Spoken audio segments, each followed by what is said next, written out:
Pokémon. The trainer begins as a bounty hunter. This video is purely for entertainment and does not infringe on copyrights or laws. The rights to the novel and image belong to the original author. We do not claim ownership. Don't like waiting and want to listen to this fanfic in full now? Subscribe to our Patreon, where you'll find the best fanfics. Chapter 251 Victory, Victory, Victory, Evolution, Evolution, Evolution. You are really lucky, little guy. After walking out of the preliminaries again, Zaya touched the little head of Pokémon floating beside him. Just now, he finished his 5th preliminaries in the past half month, and the participating Pokémon was the little guy next to him. The result was a natural victory. In general, everything went well, and he was halfway to successfully entering the main competition. His mentality was very peaceful, and he had long since stopped worrying at the beginning. Nothing big happened in the past half month. In addition to maintaining training every day, organizing the information of several players, and participating in the preliminaries according to the schedule, the only thing that Zaya found interesting was probably chatting with friends, playing cards, and doing various activities. It was not even as free and casual as when traveling. The Pokémons played by the opponents in these 5 games were all ordinary levels. Zaya almost thought that he was fighting against trainers on the roadside, not the preliminaries opponents of the conference. Trainers who come to participate in the tournament are good at it, otherwise they can't get 8 official gym badges, and those trainers who graduate from the research school can't graduate if they are not strong. It can be said that the probability of encountering 5 normal level opponents in a row is only slightly higher than the probability of encountering 5 quasi-prodigy level opponents in a row. This is probably because Tajika's luck points are full. Tetsuya said that he fully believes in his Pokémon. The draws for these 5 games were all done by Tajiki, who will play in the next game. Otherwise, let's use Pidgeot on the way back. Tetsuya happily decided on the next Pokémon to appear. It may be a little unfriendly to the opponent. Quasi-prodigy fighting against normal level is really like Pikachu fighting against the 3 starters who just started. Easy to catch. Thanks to Tajika's draw, after using Blaziken in the first game, the Pokémon he used in the next 4 games Willifleur, Garchomp, Dragonite, and Tajiki. Yes, even before the 3rd qualifying match, the Wool Sheep had broken through to the elite level, reaching level 30, and its form naturally evolved into an electric dragon. Now its level has reached level 34. ZHE also estimated that when it enters the main arena, its level will start with 4, which is already a very powerful level. The only pity is that, after using the high quality Thunderstone during evolution, the talent of the electric dragon did not go any further, and it still remained at the level of the king. However, there are differences between kings. After using the electric dragon, its weak physical fitness was partially strengthened, and its originally outstanding energy talent was further improved. ZHE also compared the data of the green vine snake of the same period, and felt that the gap between the electric dragon and it was not very big, which means that it is only 1 step away from the semi-champion qualification. This high quality Thunderstone has more or less played its role, and has not been wasted. The skin color of the flashing electric dragon changed from yellow to the light pink that it has maintained since childhood. The spheres on its tail and forehead are also different from those of the general species, and have changed from red to blue. Apart from that, the white belly, the yellow and black pattern on the neck, ears and part of the tail are no different from normal Dragonite. On the day when Dragonite evolved, Tetsuya was struck by the love from Pokémon again. He subconsciously touched his belly with 8-pack abs. Fortunately, he had a strong physical fitness, and Pokémon was just joking with him. Even so, he was in pain for a long time. There was no way, because the evolved Dragonite inherited all the genes of the previous evolutionary form, but only lacked one thing: the lush hair in the mare sheep period and the few remaining hair in the fluffy sheep period. If you use a metaphor, it's probably like a young man in the previous life turning into a middle-aged man. Mare sheep don't lose hair at all. Pokémon said that what Tetsuya said was really funny, but Pokémon soon forgot about it. Anyway, it didn't matter, as long as it wasn't bald, and it laughed at Dragonite for this. The electric dragon didn't take it seriously at all. What does a weak elf flying in the air know about the power of the electric type? When my level catches up with you, I will strike you with thunder and lightning. Chako yee Pokigu floated forward leisurely with the help of the air and wind. It was in a very happy mood after winning. By the way, little guy, why don't you also evolve when you go back today? They suddenly said to Pokigu, who was humming an unknown tune beside him. It's about time. At this time, it has been nearly 2 months since Pokigu's last evolution. It has also demonstrated its superb talent in mastering flying skills. Various actions are at will. The only difference between it and its teacher, Pidgeot, is experience. Not to mention that its current level is 42, which is 6 or 7 levels higher than the level of many normal elves' final form evolution. There is no problem of forcing the growth of seedlings.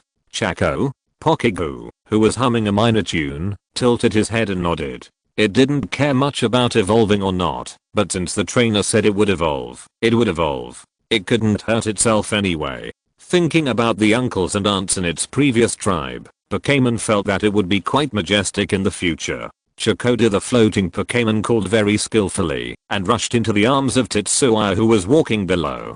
Slow down. Tetsuya, who was in a hurry, slightly moved his left leg back and reacted very quickly to make a move that would help relieve the force.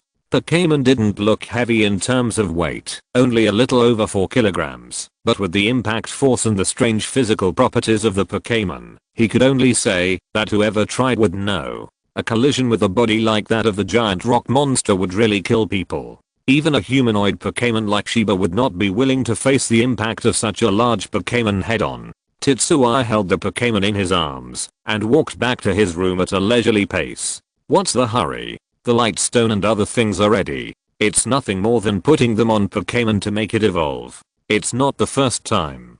Hey, I won't go to today's event. I have something to do. He used his free left hand to call Yizang.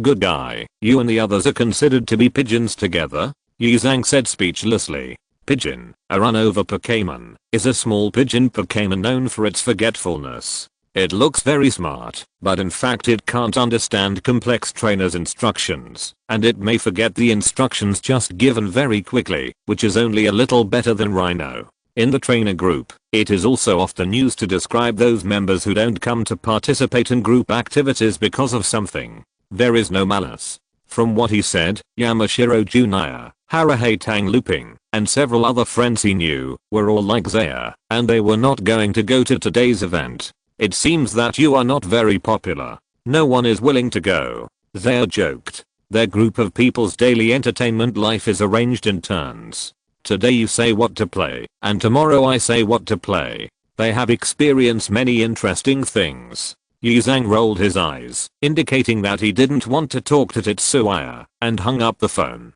Tetsuya listened to the busy tone of the phone without paying any attention. Although he couldn't see it, he could fully imagine what Yizang looked like. It's no big deal. Trainers are like this. In the past half month, they said that they were playing together, but in fact, the number of times they all showed up was at most 2 or 3 times. Basically, there were 1 or 2 people missing each time. It was just that it was quite unexpected that everyone was busy this time. I guess no one expected it. With Yizang's personality, he would recover after being depressed for 2 or 3 minutes and then play by himself. Come on, evolve, evolve, evolve. Tetsuya returned to the room and released the other 5 Pokémon to watch with great interest and took out a high quality light stone from his backpack. Boo Dragonite sighed unconsciously. When would his idea of electrocuting Pokémon come true? The level will increase after evolution. Dragonite feels that it will take a long time for him to catch up with the opponent. Takamonic Snake sneaked up to Dragonite and whispered something to it. Dragonite's face seemed to understand something, and he began to communicate with the Monarch Serpent with a little excitement.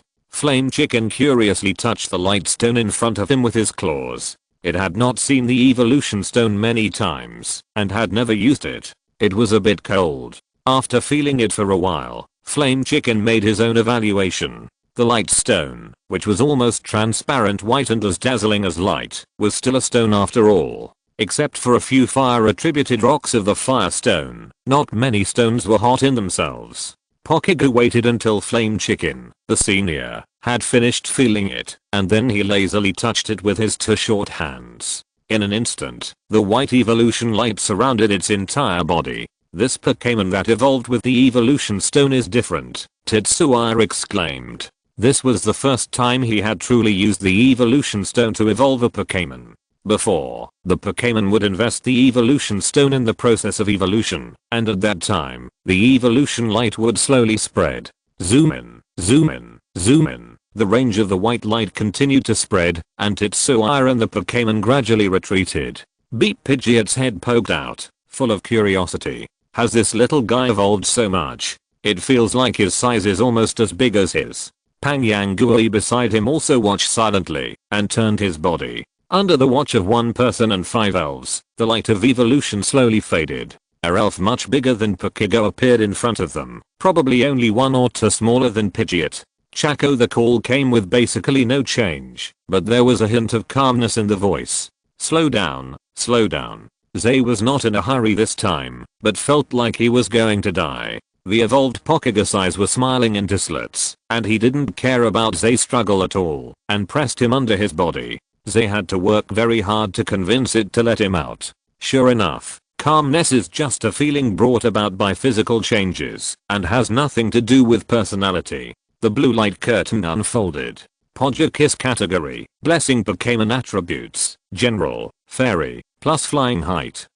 1.65 meters, average value is 1.5 meters, weight 45 kilograms, average value is 38 kilograms. Features, Heaven's Grace, omitted. Hidden features, Super Luck, omitted. Skills, new. Triple attack, air slash, wave missile, self-sacrifice collision, mystical guardian, flying, steel wings, magic flame, psychic shock, exchange of venues.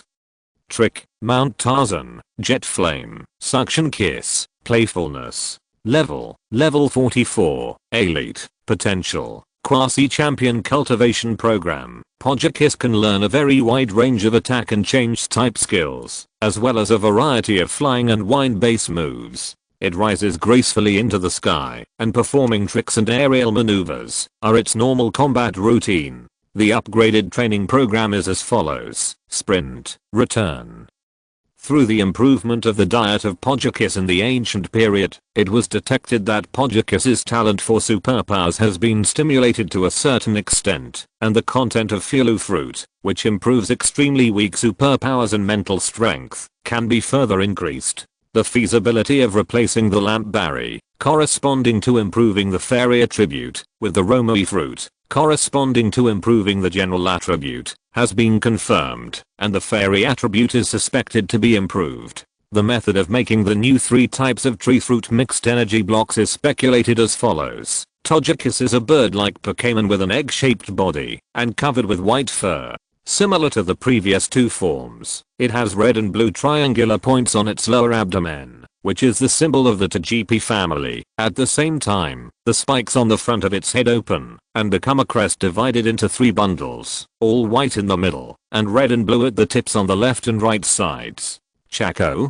Podgekiss made a strange sound. It was trying to stand on the ground, but it was a little difficult. Its 2 feet were too small and too close, which was different from bird elves like Pidgeot, which made it difficult for it to walk on the ground. Chaco?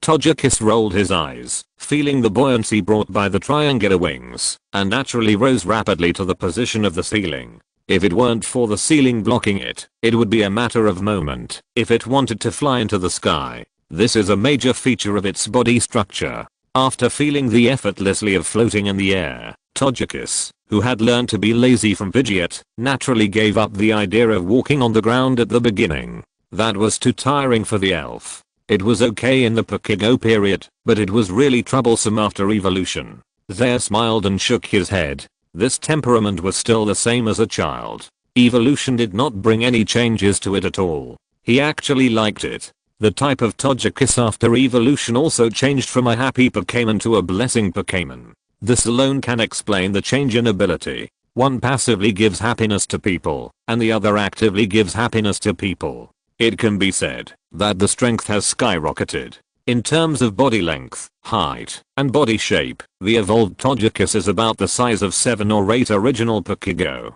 After all, the change in width is very exaggerated. It is completely fat like two elves. Togekiss subconsciously lowered its body and pressed on Zaya again.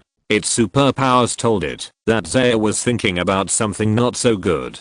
Starting tomorrow, the inspirational day will last until October 3rd. The main reason is that the games are all in the new season. Apart from work, I usually just watch the leagues of several games for leisure. I can wait until the end of the season to gain points, so I have more time. Chapter 252. The team is finally completed in discussing metaphysics. Zay held his waist and struggled to crawl out from under Togekiss again. Why does it feel like the little guy likes to use his power to suppress others after evolution? His eyes subconsciously turned to the last skill it mastered. Is G the reason why you mastered the Taitian pressure? Togekiss waved its wings and floated in the air leisurely. It felt really good to be bigger, and even the perspective was different. 66% probability, not bad. Zay came back to his senses and put his eyes back on the panel given by Zero. Togekiss's qualifications also changed from the original king level to the semi-champion level. 2 of the 3 high-quality evolution stones he used were successful. Of course, in fact, according to experimental data, the normal success rate is impossible to be so high. It is normal to be like the electric dragon. It's just that when the vine snake evolved into the green vine snake in the mysterious garden, external forces had some help, and as for Togekiss, it was entirely because its original qualifications were infinitely close to the semi-champion level according to Zay's estimation. Not every king level elf can improve as fast as it. As for the densely packed skill panel, this is the characteristic of Pokémon like Togekiss. Its skill attack range is even higher than that of the 3 starter Pokémons. Otherwise, if it was simply rare, Pokémon would not be sought after by trainers. Well, it seems that the cube formula of Fluffy Fruit and Romaine Fruit can be maintained in the future. They nodded with satisfaction after looking at the data listed by Zero. Although it was expected, this kind of good thing is still worth celebrating.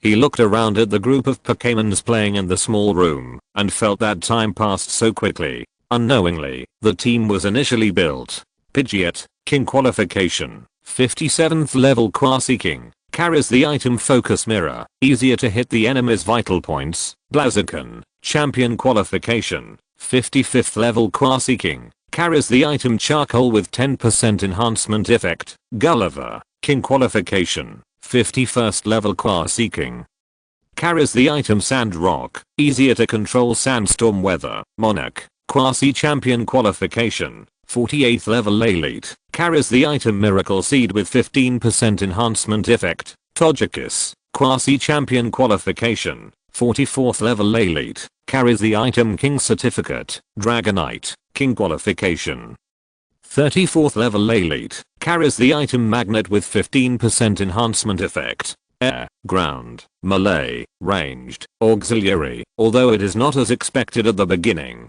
to cultivate elves specialized in various fields, but the effect of the 6 elves in the team working together will only be better than expected. The only difference may be the elves in the water, but Zay does not want to run into the water for a while. People, or most elves, are still more familiar with land rather than the sea. Even if the qualifications of these 6 elves do not change after they fully realize their potential, ZAGE estimates that he will be at least at the level of the 4 heavenly kings of the region. It doesn't matter if Kanto has no chance. It doesn't mean that he can't go to other places to compete for the 4 heavenly kings of the region. There are few such examples, but there are some. Moreover, he is very confident that he can't let his 6 elves stand still. Of course, there is a very fatal prerequisite, that is, the investment in cultivation. Even now, ZAGE looks at these 6 elves as if they are looking at a gold mountain. No exaggeration.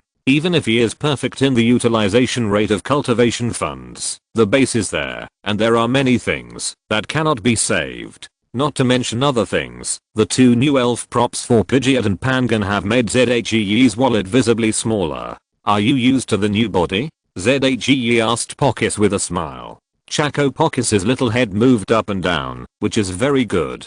It is easier to fly, but it is a little inconvenient to turn around in the room.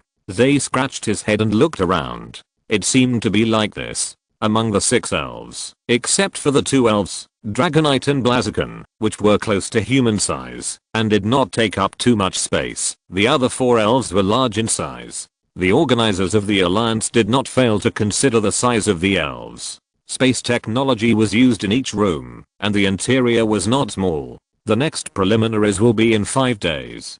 Do you want to go out and play for a few days? Zay looked at the arrangement and said to his companions. The elves' ears all stood up, and Pangyangui could not help but return to his normal form from the resting rock state. He sent a message to Yizang that he would not be available for the next 4 days. He raised his eyebrows at the 6 elves who were full of expectations. What are you waiting for? Let's go. The 6 elves all cheered and very skillfully turned on the switch, turned into red light, and drilled into their own luxury balls.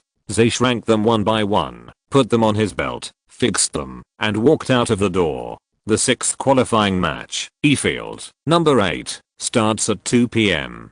Please be sure to arrive half an hour in advance to prepare. ZHE was also looking for his own competition venue. It must be said that taking the Pokémon out for a trip to relax is still very effective. The feeling of energy and spirit is different. E8, E8, he muttered to himself and walked along the road sign. When he arrived at the competition venue, his opponent was already sitting in the preparation seat next to him. ZHE was also stunned.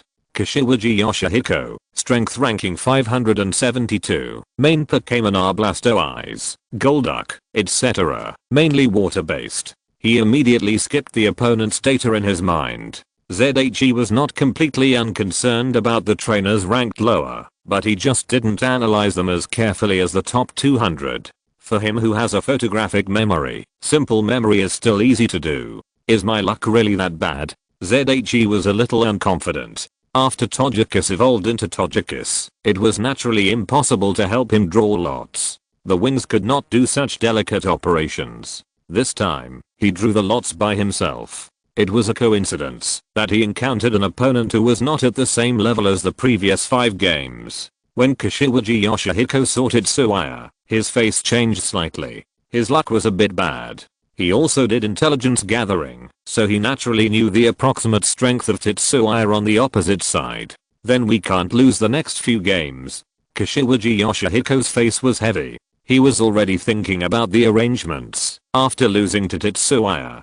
Generally speaking, you need to win more than 9 games in the preliminaries to enter the main competition. If you win 8 games, it depends on the choice of the alliance. Under the premise of ensuring that you can enter the main competition, it is naturally best to hide your strength. After all, the trainers who come here are not just to enter the main competition, but to go further as everyone's pursuit. Especially for a trainer like Kashiwagi Yoshihiko who is neither strong nor weak, it is impossible for him to let his ace Pokémon appear every time. Otherwise, when all the data of the ace Pokémon is collected, it will definitely be more difficult for him to defeat the strong enemy.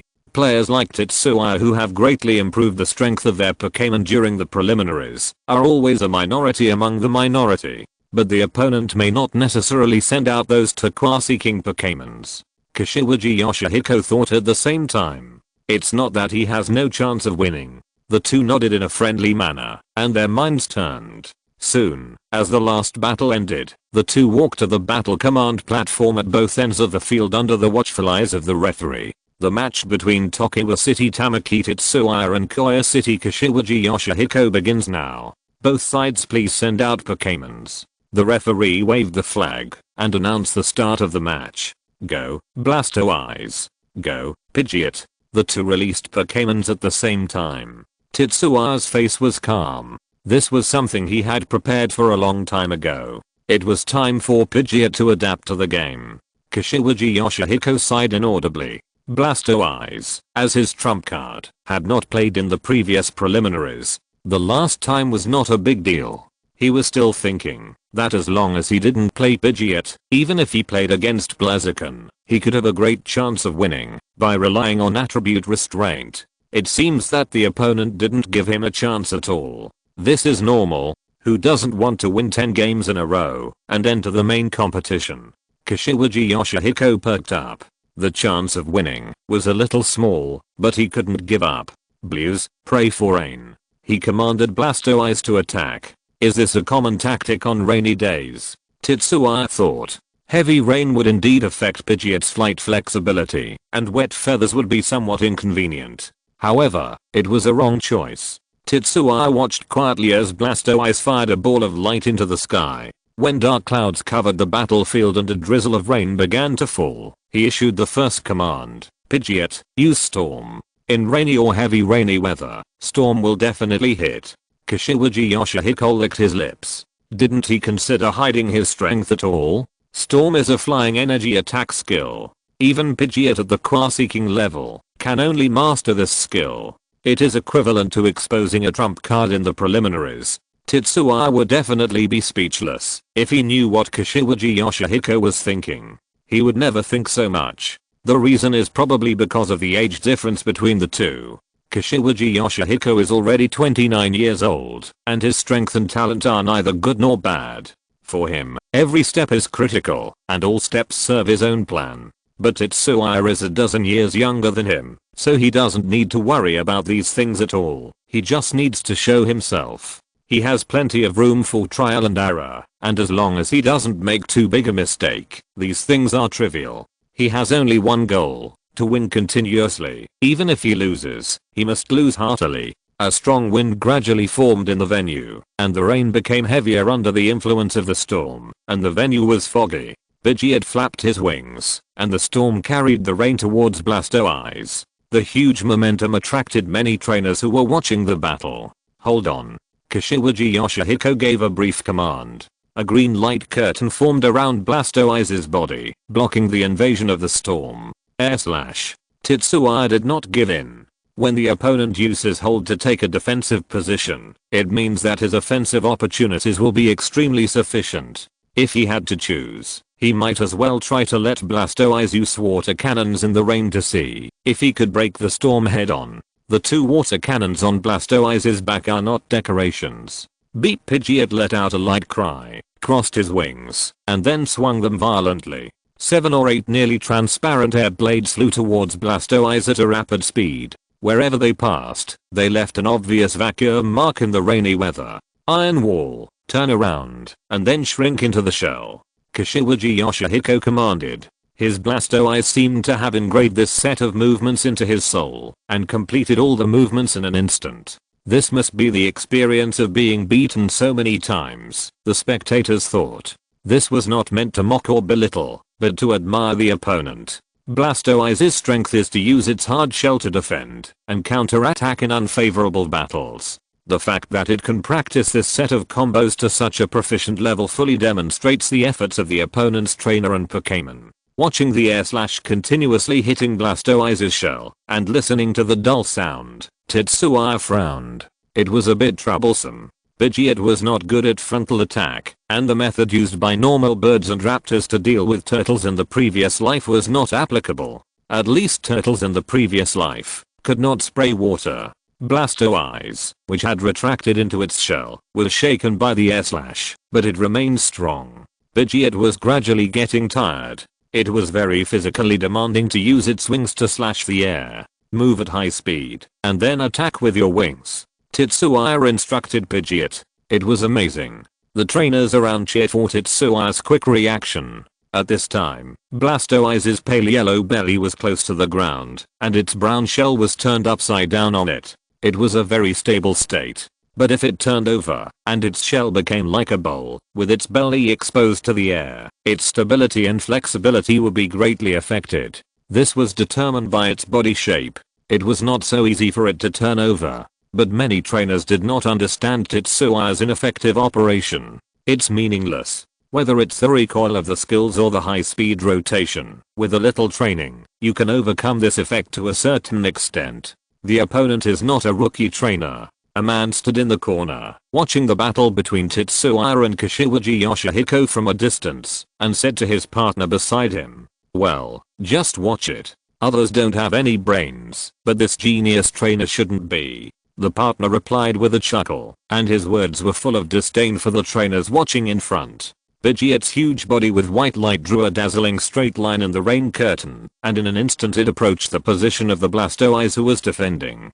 Kashiwagi Yoshihiko did not move and watched Tetsuya and Pidgeot quietly bang the gorgeous and powerful wings under the high speed of Pidgeot, lifted the heavy Blastoise off the ground with a huge impact force. The whole shell swayed in the air as if there was no influence of gravity. High speed rotation. Flying swallow. The two trainers gave orders at the same time, and they both looked like they had expected it. Hiss, the turtle shell that was originally rotating slowly in the air gradually accelerated, and the water drops on its back were constantly thrown out in the process, and even produced a violent friction with the air, and made a sound. The whole turtle shell completely violated the normal state of movement, just floating in the air and rotating continuously. At the same time, Pidgeot, who had just used his wings to knock Blastoise away, suddenly raised his flying altitude, and under the command of Tetsuya, he made a 180-degree turn and came under Blastoise's shell.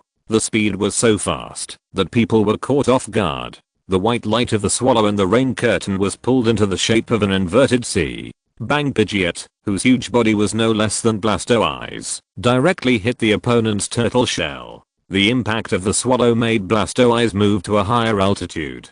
Kashiwagi Yoshihiko's face was a little ugly. It was true that high-speed rotation could make Blastoise, which was retracted in its shell, move quickly, but Blastoise was not a Pokémon known for its mobility. Being able to move left and right while spinning at high speed is already amazing. If you add vertical movement, it's not spinning, but flying. In such a high altitude situation, Blastoise has no way out. The sky is always the world of flying Pokémon, especially birds. Tetsuya muttered in his heart. The wind is blowing, don't let it fall to the ground. He continued to command Pidgeot to attack. As one of the 3 starter Pokémons, Blastoise has a wide range of applications, and its combat power is very strong both in water and on land. However, it was a big mistake for the opponent to use high-speed rotation at the moment of being lifted into the air, at least in Tetsuya's opinion. Perhaps it was also because Pidgeot's strength exceeded the opponent's expectations. Under normal circumstances, using high-speed rotation skill slightly off the ground would be a good choice, whether to get rid of or counterattack. But just now roughly estimated,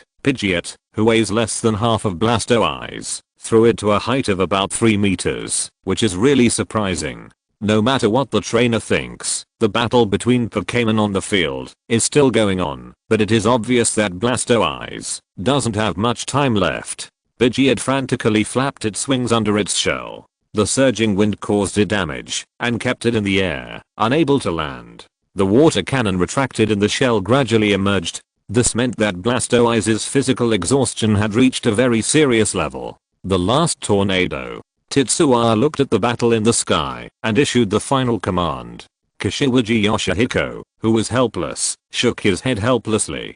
Beep! A sharp cry sounded, and as Pidgeot flew around the shell again and again, a long tornado was generated, engulfing Blastoise and constantly rotating passively. When the rain stopped and the wind died down, the slightly embarrassed Pidgeot proudly flapped its wings. The Blastoise in front of it had already stretched out its body from its shell, with circles in its eyes. Blue Setoise has lost its ability to fight. The winner is Tetsuya Tamaki from Tokiwa. The referee immediately gave the result of the game. The trainers around applauded, expressing their admiration for the 2 trainers who contributed to the wonderful duel. Chapter 253 Undoubted 10th consecutive victory. You are amazing. I wish you good results. Kashiwagi Yoshihiko took back his Blastoise, exchanged a few words with Tetsuya, and left the venue, heading towards Miss Joy's treatment point nearby. The surrounding trainers followed and dispersed in 2s and 3s. In the preliminaries, battles between trainers of Tetsuya and Kashiwagi Yoshihiko's strength were not uncommon, but they were scattered in various venues, so they would disperse consciously after watching them, and not nag at others. Tetsuya had seen 2 trainers with Quaseeking level Pokémon collide with each other. Although their strength rankings were relatively low, both were above 3 digits. The scene of equal strength was a wonderful scene. For example, his Quaseeking Pidgeot's Blastoise against the elites today only looked gorgeous, but in fact, there was a huge gap in strength. Pidgeot basically did not suffer any damage, and most of the damage came from his long-term active attack. It was because Blastoise's compatibility was so far inferior to Pidgeot that Pidgeot looked a little weak. "Let's go to Miss Joy for a quick checkup." Tetsuya turned around and said to Pidgeot, who had landed on the ground, and use the feather skill. Feathers can indeed restore physical strength, but it has little effect on restoring injuries. As a trainer, one thing you must do is that no matter what kind of battle you have experienced, you must go to Miss Joy to check and restore your Pokémon after the battle, because they are professionals. A long time ago, when this key point was not popularized, I don't know how many trainers' Pokémons accumulated physical injuries due to their own and the trainer's negligence, resulting in reduced strength, poor potential, and even shortened lifespans. When you want to regret it, it's too late. Tetsuya and Pidgeot gradually disappeared in the crowd. The 7th qualifying match. Nidoking loses the ability to fight, Giant Rock wins, and the winner is Tetsuya Tamaki from Changpon. The 8th qualifying match. Magnemite loses the ability to fight, Tyranitar wins, and the winner is Tetsuya Tamaki from Changpon. The 9th qualifying match. Spigus loses its ability to fight, Togekiss wins, and the winner is Tetsuya Tamaki from Tokiwa. The 10th qualifying match. Togekiss, give it the final blow, Magic Flame. Tetsuya gave an order to Togekiss in the air with great momentum. Chaco. Togekiss's face was serious during the battle, and he was completely different from his usual cheerful appearance. He opened his mouth and a circle of fire gradually appeared. The flames burned violently, constantly outlining various shapes. The next moment, the circle of fire shot out. The large swallow-like Pokémon on the opposite side had scars all over its body, and one of its wings even had traces of 3 types of damage: fire, electricity, and ice. It was even difficult to maintain flight. Tear it apart listening to the trainer's command. It obviously made an evasive move, but its body could not support it to complete it. After being hit by the circle of magic flame, it screamed in pain, and its body swirled from the air and fell to the ground, with circles in its eyes. The great swallow has lost his ability to fight. Togekiss wins, and the winner is Tetsuya Tamaki from Tokiwa. The referee raised the flag and announced the result conscientiously. "Congratulations." The trainer on the other side took back his Pokémon, said hello to Tetsuya briefly, and left the venue. In this kind of formal competition, you can't expect the loser to smile at the winner. People who have a little shame and a desire to win will not have a good impression of failure, especially in this kind of competitive competition.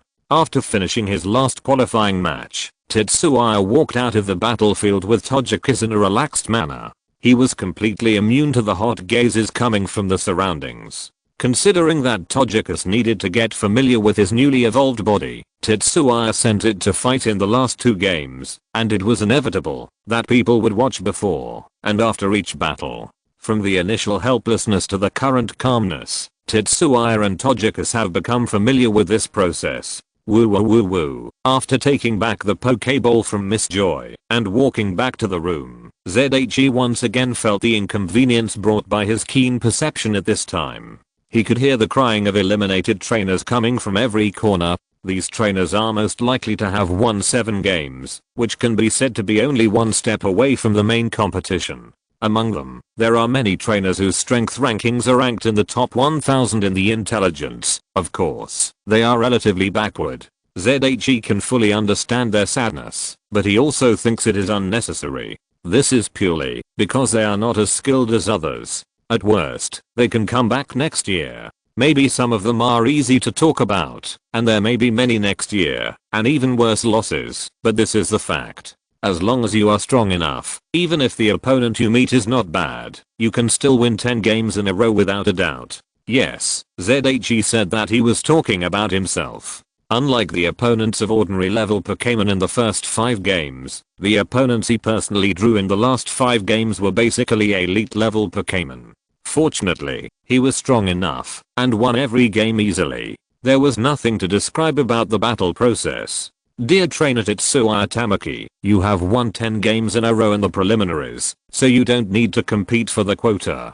Please be sure to go to the service center lobby before noon tomorrow to complete the lottery for the first round of the sub-venue elimination match. At that time, your trainer information and Pokémon information need to be registered again. Please be sure to bring your ID card or illustrated book as well as the Pokémon that will be on the field and their bound Pokéballs. This was the official information sent by the league on his watch, which can be said to be quite efficient. In a restaurant in the player village. How is it? Has your message arrived?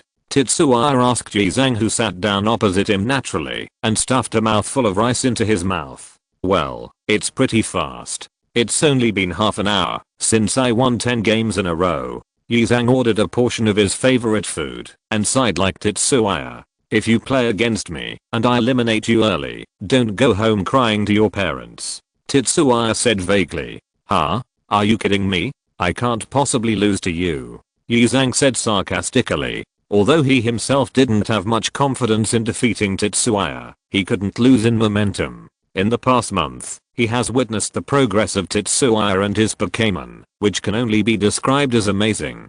He couldn't figure out where Tetsuya got those weird breeding formulas from. It couldn't be that they were all obtained from the ruins. At least he made them himself. Then the talent of this breeder was a bit too exaggerated. Yo, you two finished very early. Yamashiro-kun also sat down next to the two of them with a plate. The topic quickly changed from who was eliminated to whose Pokémon was stronger. This is a topic that trainers can argue about forever. Gradually, the 8-person table where Tetsuya was filled with people. What they had in common was that they all looked very young, which was obviously different from the people around them. The trainers who were also eating looked at these young geniuses who talked a lot, and there was a bit of envy in their eyes. The hierarchical communication is everywhere. If the trainers with quasi-king level Pokémon are considered a level among the contestants, then the ordinary people headed by Tetsuya and Yizo are the most talented group in this level. Unlike the other trainers who are as young as 28 or 39 years old, the oldest in this group is only 22 years old.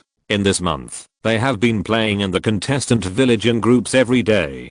Basically everyone knows that this group of young geniuses has formed a small group. 8-jun is the name given to their group by others, which means 8 outstanding genius trainers. Tetsuya also doesn't understand where this habit of giving people strange nicknames comes from. He has inexplicably had many names like these that make him feel socially dead. I'm done eating. I'm going back to prepare for the main competition. Tetsuya was the first to arrive and the first to leave, not hiding his slightly nervous and excited heart. TSK, you can't keep calm at all. Yizo shook his legs and joked. I suggest you control your tone next time when you talk about others. Yuan Haitang looping adjusted his frame glasses and complained speechlessly about Yizang, whose voice was shaking. Everyone is attending the conference for the first time, so why pretend to be a veteran? In room B34.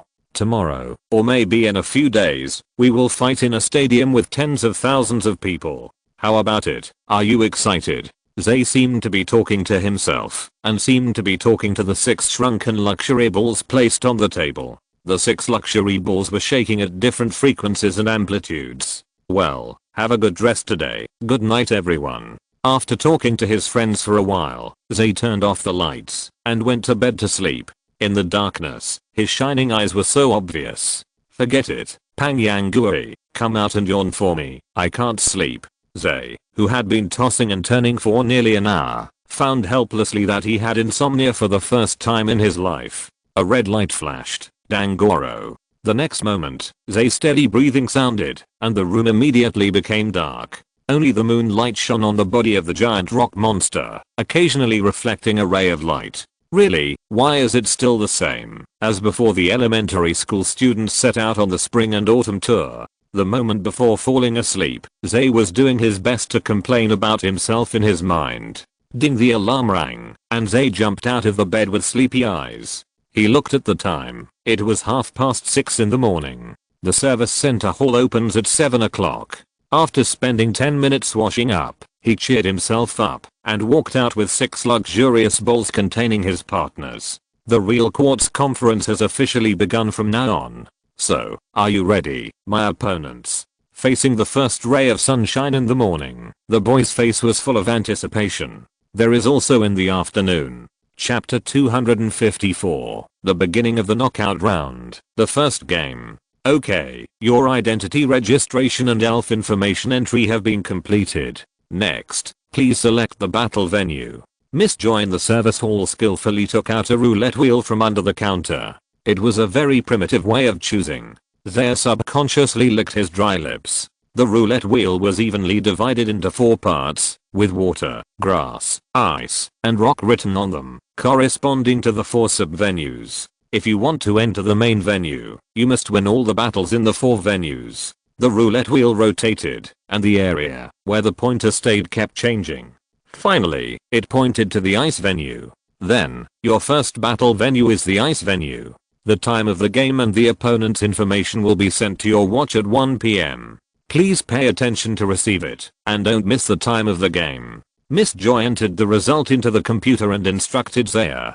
The allocation of opponents will have to wait until the end of the competition for the main competition in the morning, so the notification time can only be in the afternoon. Zaire thanked Miss Joy, and turned to leave. Yi Zhang, who had completed the registration a little earlier, came over and said, "My first venue is the rock venue. It seems that we can't meet at this stage. The elimination method of this stage is closer to group elimination. Simply put, the 1024 trainers who entered the main competition are divided into 4 groups, each with 256 people. The first battle venue represents which group you are in. The subsequent battles are completed within the group. After the elimination of the 4 venues, only 16 trainers are left in each group.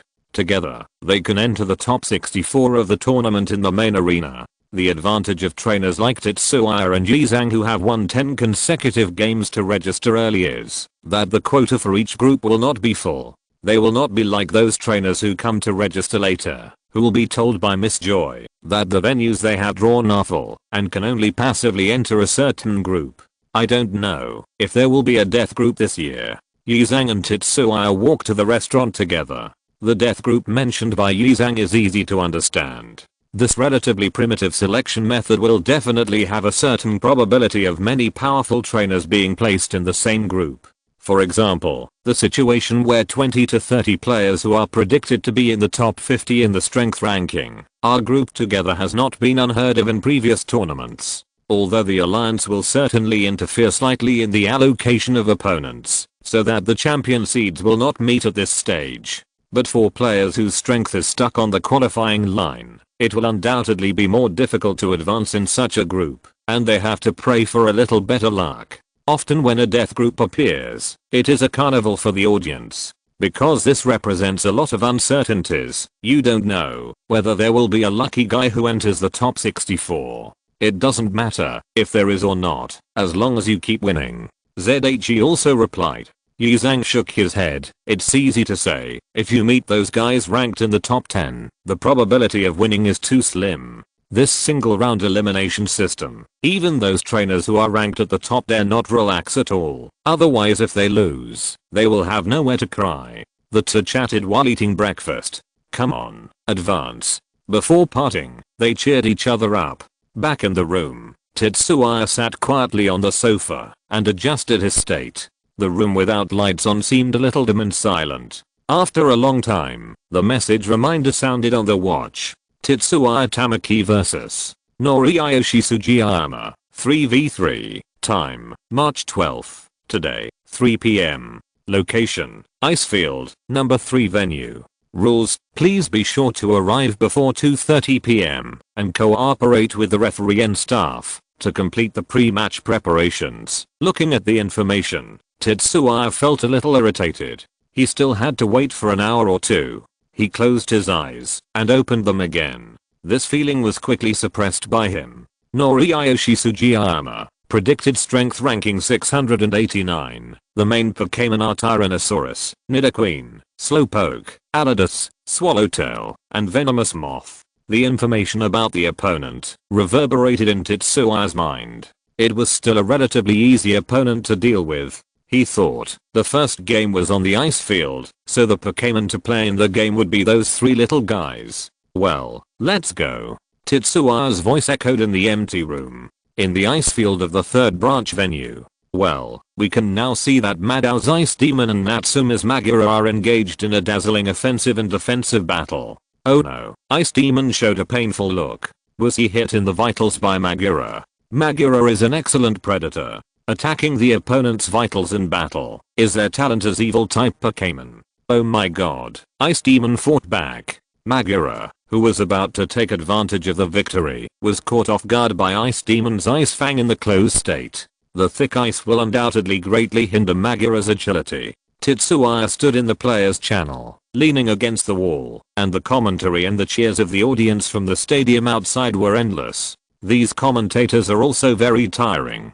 15 days, 16 games in each venue every day. It would be too much to bear even with rotation. Somehow, his thoughts drifted away again. For a competition like the Quartz Conference, live commentary is indispensable because it is necessary to take into account the feelings of the audience on site and in front of the TV. They are not professional trainers and only have a superficial understanding of Pokémon. The main function of the commentary is to explain the types, habits, and skill effects of Pokémon, and to mobilize the atmosphere. Unlike sports competitions in previous lives, the players in Pokémon on the field can also hear the voice of the commentary. If the psychological quality is not up to standard, sometimes they will be led by these commentaries. Hello, you are Tetsuya Tamaki, right? I'm Norika Sugiyama, your opponent in the game. A lively female voice came from beside Tetsuya.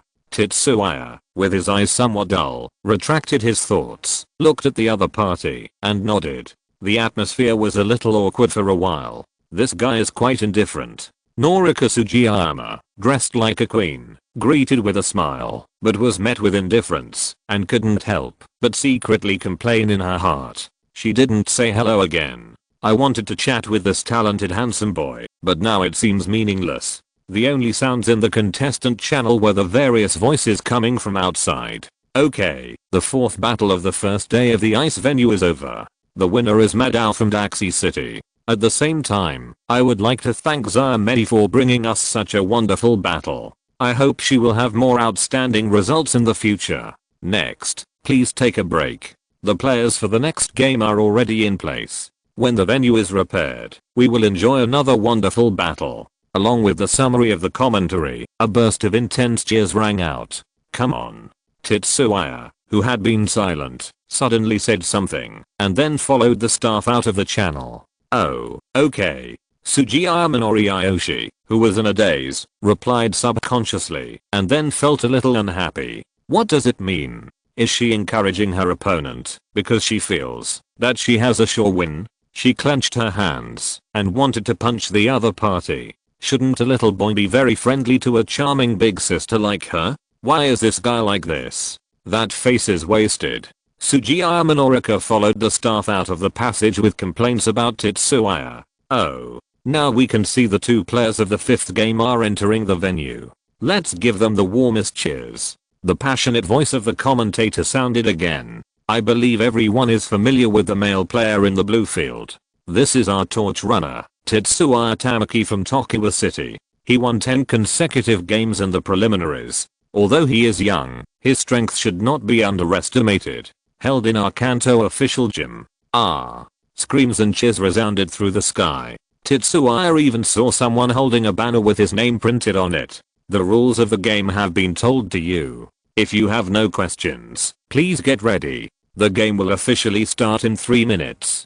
Taking advantage of the gap in the commentary, the referee communicated with the two players again. After getting the correct answer, he walked back to his fixed position. Now, both players are ready and appear on their respective podiums. The commentator spoke tirelessly, and Tetsuya was really worried that there would be problems with his mouth. His eyes moved to the ice field in front of him. The ice field of the Alliance is a huge ice zone, with cold rocks everywhere, and some broken ice floating on the water. For some Pokémon, walking in such a field will become a big problem, which will greatly affect the performance of their strength. The fifth game of the first day of the ice field, Tetsuya Tamaki vs Norika Sugiyama, 3v3 battle. Both sides can change Pokémon at will, and one side's Pokémon cannot lose in the whole battle. The referee raised 2 red and blue flags, one on the left and one on the right, and explained briefly. Both sides release Pokémon at the same time. Fight, start. With both arms waving down, the horn of the game sounded. Hunting Swallowtail Butterfly, go up elegantly. Dominate the sky, Pidgeot. A red light flashed, and the two Pokémon appeared on the field with the call of the trainer. Okay, the game officially begins. The Pokémon sent by contestant Nori is the hunting swallowtail from the Hone region. This Pokémon is relatively rare in Kanto. Its initial form, the Thornytail, can compete with the caterpillar or the unicorn. Its special feature is that when the Thornytail evolves for the first time, it has a 50% chance of evolving into a carapace cocoon or a shield cocoon, and the corresponding final forms are the hunting swallowtail with insect and flying attributes and the poison butterfly with insect and poison attributes. And the Pokémon sent by contestant Tetsuya is the final evolution of Pidgeot, which is known as the Gate Bird of Kanto. According to data, its maximum flying speed can easily reach Mach 2. The commentator spoke very quickly, completing his task conscientiously. However, the two trainers on the field naturally could not be distracted to listen to him talk about such basic knowledge. Airblade. The strategies adopted by both sides were surprisingly consistent. More than a dozen slashes of different forms touched each other in the air, making a metallic crisp sound. Ascend. Sugiyama Minori gave the evasive order. There was no way. The difference in strength was there. The air slash of the Qua-seeking level Pidgeot was simply not something that the elite level hunting butterfly could resist. It only lasted for a second or two, and the air slash near Sugiyama Norika was defeated. The flying type air slash was doubly damaging to the hunting butterfly. With its physical strength and defense, it would probably be unable to fight just by taking this attack. Wind. ZHE commanded Pidgeot to attack from a distance without rushing. It was impossible to get close. Although the hunting butterfly looked good, its personality and temper were completely inconsistent with its appearance. It was irritable, aggressive, and full of aggression. This was its true face. It was extremely good at using its round, curled, needle-like, slender mouthparts to attack, comparable to a giant hornet. Beep Pidgeot rolled up its wings, and a fierce wind swept towards the hunting butterfly. Dance in the wind. Sugiyama Norika said without thinking. Anyway, I will definitely write more. The time of posting is uncertain. There are still 6 days until the end of September. I will write at least 200,000 words. Chapter 255. Every opponent should not be underestimated. For insect-type Pokémon like hunting swallowtail, the strength of their wings is definitely not as strong as that of bad Pokémon of the same strength. When facing the strong winds blown by large Pokémon like Pidgeot, it is difficult for them to rely on their wings to maintain absolute balance in the air, but this does not mean that they have no means to deal with this situation. Hunting swallowtail danced a mysterious and beautiful dance lightly in the wind. This is butterfly dance. It can be said that this is a unique move of this type of moth-shaped insect-type Pokémon, using their weak bodies to cater to the rhythm of the wind to ensure that their flying posture is not disturbed. In addition to the two Pokémons, Beautiful Flower and Miss Skirt, who are extremely good at dancing moves, only insect-type moths such as Butterfly, Morumoth, Hunting Swallowtail, Poison White Butterfly, etc. can dance this magical dance. It is one of the few moves that can increase 3 abilities at the same time without probability. Butterfly dance will stimulate the energy in the Pokémon's body so that its energy attack, energy defense and speed are comprehensively improved. The only move that completely corresponds to it is the coiling that snake Pokémon are good at, which will improve the Pokémon's physical attack and defense capabilities after using it. In addition, the coiled posture is often a sign that snake Pokémons are entering a predatory state. They will be more able to capture the enemy's movements and improve the hit rate of their skills. The shell breaking of crustacean Pokémons is different from these two moves. It is at the expense of the decline in physical and energy defense capabilities in exchange for a significant increase in both attack capabilities and its own speed. Blastoise, one of the 3 starter Pokémons in the Kanto region, is a master of this skill. Pokémon such as Pot and Spiny Shell are also particularly good at this move. The ability enhancement of the first 2 skills is indeed not as good as shell breaking, but it is safe and stable. The damage suffered by Pokémons after using shell breaking will be significantly enhanced, and you may lose your combat ability before you can attack the opponent. In addition to these 3 skills corresponding to the different body forms of Pokémons, there is no other move that can improve 3 abilities at the same time. At least this is what most trainers know. However, ZHE, who has read a lot of information, is very clear that in the distant Kalos region, the legendary god of life there is also recorded to have a unique move that can improve 3 abilities. Of course, the specific situation is unknown. It is too far from Kanto, and he only has a partial understanding of it. Looking at the hunting swallowtail with the messy and special beauty in flight, ZHE also frowned. Hot wind. He commanded. He wanted to see how the insect-type hunting swallowtail could dance in the hot wind in the face of fire skills that doubled the damage. Silver whirlwind. Sugiyama Noriyoshi shouted out the skill choice that made the commentator sigh. As you can see, the hunting swallowtail is completely at a disadvantage in the current situation on the field. Although Butterfly Dance has improved its various abilities while avoiding some damage, Sugiyama Noriyoshi chose to use the insect-type Silver Whirlwind to deal with Pidgeot's fire-type Hot Wind. This is really unwise. The commentator's voice enveloped the battlefield.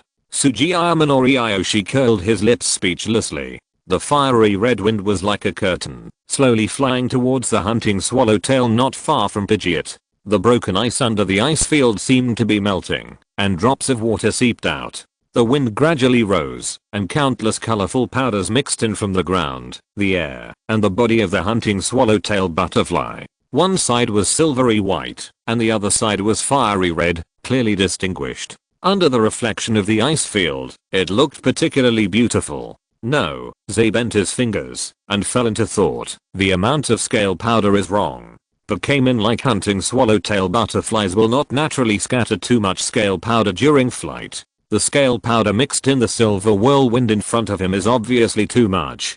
Can this improve the attack ability of the silver whirlwind, or is it the addition of powder skills such as paralysis powder?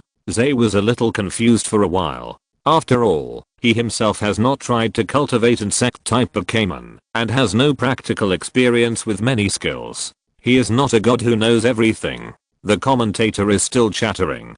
The silver cyclone of the bug type, the primal force of the rock type, and the strange wind of the ghost type are collectively known as the European Emperor skills. After using them, there is a small probability that the 5 basic abilities of the Pokémon will be improved at the same time. This probability is completely different for different trainers and Pokémon. Some can hit the target every time, but some can only make men and women cry alone. The hunting swallowtail is definitely much more proficient in using the silver cyclone of its own type than Pidgeot is in using heat wind. This may be the only aspect in which it has an advantage. Whether it is from the perspective of attributes, standard power, strength, etc. Even with the ability bonus, the silver cyclone cannot resist the impact of heat wind in any way. Although Pidgeot took the initiative and started to prepare heat wind first, the speed of releasing skills is still slower than that of the hunting swallowtail. The silver cyclone approached heat wind at a faster pace. At the moment of contact, Tetsuya saw a charming smile on the face of Sugiyama Noriyoshi across the field with his excellent eyesight.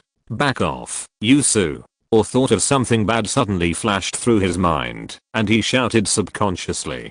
Beep. The next moment, Pidgeot, who was still in a state of stiffness after using the skill, flapped his wings forcefully, pushing himself diagonally backwards. The moment he landed, his 2 huge wings closed and pressed against the front of his body. Boom boom boom. Just as Pidgeot completed this series of operations at a very fast speed, the 2 skills also collided with each other, making unexpectedly loud roars one after another, one louder than the other. Brother, this coordinator trainer from Hone actually knows your trick. In the lounge of the Crimson Gym, Crossing, who was watching the live broadcast of Tetsuya's game with Arju, said, well, but she improved it a bit, hiding the preparatory work before using Butterfly Dance, and the powder is more tightly gathered. Arju nodded and responded to her sister's question. Why don't you look surprised at all? Crossing complained about her brother. Because I used it when she came to challenge the gym. Who told you to run away again? So I had to do it myself. Arju gave her sister, who made her worry, a brain-shattering blow. Crossing could only smile foolishly, indicating that she didn't understand what the old man was talking about. However, this guy is quite amazing. She looked at the screen on TV. Just by watching Arju use it, he could replicate it, and even improve it. This is not something that can be done easily. The explosion on the field finally ended, and smoke and dust rose. Oh, what's going on? We saw that the silver whirlwind actually produced a violent explosion at the moment of fighting with the hot wind. And it is still continuing now. This is quite disadvantageous for player Tetsuo as Pidgeot. The center of the explosion is too close to it. The commentator who was originally introducing the skills suddenly became passionate because of the situation on the field. As for saying that it was completely different from what he said at the beginning, that's it. It's normal for a commentator to be slapped in the face. He also hoped to be hit a few more times, because this means that the battle has made unexpected progress, which often means that the battle will be more exciting. His salary in the main competition is closely related to the ratings. The qualification of the torch runner to comment on the game was not easy for him. Will the scale powder explode? ZHE thought with a bad look on his face. He didn't know how much damage Pidgeot avoided. He didn't know that Aju could use this move and guessed it. But this scene is understandable if you think about it. The powder trick of Pokémon and the scale powder of insects are both extremely flammable substances. Almost all trainers will use fire to deal with these things. Otherwise, how can it be said that fire Pokémon are completely against bug and grass types? But on the contrary, when the dust cloud and air formed by this flammable object are tightly bound within a certain range, it does not even need to be ignited by open flames. Only a little heat energy is needed to detonate it. At this time, the flammability of the scale powder increases the power of this explosion, and the lower limit of the density required to achieve the explosion is also reduced. Did a large amount of scale powder spread intentionally when using butterfly dance? ZHE recalled the scene of the battle just now. It was really difficult to observe. It is normal for a Pokémon like the hunting swallowtail to occasionally drop scale powder during flight. Moreover, under the attack of Pidgeot's powerful wind race skill, the scattered scale powder mixed with the wind and could not be found under the sunlight. Although the second explosion was powerful, Yusu should have successfully used it by then, and the damage would be less. I just don't know if the defensive posture was completed during the first explosion. Zaya kept calculating the state of Pidgeot in the smoke. The most dangerous method of scale powder explosion is not the first explosion, but the second one. The first explosion will blow up the dust deposited on the ground, and then the negative pressure generated by the center of the explosion will suck in the surrounding air. When the two are mixed, the dust density is greater, and the degree of the explosion will be more intense. Zaya's face is solemn. It is worthy of the quartz conference. The quality of each contestant is very high, and every opponent should not be underestimated. Even without powerful Pokémon, they have many powerful skills. Zaya's attitude became more solemn. After a brief estimation, he started to attack again. Prepare the whirlwind blade. After using feather, Pidgeot will temporarily lose the flying attribute, leaving only a general attribute, so the flying type skills will not have the attribute consistent bonus effect. Fortunately, there is also a whirlwind blade in the general type regular skills that can attack remotely. Sugiyama Minorika gritted her teeth. Really, she hated trainers with this kind of continuous attack style the most. Even if the guy on the opposite side had not switched to Heat Wind so decisively, the scale powder explosion of her hunting swallowtail would have been even more powerful. On the field, an air vortex suddenly appeared in the smoke and dust. Aim at the target and use Shadow Ball. At the moment, when the whirlwind blade's charging state appeared, Sugiyama Minorika hurriedly commanded the hunting swallowtail, who had finally stabilized his body from the aftermath of the explosion, to counterattack. There was no other way. Who made Pidgeot's attributes have excellent resistance to the bug and grass type skills that hunting swallowtail was best at. Instead of wasting energy and physical strength to use these skills with low damage, it is better to use Shadow Ball to attack. If she was lucky, she might be able to disrupt Pidgeot's energy and reduce its energy defensibility. She wanted to use poison skills to wear down the opponent's physical strength, but considering the weak toxicity of her hunting butterfly and the difference in strength between the two, she decided to give up.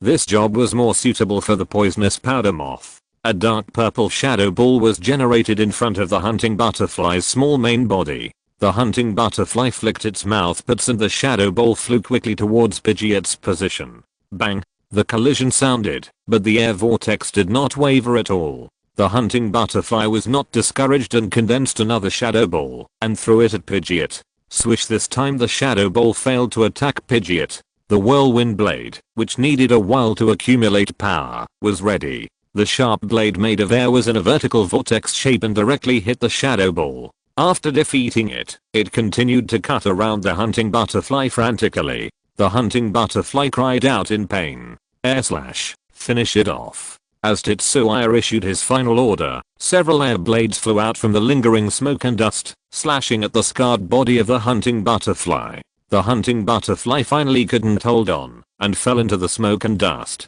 The dust dissipated. The hunting butterfly's eyes turned in circles, and Pidgeot spread its wings and flew back into the air. Except for its feathers being slightly messy, it didn't seem to be hurt. The hunting butterfly has lost its ability to fight, and Pidgeot has won. Does the blue team need to change Pokémon? The referee raised the blue flag, indicating that the winner of this battle was Tetsuya, and asked at the same time. Tetsuya shook his head and signaled Pidgeot to continue fighting. Then, please ask the red team to send out the second Pokémon and the battle will start again. The referee put down the blue flag, raised the red flag again, and signaled to Sugiyama Norika. Roblox, show it some color. Sugiyama Norika threw a luxurious ball with great momentum. An indigo-colored Pokémon with 5 huge red petals with white spots and an orange main axis in the middle of the flower appeared on the ice field. The two Pokémons looked at each other through the air, as if everything had just begun. However, on the big screen next to the field, under Sugiyama Norika's head, a Pokéball had dimmed, and next to it was an image of the hunting swallowtail. Although she shouted very powerfully, she knew the bitterness. Sugiyama Norika felt that she was unlucky enough to be drawn to the ice field as the first game. In the first round, she also encountered a strong opponent who could be said to have the strength to enter the top 64. This is not a win at all. The attributes of her Pokémon are basically completely countered by Tetsuya's Pokémon.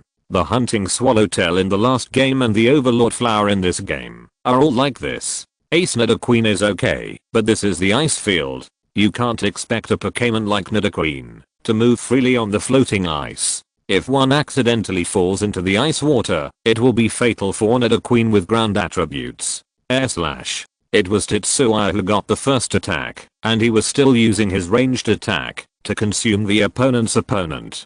Sugiyama Norika felt like she was going crazy. Your Pidgeot was clearly ahead by a lot, but why did you have to play so conservatively? Tetsuya didn't care about that. Poison and Ghost Pokémon were the two types that were best at defeating the strong with the weak. He didn't want to capsize in the gutter. After the explosion of scale powder just now, he didn't dare to underestimate the opponent in front of him. Throw. But Sugiyama Norika had no choice but to command the Queen Flower to passively defend. With Pidgeot's strength and speed, it was easy for her to get the first attack. As the weaker party, she certainly wanted to take the initiative, to do something in the hope of winning, but she had no say in this. Oh, she sighed helplessly. It would be great if the opponent chose to change Pokémon, she thought whimsically. The losing party sent out Pokémon, and the first attack in the battle was still the same as at the beginning. It was contested by each party. Whoever used a skill first would be the first to attack. It is equivalent to starting a new game. The only difference is the state of the winning party's Pokémon and the situation of the entire battle. However, if the winning party chooses to change Pokémon, it is equivalent to the losing party's Pokémon standing on the field in advance, and it can charge and use skills in advance. In this case, the latter must attack first. Don't underestimate the first attack and the second attack, which has a great impact on who holds the initiative in the battle. It is also because of this that during the gym battle, the challenger who is in a weak position has the natural first attack. However, there are very few trainers who change Pokémon after winning. This is not a cost-effective choice, unless they have no choice, or are sure of winning. Bang bang bang, the air slash thrown by Pidgeot and the ice thrown by Tyrannosaurus with the throwing skill collided with each other, making a dull sound, and the defeated ice turned into ice mist, and rifted in the air. The strands of silk, reflecting the sunlight, are colorful. Wow, as expected of a coordinator trainer from the Hoenn region, G-Gyre is extremely good at creating such a beautiful scene. Some Kanto viewers may not be very familiar with the profession of coordinator trainers. What about the so-called coordinator trainers? The scene was a bit boring for a while. The air slash was superior in quality, and the thrown ice cubes were superior in quantity and speed. The commentator could only find a unique angle to start popularizing science. This Queen of Flowers is not bad. She has mastered the non-class throwing skills so well. ZHE also sighed.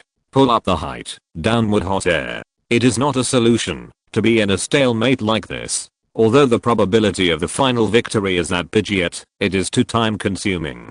ZHE also decisively changed his moves. The benefit of taking the initiative is that the opponent's rhythm must follow your own. After hearing the command, Pidgeot threw out several air slashes in succession, forcing Queen of Flowers to defend, and then flapped his wings violently, and instantly appeared at a height of 60 or 70 meters. This is the maximum altitude that flying elves can stay for a long time in the competition. If they go higher, they can only skip it for a short time. Otherwise, they will be considered as passive players, and will be judged as losers. It makes sense. After all, many elves cannot fly. If they are too high, they cannot be hit. The fiery red curtain appeared on the field again, but this time it did not move from left to right, but pressed down from top to bottom.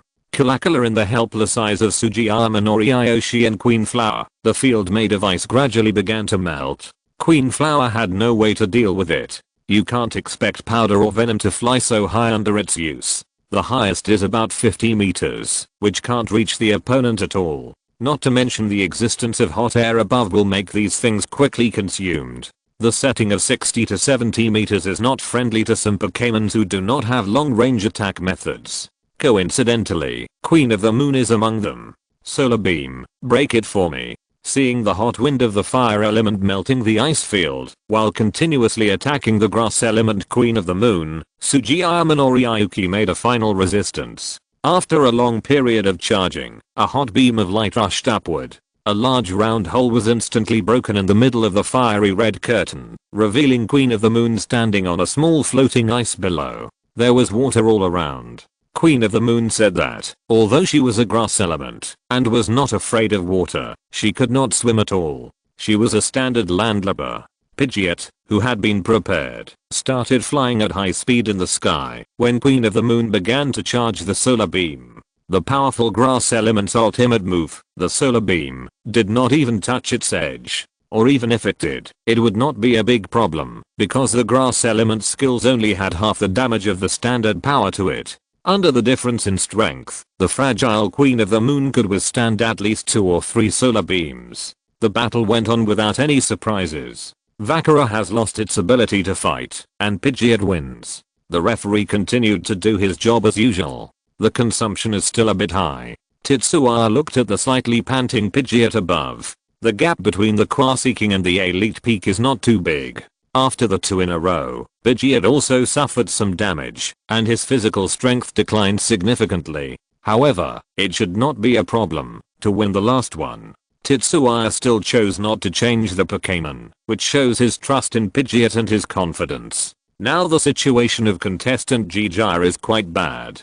2 of her Pokémon have lost their ability to fight, and only the last Pokémon is left. The first Pokémon of the opponent, Tetsuya, Pidgeot, still has good physical strength. I wonder if contestant Gijira can make a comeback and create a miracle. The voice of the commentator was still so natural. Sugiyama Kyo felt that she couldn't catch her breath, and she wanted to run to the commentary desk and punch the commentator on the spot. Turn the tables. What can she use to turn the tables? With her head. She hit the commentator's head frantically in her heart. But even if I can't beat you, I won't give up so easily. At least I have to beat your Pidgeot. She suddenly opened her mouth and spoke to Tetsuya. Of course, the referee did not stop him. This was just a normal conversation, and it did not affect the game. Come on. Tetsuya was stunned and replied in a friendly way. Slowpoke, do your best to kill that bird.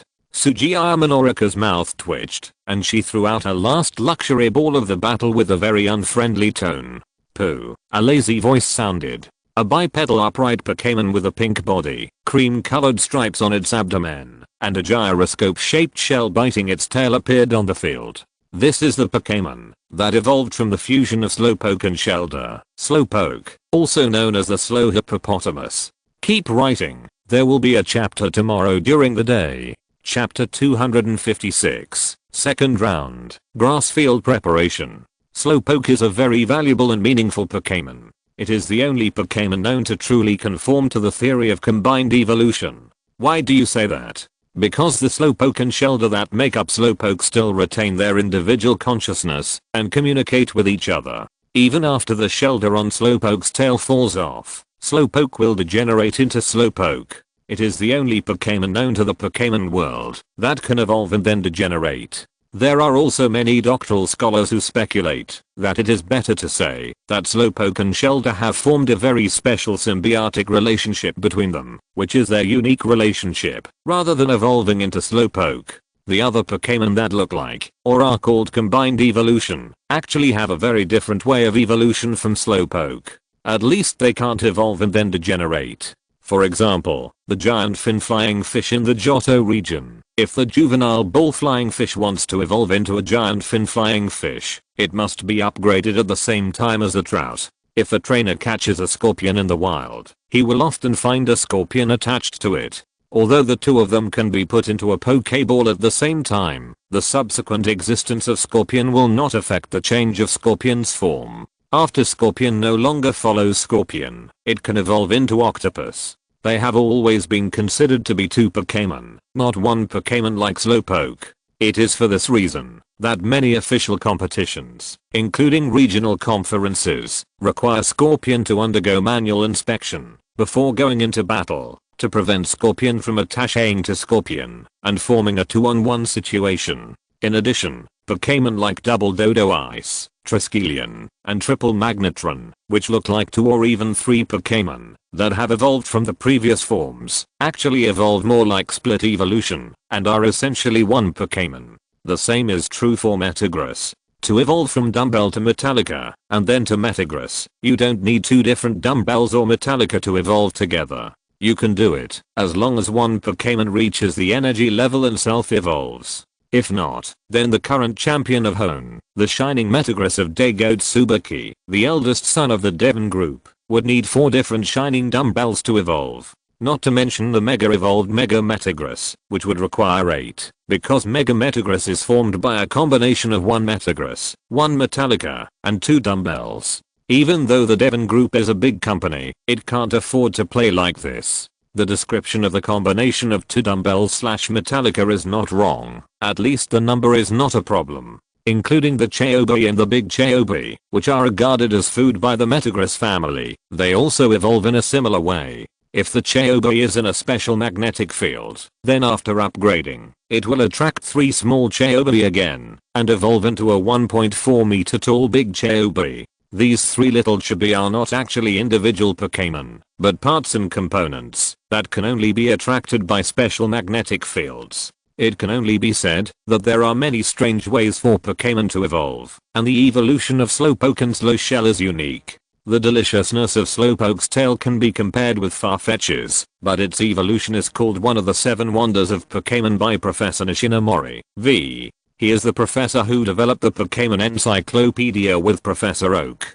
Before Professor Oak appeared, the Nishinomori family was the most prestigious doctor family in the Kanto region. From Nishinomori I to Nishinomori V, all of them made great contributions to the improvement of Pokémon information. Slowpoke, use Blizzard. Looking at Tetsuya, who was in a daze and didn't attack first, Sugiyama Norika's face was flushed with anger. Okay, you look down on me, right? Then I have to beat your Pidgeot. She gritted her teeth and directed Slowpoke to use a range attack. Forget about the direct skill of Freezing Beam, it is too easy to dodge with Pidgeot's speed. Slowpoke's dull eyes lit up slightly, and it gathered ice energy with a reaction speed that was inconsistent with its appearance. Thanks to the help of the venue, the blizzard was completely formed in a moment. The light blue wind whistled towards the motionless Pidgeot in the sky. The flying ice and snowflakes seemed gentle, but they were actually extremely violent. Move at high speed. The slightly distracted Tetsuya commanded Pidgeot to dodge. A light flashed across Pidgeot's body, as if its feathers became brighter. With its wings spread, the high-speed flying Pidgeot left several long after images behind it, which was dazzling. The blizzard followed closely behind it, not giving way. TSK, the superpower is not weak either. Tetsuya sighed. If ordinary non-ice type Pokémon and use the ice type blizzard, they would not be able to control it so freely. The reason why Slowpoke could control the blizzard to chase Pidgeot and attack was clear from its eyes, that emitted blue-purple light. This was because it was using its superpower to assist in control. The blizzard gradually grew in size. There are still many benefits to using ice skills in the ice field. They must not let the blizzard attack Pidgeot. Ice skills are very effective for Pidgeot, and blizzard is a skill famous for its power. With this move, Pidgeot will lose at least half of his physical strength. Steel Wing, defeat it. They chose the most violent method.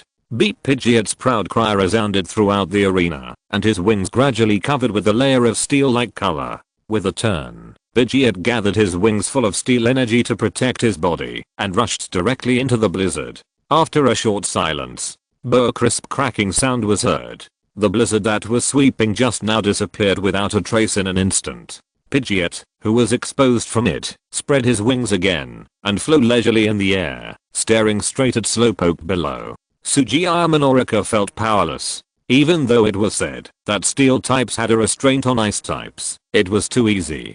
Slowpoke was in a bad mood after its skills were defeated head-on. The blizzard just now had its superpower attached to it. When Pidgeot defeated the blizzard, it also destroyed its superpower. Now its mental power was a little disordered. Don't you want to go? Then it's my turn. Tetsuya said, flash of lightning and wing attack. The method of dealing with Slowpoke with strong superpowers is completely different from that of dealing with the superpowered Queen Flower just now. Long-range attacks are meaningless, and can easily be blocked by objects controlled by superpowers. Not to mention that Slowpoke's own defense ability is quite good. If long-range attacks are slowly used, it is unknown when they will be defeated. However, compared to Pidgeot's fast movement speed, Slowpoke's movement speed can only be described as a turtle's crawling. Even if it is now in the ice water, 1 to 100 and 2 to 100, it seems to be twice as fast, but in fact it is useless. In close combat, even if Slowpoke's brain reacts, its body can't keep up. Pidgeot's entire body seemed to be made of white light. It spread its wide wings at a speed faster than when it had just dodged the blizzard and rushed towards Slowpoke on the water. Wherever it passed, a channel was formed, and the water below was forced to flow to both sides by the pressure. Shellblade. Sugiyama Norika could only pray that Slowpoke had recovered from its previous bad condition. But unfortunately, her prayer was not successful. Bang! Pidgeot rushed forward and hit Slowpoke's pink body hard with its wings. Slowpoke was directly knocked out of the water, rolled in the air, and landed on the few remaining floating ice behind. Flying Swallow. Under Tetsuya's command, Pidgeot's attacks came one after another. Telekinesis. Stabilize your body. Looking at Slowpoke being blown into the air by Pidgeot's Flying Swallow, Sugiyama Norika could only think of a way to make Slowpoke stabilize itself and fall into the water or onto the floating ice. Even if Slowpoke can hang in the air or even fly with the help of superpowers, the opponent is Pidgeot. The flying elves like Swallowtail can only passively take the beating when facing the opponent. How can Slowpoke do better? Help it, raise the wind. Zay was merciless. Since you don't want to stay in the air, then get down. Pidgeot climbed up and instantly appeared above Slowpoke's head. Whoosh whoosh, the powerful wings flapped wildly, and the strong wind formed seemed to press down the water surface below. Plop, the sound of falling into the water sounded, and Slowpoke, who relied on telekinesis to maintain his body slowly falling, fell directly into the water under the sudden external force. Fortunately, Sugiyama Norika was very relieved. Fortunately, Pidgeot's wind blew away the floating ice. The damage of falling into the water and falling on hard ice is completely different. Falling into the water at this height is at most a little uncomfortable. Moreover, after falling into the water, Pidgeot should not be able to attack Slowpoke for a while, and it can recover a little. This is not a passive game. This is a passive attack by Pidgeot that can't come out, and the rules allow it, which is a reasonable use. But the time can't be too long, otherwise the referee will still interfere. Storm. ZHE didn't care and directly commanded Pidgeot to use the big move. It's not that Pidgeot can't find the location of Slowpoke. With sharp eyes and a preference for preying on fish Pokémon, it is still very clear about the underwater situation. But fighting with water Pokémon in the water is really meaningless. It's better to use Storm to roll up the water directly so that Slowpoke has nowhere to hide, which is more convenient. Hoola la, the water column that rushed straight to the sky appeared in the next moment, and the strong storm turned into a water tornado at this time, just like the situation when Gyarados used Dragon's Fury in the ocean.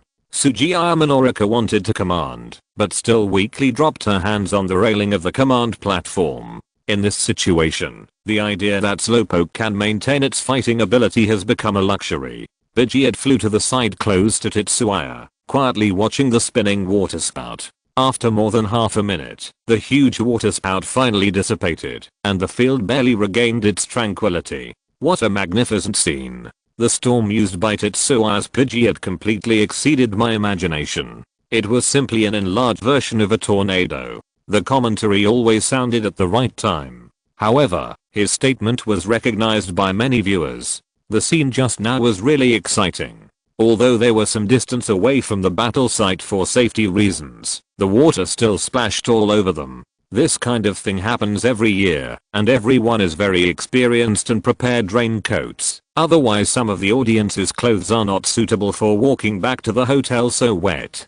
Pooh Slowpoke's unconscious voice sounded, and its figure floated on the water, and its eyes turned into circles. Okay, we saw that Gigi's Slowpoke has lost its ability to fight. This is her last Pokémon. According to the rules of the game, it is a pity that Gigi can only stop here. Thank you and Tetsuya for bringing us such a wonderful battle, but Gigi's strength is still quite good. I hope she can achieve better results in the future. In this battle, Tetsuya's Pidgeot is really amazing. He defeated 3 Pokémon in a row with 1 Pokémon. This is quite rare. Without waiting for the referee to announce the result, the commentator began to summarize the battle. Sugiyama Gigi's face was tense, and she took back Slowpoke. After the referee announced the result, she walked out of the competition without looking back. Tetsuya, who came to the exit channel and stretched out his hand to shake hands with the referee after the game, had to force the referee to shake hands. The referee looked helpless. Shaking hands after the game is not a hard and fast rule, but everyone does it out of friendship.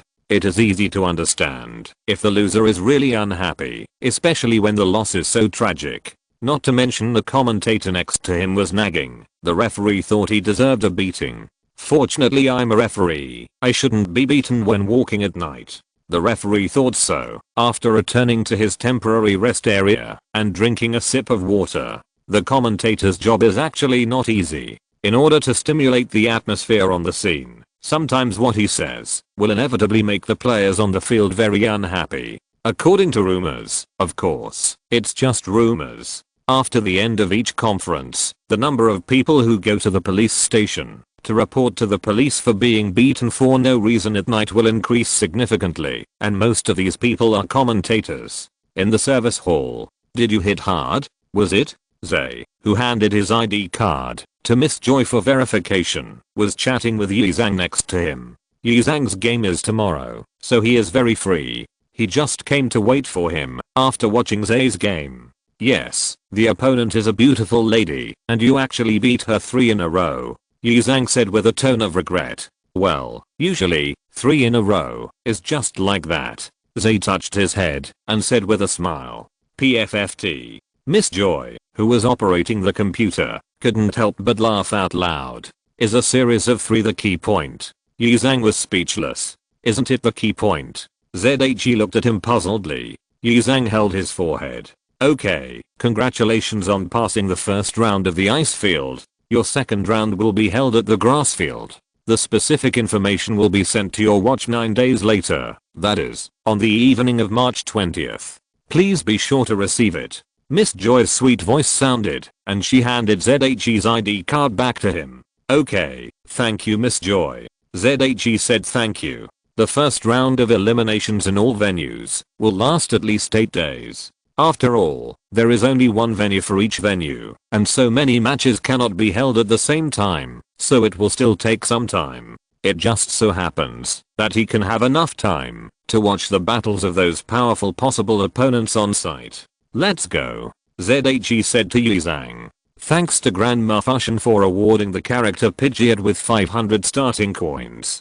Continue writing. If nothing goes wrong, there will be another chapter in the evening. My concept of time may be a little different from that of normal people. If you're listening to this novel on a channel other than Fanfic World, it means they downloaded and uploaded it without effort. We cordially invite you to visit our channel, Mundo Fanfic Novelos. There you'll find the original version of this story and you can explore many other novels of various genres. We're waiting for you to immerse yourself in a world of incredible novels. Chapter 257, Injury-free but not control-free. The second branch venue, the Waterfield.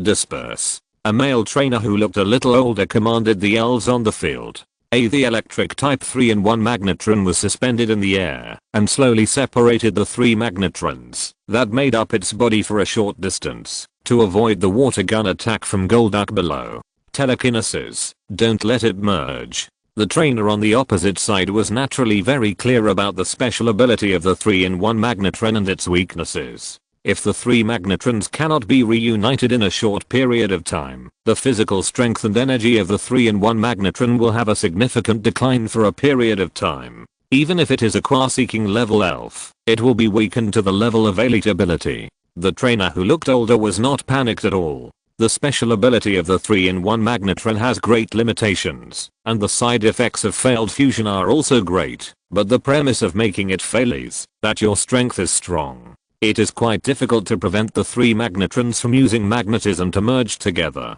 It's boring. There is no strategy at all, just relying on strength to play. Yizang complained, and Tetsuya was sitting next to him. Well, I can't tell his style or habits at all. Tetsuya was also a little bored watching the battle on the field.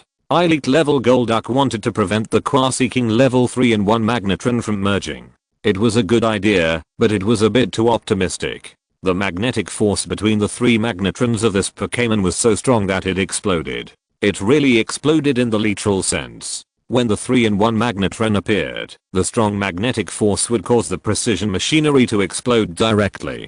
Basically, in all modern towns, if you don't put the 3-in-1 magnetron in the Pokéball, you will be warned by the local misjuncture, and in serious cases, you will be punished for violating the law. However, he dared to do so only when he was ahead in strength. If it was a qua-seeking level Golduck, it is estimated that the trainer of the 3-in-1 magnetron would not even use this ability. This is why Tetsuya and Yizo both found it boring. Because there is no point in analyzing the moves that the opponent will definitely not use when facing them. Watching the 3-in-1 Magneto forcibly merge under Golduck's telekinesis, and then giving Golduck, which was in a state of mental confusion, a powerful lightning strike. ZHE also stood up. Forget it, let's change to another one. This opponent is too weak, and can't force anything out of it. Yizang nodded and followed him out. It seems that there are no top-ranked trainers competing today. ZHE looked at the competition schedule displayed on the official website of the league on his watch.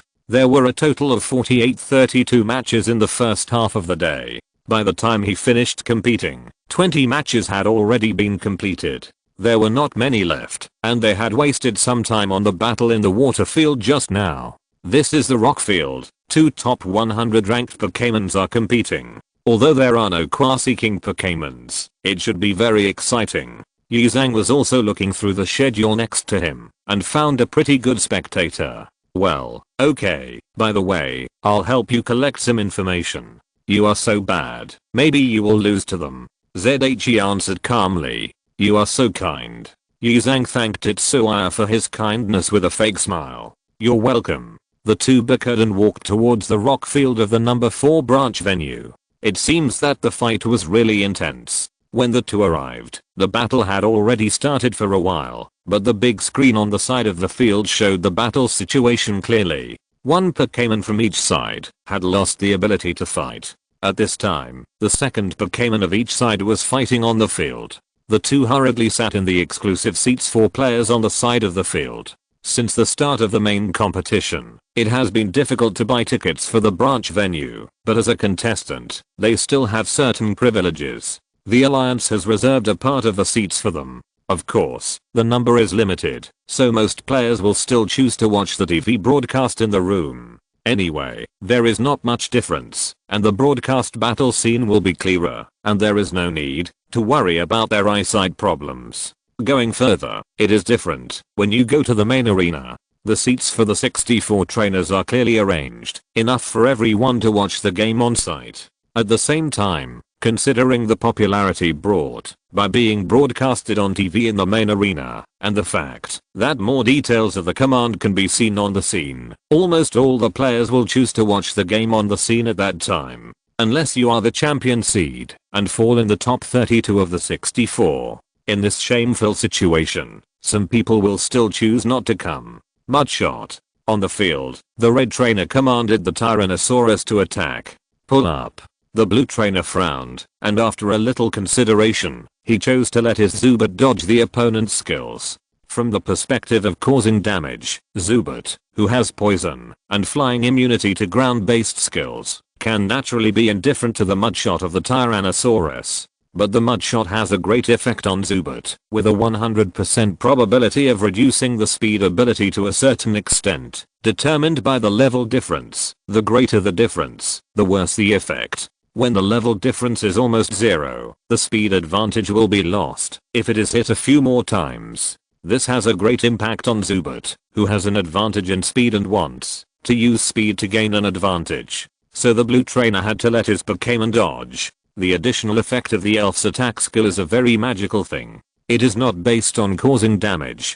This is slightly different from the judgment of the order in the previous life game. In the game, if the attribute of the attack move of the attacker has no effect on the defender, no damage calculation is performed. If no damage is caused to the defender, no subsequent other judgments are performed. However, in reality, the attack on the opponent and the additional effect occur at the same time, and there will be no data judgment in a sequential manner. In other words, even if you use ground skills on a flying elf, as long as it hits, although it cannot cause damage, the effect of the ability reduction or increase that may be caused will still take effect, and the abnormal state that should be trapped will still fall into it. As for the degree of change in the probability, it depends on the strength gap between the two elves. However, no matter how big the gap is, there is still a possibility of successful influence, and after success, there will be a slight impact. This is like a change move. Only when the level and strength are close can the change type move cause a significant change in the enemy's ability, and it must be accumulated many times to truly affect the outcome of the battle. This is also the difference between reality and games. There will be no situation where a level 1 elf uses a change move to directly reduce the ability of a level 100 elf by a large level. It is true that multiple Pokémon can stack their effects on one Pokémon, but quality will largely offset the effect of quantity. If an ordinary Pokémon wants to use a transformation skill on a champion Pokémon to produce a significant effect, the number of Pokémon is not something that can be achieved by simply using 2 or 3 digits. In the battle with Tetsuya just now, Sugiyama Noriyoshi used the ghost-type Shadow Ball on Pidgeot, which had only ordinary attributes at the time. For this very reason, Shadow Ball has a probability of about 1 in 5 that the energy defense ability of the attacked Pokémon will be reduced, which can create certain favorable conditions for the next Pokémon to play. After all, Pidgeot was still in the feathered state at the time and was continuously recovering his physical strength. Instead of relying on some skills that can only cause extremely low damage to consume him, it is better to pave the way for the next battle. At that time, the powder type skills could not get close to Pidgeot. The air vortex stirred up by the pre-charge of the whirlwind blade would block them out, and only skills like Shadow Ball that barely had a physical body could hit Pidgeot. If the only Shadow Ball at that time successfully reduced Pidgeot's energy defense, the second Queen Flower would have the opportunity to use the grass type ultimate move to consume a considerable part of Pidgeot's physical strength. With this increase and decrease, the probability of victory will increase to some extent. Although it is at most 3-4-1, it is at least better than being killed 3 in a row. Unfortunately, the opponent's luck was a bit bad. In addition, the additional effect here refers more to the change of ability, because it is completely unrelated to the attribute, such as paralysis, poisoning and other 5 abnormal states. Due to the influence of the attribute, the situation of being immune to some abnormal states still exists. Therefore, those who want to use 100,000 volts to paralyze electric Pokémon are still impossible to play, and it is not realistic to poison steel Pokémon. It is still similar to the transformation move. Most transformation moves are not affected by the no effect in the attribute affinity.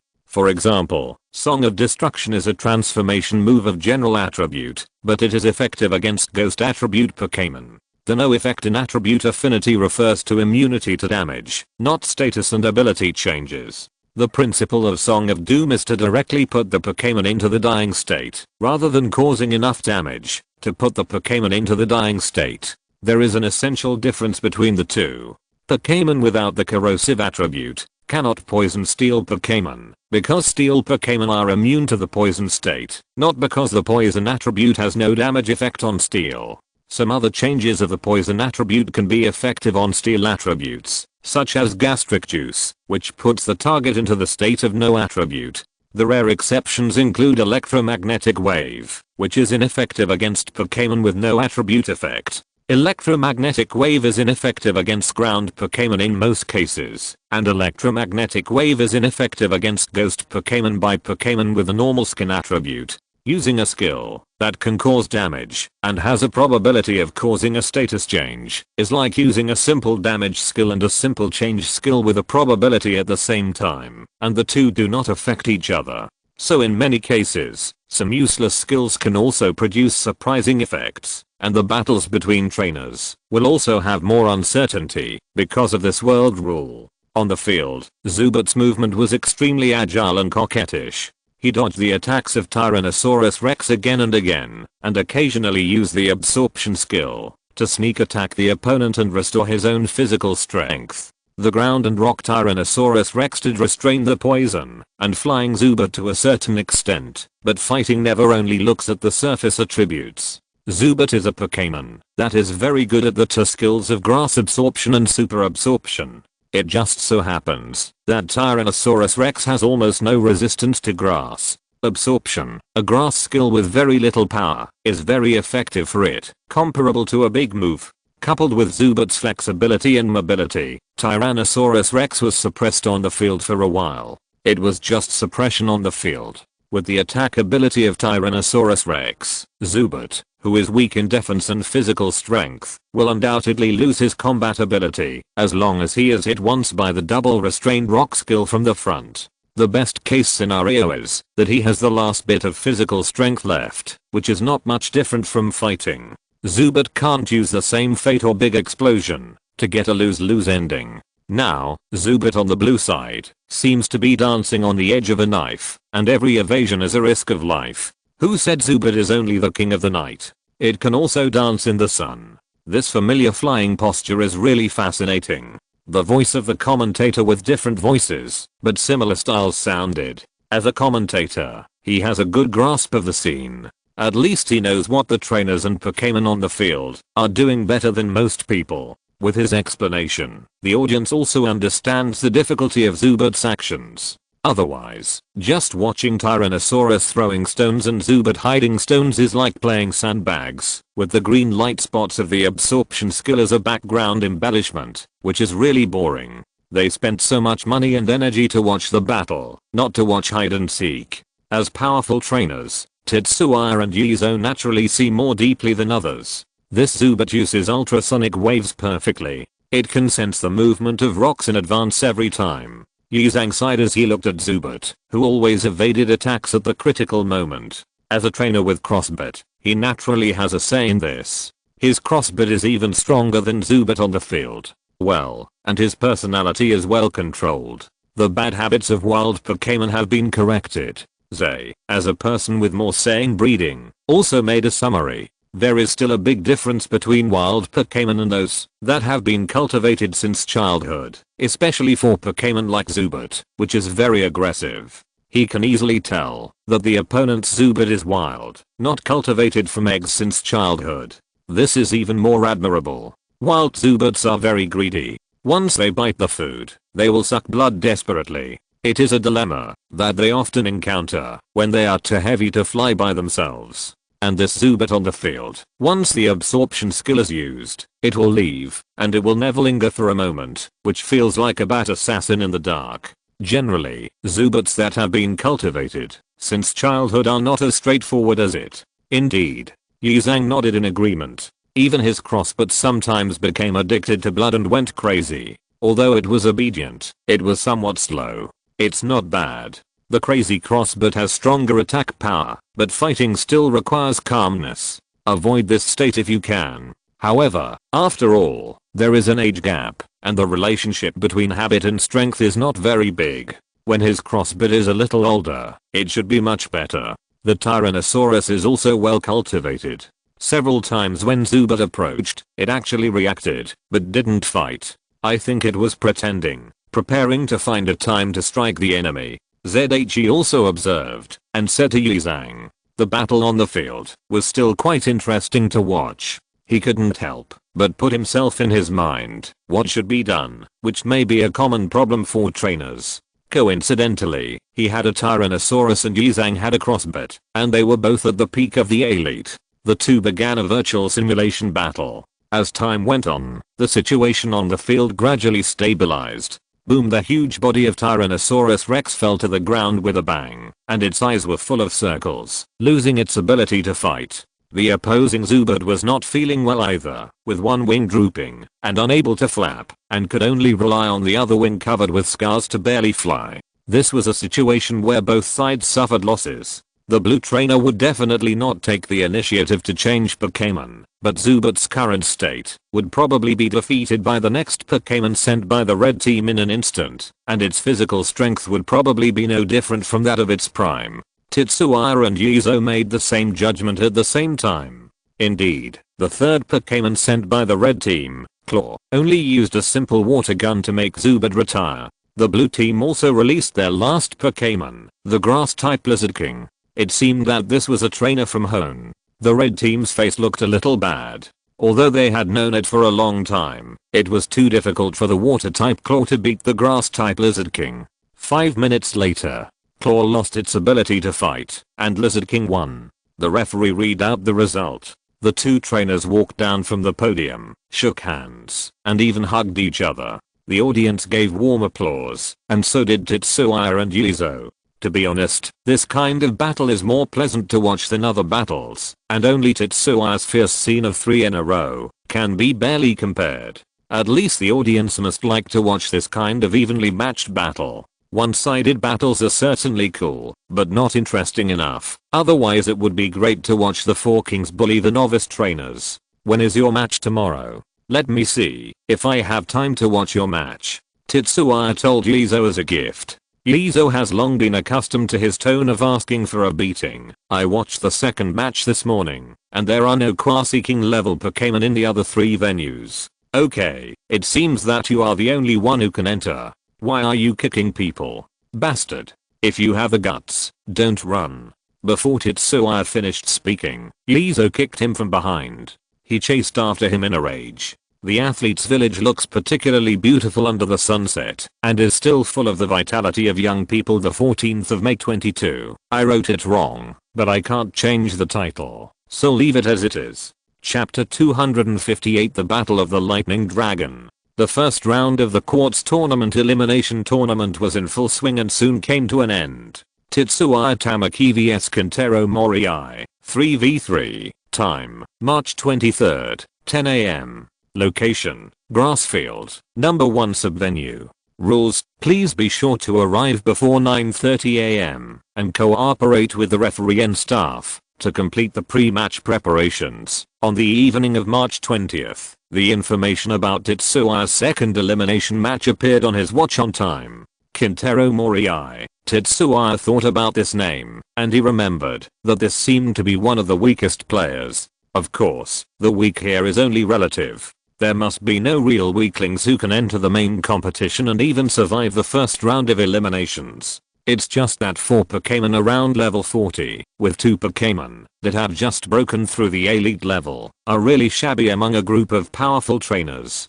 Fortunately, he had good luck in the draw, so he survived the first round. For Kentaro Moriai, whose strength is estimated to be ranked around 1000, His current results can be regarded as a breakthrough. Well, but I have to unilaterally announce that you are out in advance. Little brother Zaya tapped the table with his knuckles, feeling very happy. It seems that his luck in the draw is quite good this time. It's just right. Let the three little guys, Monarch, Togekiss and Dragonite, play. Zaya easily decided the three Pokémon for the next game. As for losing, that won't happen. The level of these three little ones is not worse than the main ones of Kintaro Morii, not to mention that under his careful training, the difference in strength is greater than the simple numerical difference in level. After informing the three little guys of this news in advance, you can clearly feel their enthusiasm. Sleep. Zaya looked at the information for a while, and when the night deepened, he soon fell asleep. March 23rd, 9:50 AM. Welcome everyone to the grass field, the venue for the first elimination match of the Quartz Conference. Just now, Hiseo and Yuki presented us with a very exciting battle. Next, we will welcome the fourth match of the day. I believe that many viewers have already learned from the official website of the league conference that one of the contestants today is our young torch runner, Tetsuya Tamaki from Viridian City. This trainer is quite amazing. In addition to the amazing 10 consecutive wins during the preliminaries, Tetsuya also defeated 3 of his opponent's Pokémons in a row with a single Pokémon, Pidgeot, in the first elimination round, and advanced to the second round. You know, there were a total of 512 matches in the first round of the elimination match this year, and there were only 26 matches with a 3-in-a-row match. I wonder if he can also bring us a wonderful performance today. His opponent is Kintaro Morii, and his strength should not be underestimated either. The passionate voice of the commentator echoed in the arena of the grass field. The cheers of the audience became even more enthusiastic. Then please stand on the command platform and send out your Pokémons at the same time according to my instructions. After communicating with the two players, the referee returned to his position and raised 2 flags, one red and one blue. The fourth match of the 12th day of the grass field, Tetsuya Tamaki vs. Kintaro Morii, 3v3 battle. Both sides can change Pokémons at will, and one side cannot lose all the Pokémons in the battle. Both sides release Pokémons at the same time to fight. Start. Explode, Elder. Go without regrets, Butterfree. One on the left, and one on the right. 2 Pokémons appeared in front of their respective trainers, facing each other across the grass field. The shape of the grass field is similar to that of the standard battlefield, but the difference is that it is mainly composed of dense and compact grass instead of rocks or bricks. These grasses are quite messy, and the types and heights change almost every few steps. In some places, the grass is smooth and shiny, while in others it is dull and tough. Some lawns are carefully trimmed, like roadside decorations, while in others they are messy. If you take a step forward, a small Pokémon can be completely hidden in them, and if you take a step back, even if you are a caterpillar, you will be exposed. There are also several places with several small forests as tall as a person. Compared with the ice field, which restricts the heavyweight and huge Pokémon, the grass field looks more like a wild forest, which is quite friendly to some Pokémon. Oh, dear audience, what did we see? A pink electric dragon. Is this a shiny Pokémon? I can say frankly that, even though I have hosted so many battle commentaries, this is only the second time I have seen a shiny Pokémon. This Pokémon is so rare that it can't be rarer. The next moment the Pokémon appeared, the commentator's deafening exclamation sounded, and with the help of the loudspeaker, it even drowned out the audience's exclamations. Tetsuya's Dragonite appeared once in the preliminaries, but there were so many preliminaries going on at the same time, and Dragonite took an incredibly short time to resolve the battle, so not many people actually saw it with their own eyes, but they might have heard of it occasionally. When the pink Dragonite appeared on the field, everyone was amazed. The rarity of the shining Pokémon alone was still higher than that of the quasi-gods, and some people might not be able to see one in person in their entire lives, which was something to be truly impressed by. Tetsuya's opponent, Kintaro Morii, was also surprised, but more of a happy one. Because Tetsuya's intelligence was not difficult to investigate, although Kintaro Morii was not sure whether Dragonite was a shining color before, at least he could be sure that Dragonite was one of the lower level Pokémons in the opponent's hand. Or maybe it didn't even need to be one. It was the lowest level one. Although Kintaro Moriai also knew that level and strength were never completely linked, at least the strength of the lower level Pokémons would not be exaggerated, at least much better than the Quasi-King level Pokémons that Tetsuya sent out. Do you think I'll take this opportunity to train weaker Pokémon? I'll make you regret it. Kintaro Moriai thought silently in his heart. He was not angry. It was a good thing that his opponent looked down on him. Why should he be angry? There was no need at all. Only in this way could he have a chance to win. Kintaro Moriai looked resolute. Butterfree, use poison powder. Dragon, plasma bath. Both sides issued orders at the same time. Butterfree flapped its wings, and the dark purple powder slowly enveloped the dragon under its control. The dragon itself was not a Pokémon known for its speed. Even though it was quite proficient in its skills, it was inevitably a little slower than Butterfree. But this had no effect, because the flying type Butterfree could not take the initiative to approach the electric type dragon unless it wanted to suffer. It could only attack from a distance, and the long distance in between was enough for the dragon to arrive first. The charged yellow particles spread from the dragon's body, making a crackling sound.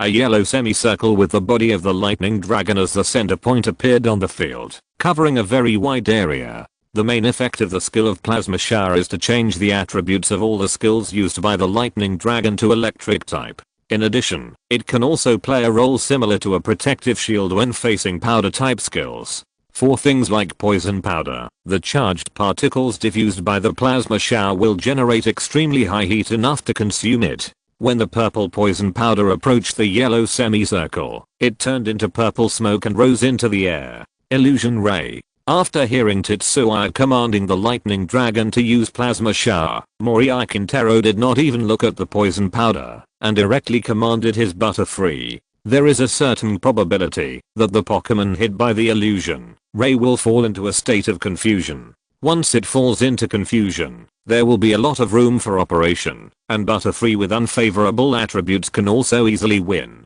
He has successfully won in this way before. Who? Butterfree screamed, and colorful light balls began to take shape between the two tentacles on its head. Charge Beam. The only thing that can defeat a light skill head on is light skill, and ZHE is very clear about this. The electric dragon was not to be outdone, and its body was full of electricity. A yellow light ball surrounded by arcs condensed between its hands. Biu soon, two light balls were emitted from the two elves, and in an instant they turned into long beams. The two light skills began a silent confrontation in the middle of the field. Gradually, the yellow light gained the upper hand. It is good that Butterfree can learn superpower skills, but after all, it does not have the attribute of superpower. Even if the standard power of the charge beam is slightly lower, the illusion beam can only be suppressed. Suddenly, arcs flashed on the electric dragon's body, and the charge beam instantly overwhelmed the illusion beam and directly hit Butterfree. Who? Butterfree screamed. The effect of the charge beam to enhance the user's energy attack ability played a crucial role in the process of the two skills fighting. This time Butterfree suffered a lot of damage. The commentary is always so timely. Continuous electric shock. After the attack was successful, Tetsuya commanded the electric dragon to launch an offensive. The electric dragon said that this was exactly what it wanted. The electric light on its body flashed again, and small electric shocks attacked Butterfree at a very fast speed. Fortunately for Kintaro Moriai, Butterfree was not paralyzed by the attack of the electric dragon, otherwise it would be a big problem to dodge now. Dodge, Spit Silk. He hurriedly commanded Butterfree. Butterfree panted and flapped its wings desperately. It also knew what the consequences of being hit by the electric shock would be. It didn't want to face the failure so easily. Squeak. The flying white silk threads instantly covered the entire sky. The weak silkworm silk became an excellent means of defense at this time. The continuous electric shocks of the electric dragon could make it charred and burn, but it could not break through its defense line. Butterfree, who had been practicing the silk spinning skill since the caterpillar period, obviously had a different understanding of this skill. The silk threads that changed from white to black kept falling from the sky, and the green field seemed to be covered with a layer of black. 100,000 volts.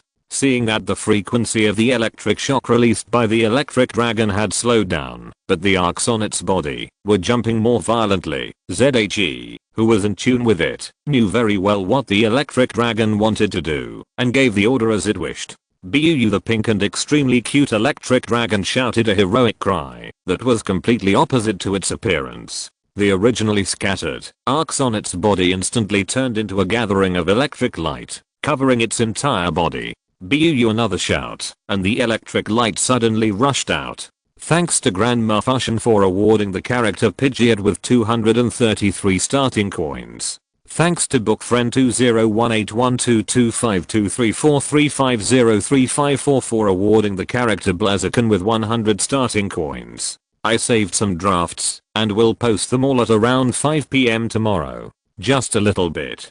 Chapter 259 Different Ways. Same victory. The jumping electric light crashed into the sky full of insect silk. In an instant, a big hole was broken in the barrier formed by the insect silk, and 100,000 volts directly hit Butterfree's weak body. Butterfree's painful cry came in the shining yellow light. Didn't lose its fighting ability? ZHE was also surprised. With Butterfree's defense and physical strength, it should not be possible for it to continue fighting. After taking the two electric skills of Charging Beam and 100,000 volts, Butterfree soon understood why it still had the ability to fight. The electric light disappeared, and a Butterfree with burnt marks all over its body appeared in front of everyone, and its body still retained the blue-purple light covering its body. Did it use telekinesis to offset part of the damage? What a quick reaction. Butterfree can actually use superpowers so skillfully. ZHE couldn't help but admire in his heart. Moreover, under the coverage of telekinesis, Butterfree still did not fall into a paralyzed state. The film formed by telekinesis was equivalent to the effect of a short-term mysterious guarding skill. Barbutia, use ultrasonic wave. Kintaro Morii commanded with hope. The tentacles on the head of Barbutia, which was struggling to support its flight, touched each other again, and circles of ripples spread out.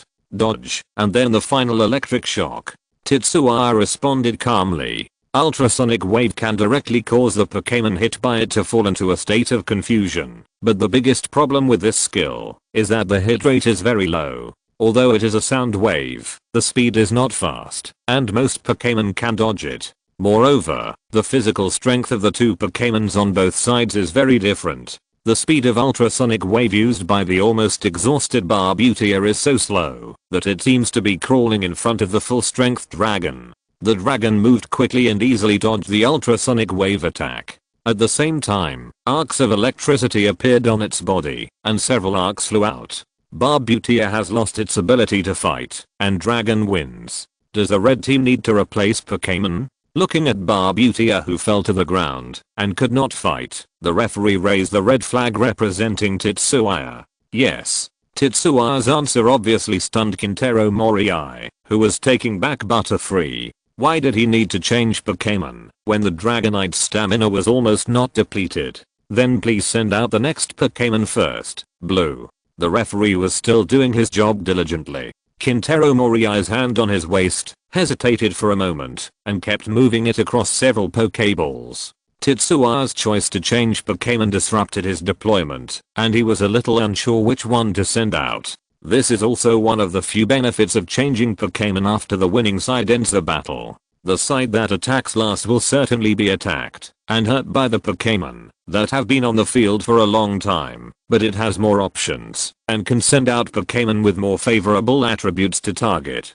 Please send out the next Pokémon, Blue. The referee urged. Kintaro Morii finally chose a Pokeball and threw it out. Then, I'll leave it to you, Parasaurolophus. Parasaurolophus, a mushroom Pokémon, looks like a kangaroo. The mushroom on its head is shaped like a bamboo hat, and there are two red spherical objects on it, symmetrically growing on both sides, with a paw in the middle, which is why it got its name. Its limbs are composed of two red claws, and its elastic wrists allow Parasaurolophus to easily attack opponents at various incredible angles. Its green and beige body also makes it look quite cute.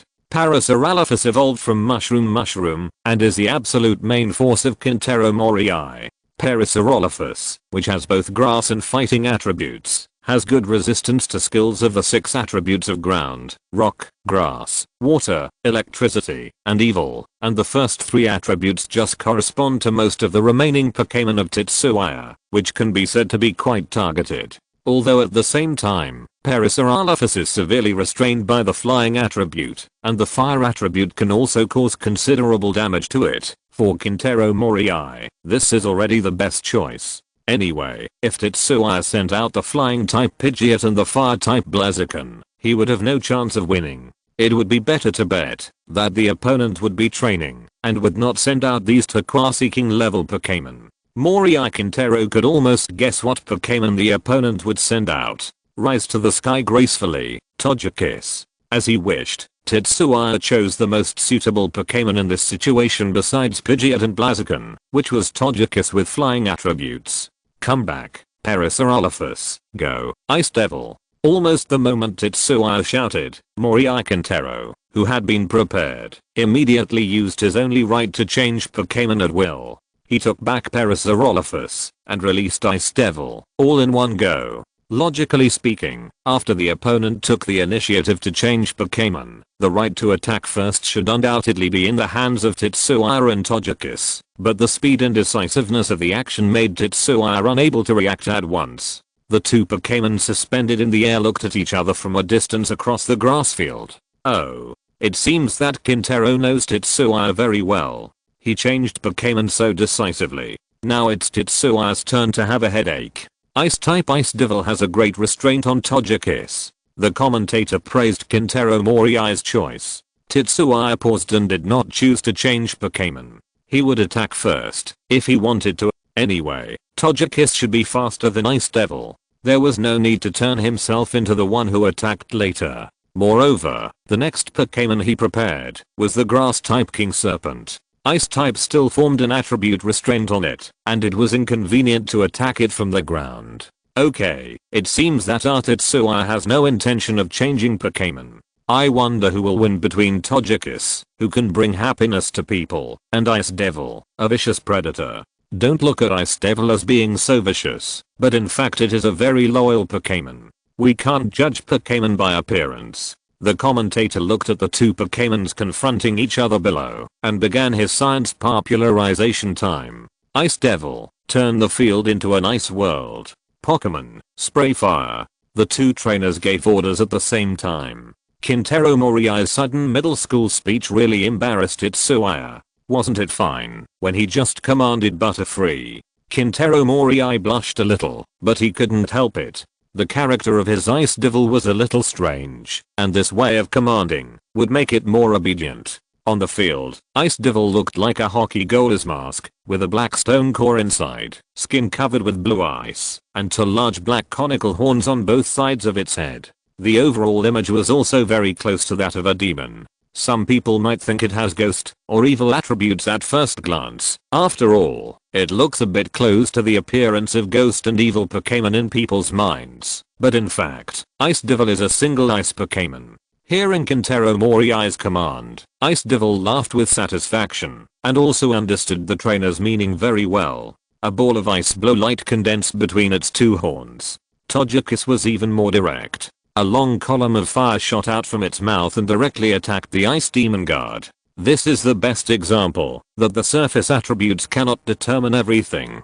The Ice Demon Guard is restrained by the skills of fighting, rock, steel, and fire. In the skill list of Togekiss, there are various attack skills of various attributes, and these skills of various attributes are also its forte. The column of fire crossed nearly 2/3 of the grass field at a very fast speed. The high temperature made the grass directly below the path dry up, and the originally green grass was covered with a layer of burnt yellow. The Ice Demon Guard, who was concentrating skills on the spot, did not move, and completely took the damage of this attack head on. What's going on? The Ice Demon Guard of player Morii Kintaro didn't make any evasive moves. Was it a mistake? Fire skills can double the damage to ice elves. Ice and water are not the same thing. Morii Kintaro didn't take the exclamations of the commentator and the audience to heart at all. His eyes were fixed on the blue light ball between the 2 horns of the Ice Demon Guard. Ice Demon Guard endured the pain and maintained the stability of the blue light ball. After a moment, He threw the blue light ball into the sky. The sound rang out, and the referee calmly raised a special umbrella and opened it. Boom boom boom. The next moment, black clouds covered the entire battlefield. Snow was floating in the sky, accompanied by wind, and occasionally hail of varying sizes fell at a faster speed. Chaco Tojikis, who was hit by a fist-sized piece without checking, cried out in pain. Hail weather combined with the characteristics of the frozen body. It seems that we can't fight a protracted war. ZHE also thought a little tricky. Hail can cause continuous physical consumption of Tojikis, and Ice Demon Guard with the characteristics of the frozen body will not only not be hurt in hail weather, but will also recover physical strength. This reduction and increase is quite deadly. It is no wonder that just now Kintaro Moriai did not let Ice Demon Guard give up the skill release to dodge, even though it was hit directly by the jet of flames. Tetsuya didn't expect that the Ice Demon Guard on the other side had a rare weather skill. This skill is quite difficult to learn. I guess Kintaro Moriai spent a lot of money to let Ice Demon Guard learn this move in order to match the characteristics. It seems that I have to find time to let the elves master weather skills. At this time, Tetsuya still had the mind to think about other problems. His travel time was relatively short, and many shortcomings were not so easy to make up. In this case, let's make a quick decision. Pocus, use the steel wing trick.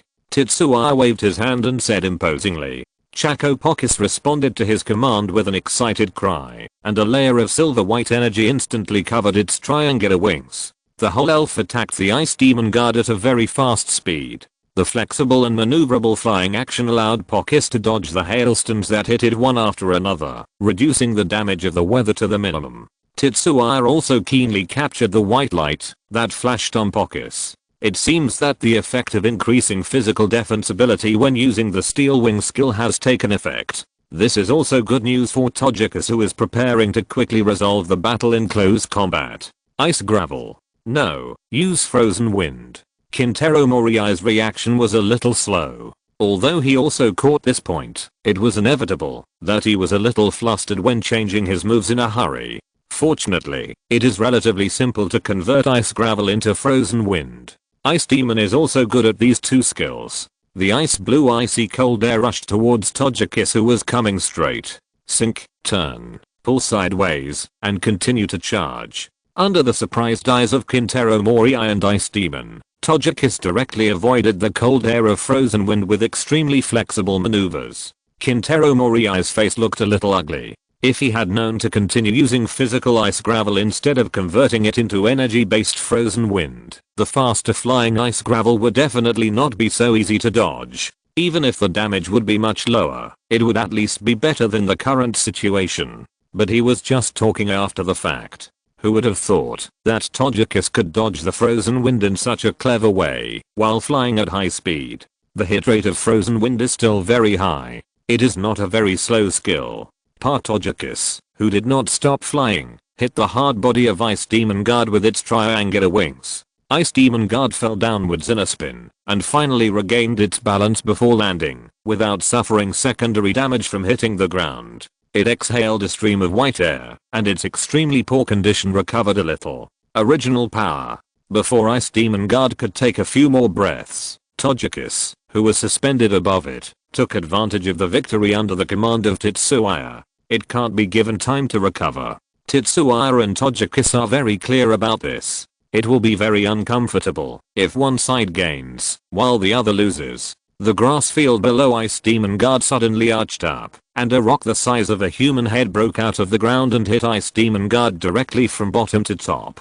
Ice Demon Guard let out a painful cry. Fire type jet flames, steel type steel wings, rock type primitive power. It took 3 skills that restrained its attributes, and they were all powerful. If it weren't for the continuous recovery of hail, the Ice Demon Guard would have fallen down by now. Not only that, what made Kintaro Moriai even more desperate was that the white light representing the improvement of Tojikis appeared again on his body. Kintaro Moriai really wanted to curse. Are you fighting with your lifespan? The original power has a probability of less than 1% and the probability of 10% is actually less than 1%. At the same time, it can improve the effects of attack, defense, special attack, special defense and speed at once. What can I do? Tetsuya spread his hands.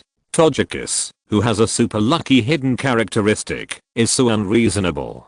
To be honest, Tetsuya felt that Togekiss' luck was average today. None of the 3 attacks hit the vital point. As long as it hit once, the Ice Demon Guard on the opposite side would definitely be gone. Absolute zero. Looking at the extremely unfavorable situation for him, Kintaro Moriai gritted his teeth and released the ultimate move at the bottom of the box. Absolute Zero is undoubtedly the most powerful skill of the ice element. Its performance is slightly different from that in the game. In the game, if the user's level is lower than the opponent's, Absolute Zero will not work. In reality, the concept of level has been expanded to refer to the difference in strength stages. To put it simply, it is ineffective for ordinary level elves to use Absolute Zero against elite level elves. But if an elite level elf uses Absolute Zero against an ordinary level elf, as long as it hits, it can put an ordinary level elf into a near-death state with one hit. If they are at the same strength stage, such as elite against elite, the effect will vary depending on the level difference. If a level 49 elite elf uses Absolute Zero against a level 30 elite elf and hits it, the latter state is not much different from near death. But the premise is to hit it. Absolute Zero's extremely long charge and extremely slow attack speed make it difficult to successfully attack opponents of the same level. Slenderhorn. ZHE also chose a more proactive method, which is to make the Ice Demon Guard lose its combat ability before sending out Absolute Zero. He even had many countermeasures, such as defending or trying again, which could make Kintaro Moriai's command meaningless.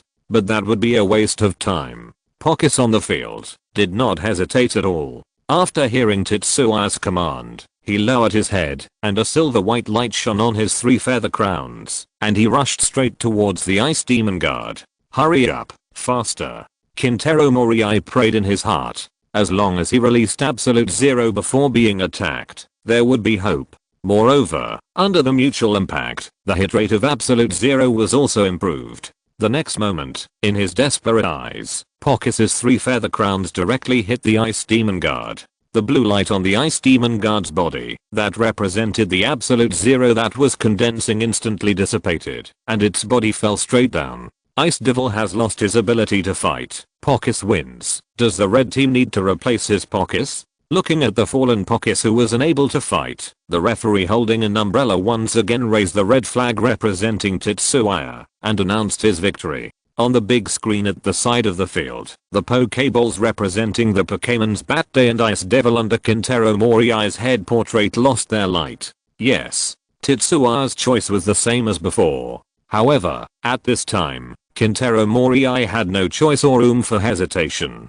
He could only quickly release the only remaining Pokemon at the signal of the referee. I'll ask you again. Go Parasaurolophus. Prepare for the battle.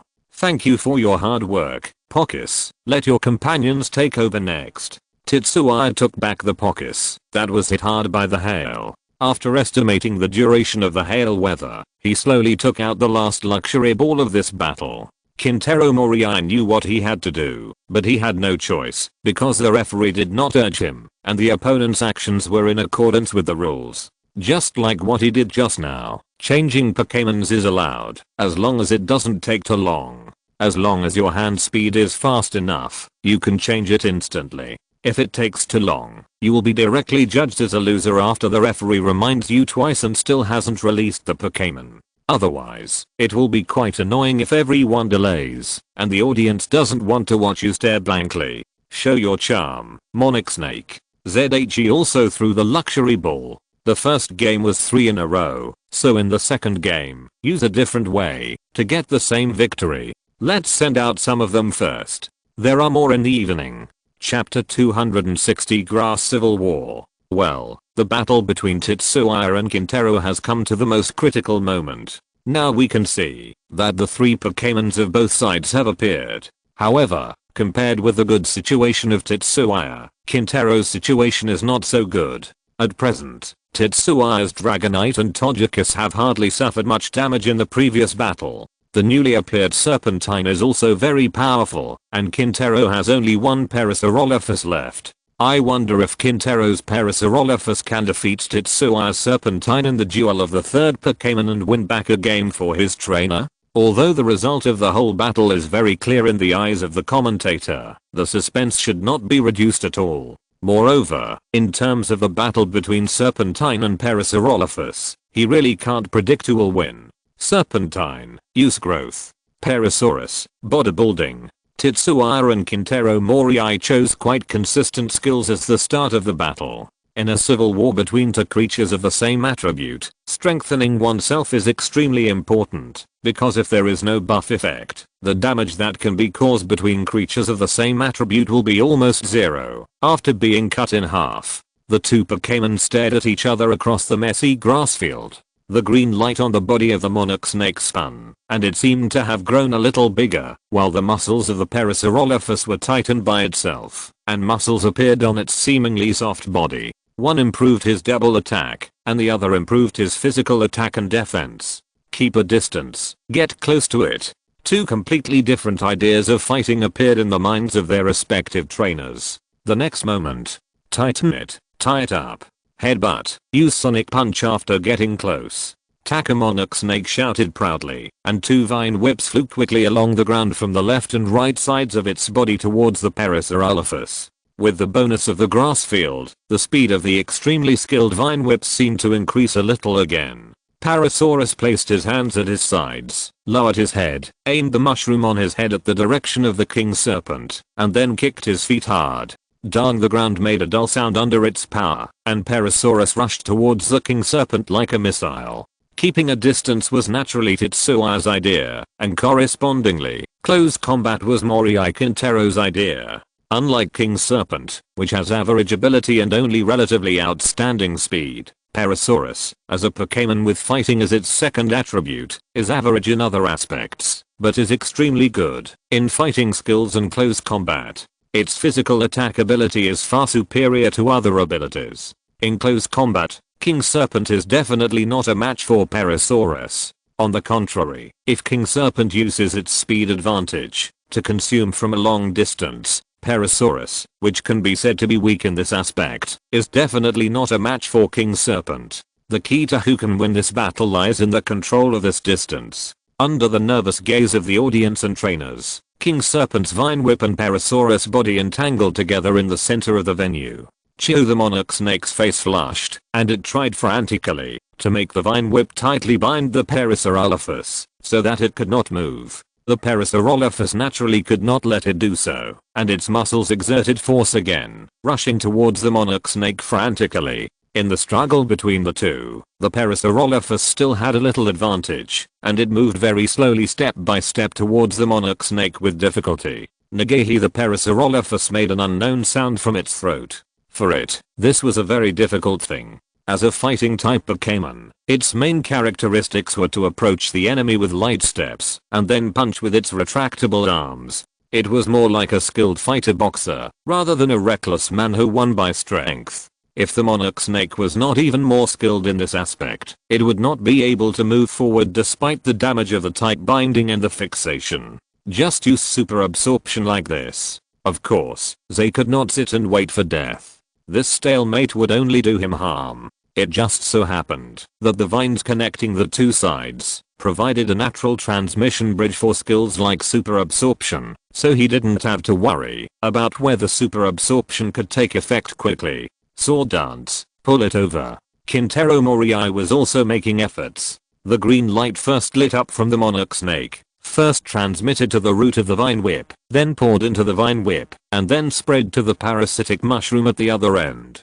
The parasitic mushroom twisted its body and wanted to use sword dance, but it was easier said than done. Simply moving was already difficult, and wanting to use a sword dance with a large range of movements was like climbing to the sky. Nohi, the green light of super absorption quickly came to the parasitic mushroom, and its feet obviously softened. The monarch snake took the opportunity to push it away from itself with the vine whip. Sharp stone attack. Kintaro Morii could only change his method and quickly find a way to get rid of the consumption of super absorption. Although the damage was not great, it would be very disadvantageous for the subsequent battle if it lasted for a long time. After a moment of weakness, the parasitic mushroom quickly adjusted itself and condensed several rocks in its hands. It closed its claws and barely lifted the rock and used the sharp part to swing it hard at the whip. Shhh, there was a friction sound, and with the efforts of the Parasaurolophus, the whip fell off its body and it regained its freedom.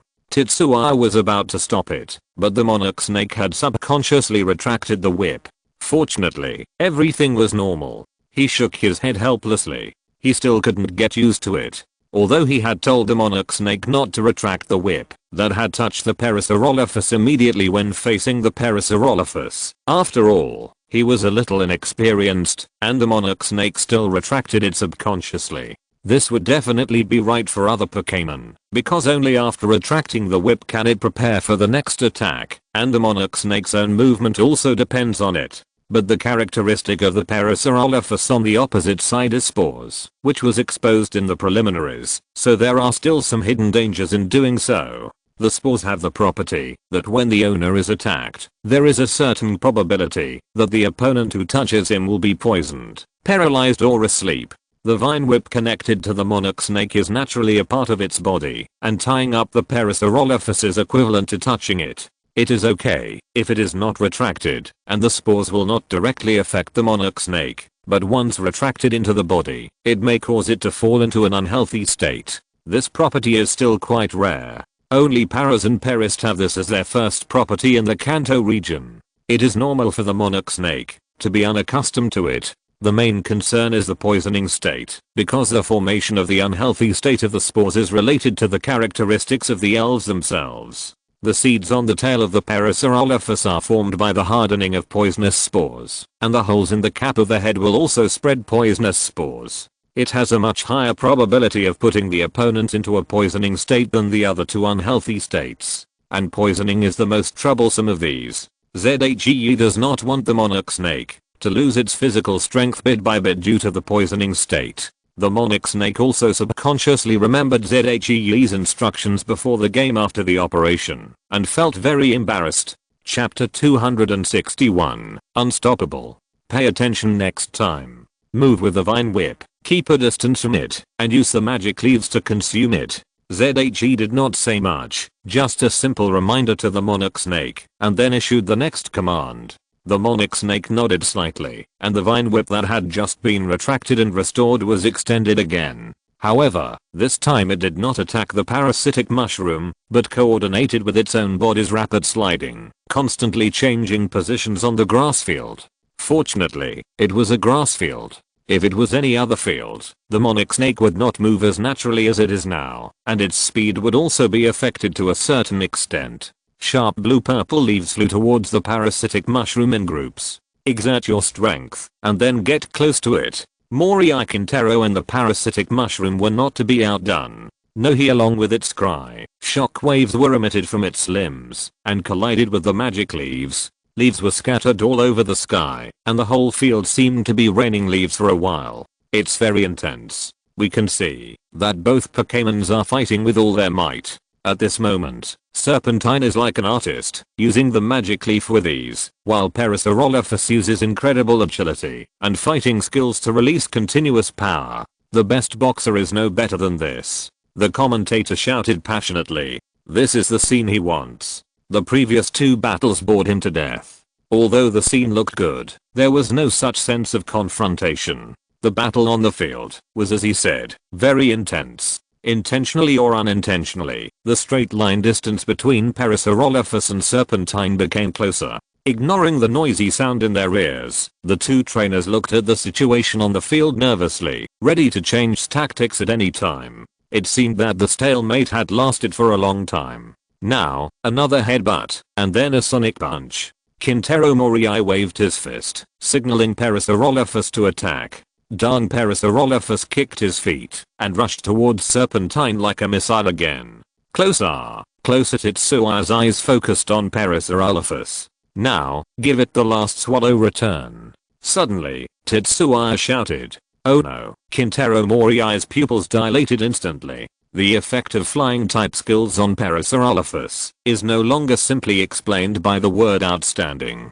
Both the grass type and the fighting type are restrained by the flying type. Under the superposition, the standard power of swallow return is about equal to a big explosion with no sequelae to the user. What's more outrageous is that unlike the problem of low hit rate caused by the limited range of the big explosion, the swallow return skill has a built-in tracking and 100% hit rate like the magic leaf. Hold it? Kintaro Morii simply thought about it and knew that it would not work. Holding it requires preparation time. Judging from the speed of the two elves rushing towards each other, it is simply too late. In this case, he made up his mind. Take it down, double return. No, the cry of Parasaurolophus was full of the unique momentum of the fighting type elves, and the body parallel to the ground actually returned to normal under its control. Although the momentum could not be offset at once, and the two deep marks left by its feet on the ground could not stop the body from moving forward, it had made a perfect defensive posture in advance.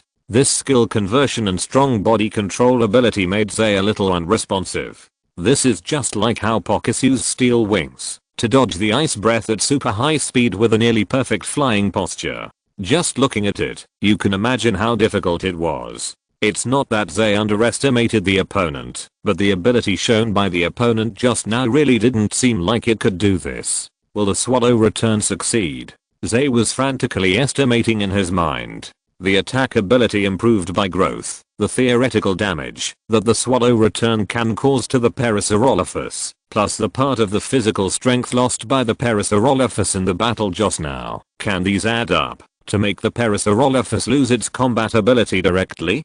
Don't forget that the Parasaurolophus used bodybuilding to improve its defensive ability at the beginning. His face was a little uncertain. If the Parasaurolophus cannot be directly made incapable of fighting after resisting the swallow return, the damage it suffered will be doubled and rebounded to the monarch snake. There is no need to calculate this. Serpenti will definitely lose its ability to fight. It is true that Serpenti's physical strength is much better than Parasaurolophus, but it is definitely not twice as much. These thoughts flashed through his mind, and the situation on the field would not change because of his thoughts. In an instant, Serpenti, which was shining with white light, and Parasaurolophus, which was in a defensive posture, collided fiercely. Stalemate. The two Pokémons were beyond everyone's expectations, and were deadlocked in the middle of the field. The white light on Serpenti flickered unsteadily, and Parasaurolophus's state also visibly declined, but neither side made any unnecessary movements.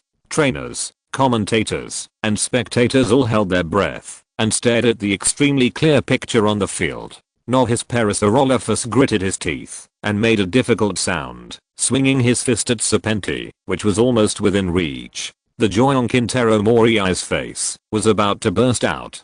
Serpenti did not move and proudly raised his head, and his noble red eyes revealed his recognition of Parasaurolophus.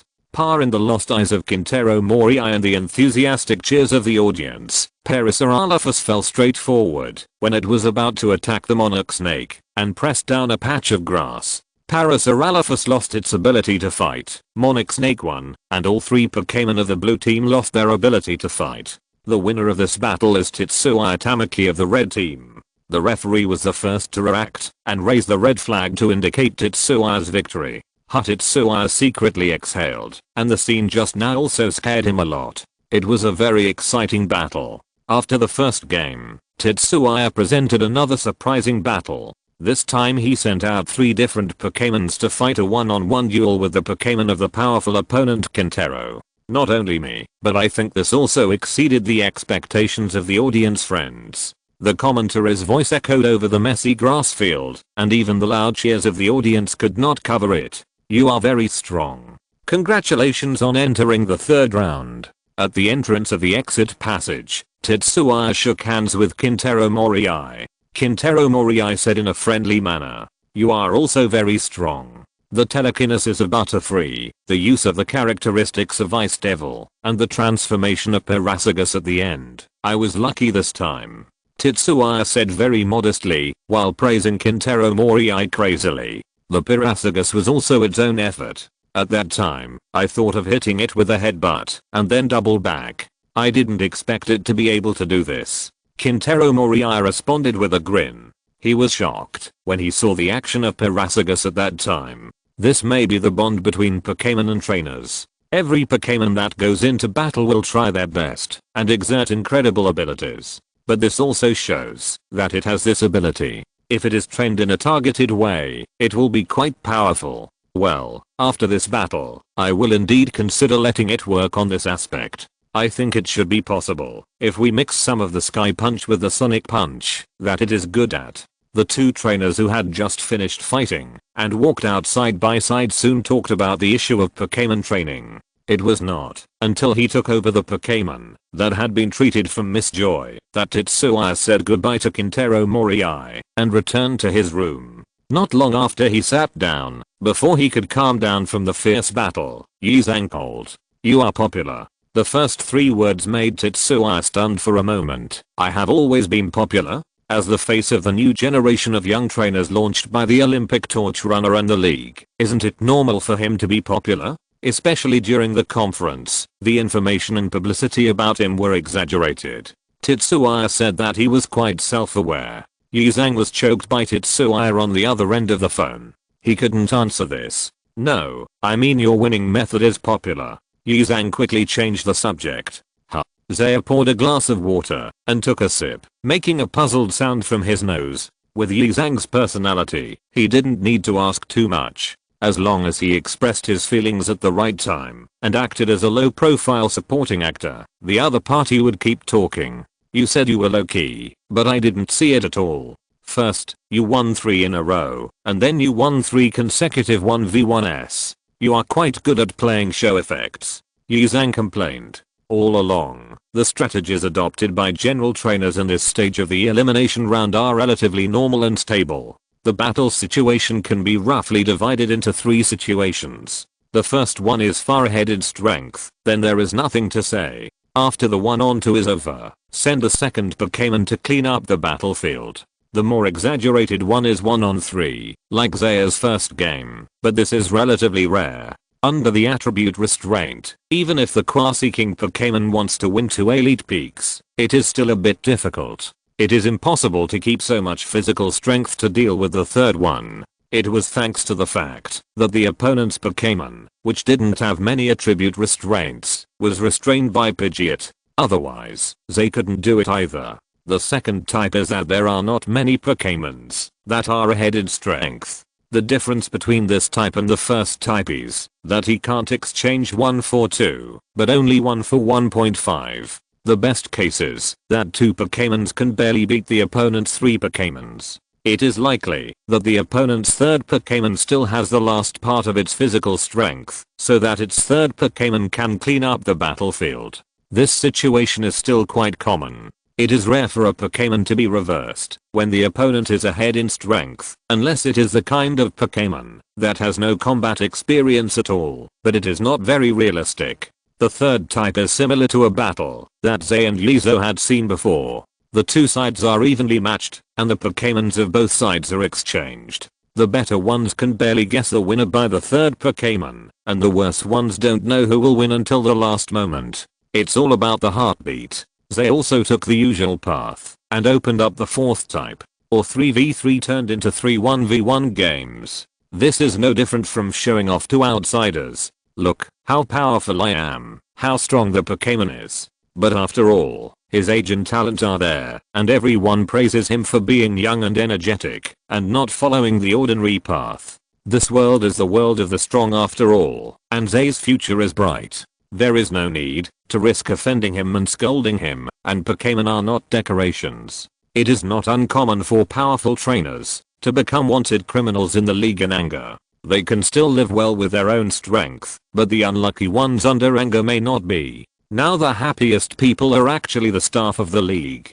The popularity of the first 2 rounds of the knockout rounds of this year's conference has increased a little because of Zay's operation. In the past, only the last round of the knockout rounds, or after entering the main arena, could be considered a carnival for the entire region. And in this way, they can also promote Zay more easily, which is the request of the big boss.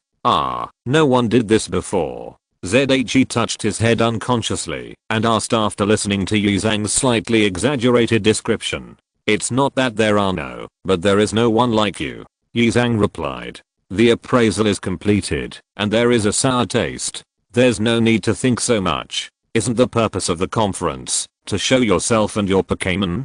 After becoming a Pokémon, they no longer need to fight to survive. Becoming stronger is one of the purposes of training, but not all. ZHE said his truest thoughts without taking it seriously.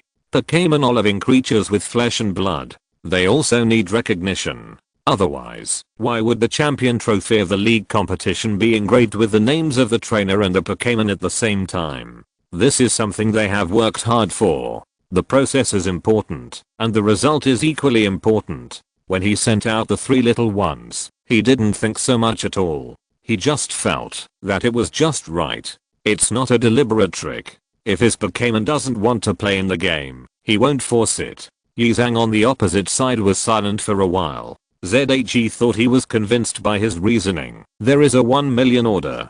Do you want to accept it? Yes. Time, place, requirements. Hearing Yizang's words, ZHE subconsciously followed. WNM before ZHE could react and curse. Yizang hung up the phone first. Look at this guy. He still said that there is no need to fight for survival. Poor bastard. After the call was hung up, Tetsuya rolled his eyes speechlessly. Forget it. Forget it. Don't bother with him. He just won and said that he was very generous. If you really have that list, remember to send it to me. By Tetsuya Tamaki. This message came from the watch of Yuzo, who was training Pokémon in the training field, but he definitely didn't have time to read it now. March 31st, the last day of March. Quartz Plateau Branch number 4, Rockfield. Fell down. Kaniki's second Pokémon was defeated by Tetsuya's Blaziken's swift flaming kick. Is Tetsuya going to become the 3rd trainer to win 3 games in a row twice in this tournament? The commentator's crazy voice resounded through the sky. It's not that he didn't want to be gentle, he also cherished his voice, but if he didn't shout like that, no one would be able to hear him clearly. Now the cheers of the audience watching the game in the rock field were ridiculously loud. It was really that Tetsuya and Blaziken's performance was too exciting. Thank you for the 200 starting coins from. Thank you for the 1000 starting coins from Fusion Grandma. Thank you for the 100 starting coins from Zhanghuajia Zirabe 2. I was delayed in looking up information. I will make up a chapter tomorrow morning. Chapter 262. Unstoppable. Time goes back to 5 minutes ago, when Tetsuya's 3rd elimination match in the rock field officially began. His opponent in this match is Haze Kaneki, who was ranked around 122nd in total strength before the match. At this stage, when there are only 256 powerful trainers left, Haze Kaneki's strength is definitely above the average level. Although there is still no Quasi-King level Pokémon, he is definitely one of the best trainers left. Unfortunately, he met Tetsuya, which means that his journey in this tournament has come to an end. Especially when Tetsuya sent out Blaziken in the first battle and went all out. Now in terms of strength alone, Blaziken is the boss of Tetsuya's team. No Pokémon can beat it, and it even has the strength to defeat the second one, as long as the combination of the two is not Pidgeot and Gulliver. The main reason is that Gulliver is more restrained against it, otherwise it is estimated that it can also win. The first Pokémon sent by Haze Kaneki on the opposite side is Zebra from Unova, and is a fellow villager of Gulliver and Serpent. To put it simply, it is similar to the Kanto Fire-type Blaze, except that it is an electric type. Its appearance is black skin and white stripes, which is the opposite of Tetsuya's previous life Zebra. The word lightning is mainly reflected in the white horse mane on its back that extends all the way to a tail, which is like a ball exploding like an electric spark, and there are 2 white horns standing upright on its head like electric light. While the irritable Thunder Zebra is docile to the trainer, it has not lost its terrible explosive power like electric light. It runs faster than Blaze. But Blaze doesn't care about these at all. Is it useful?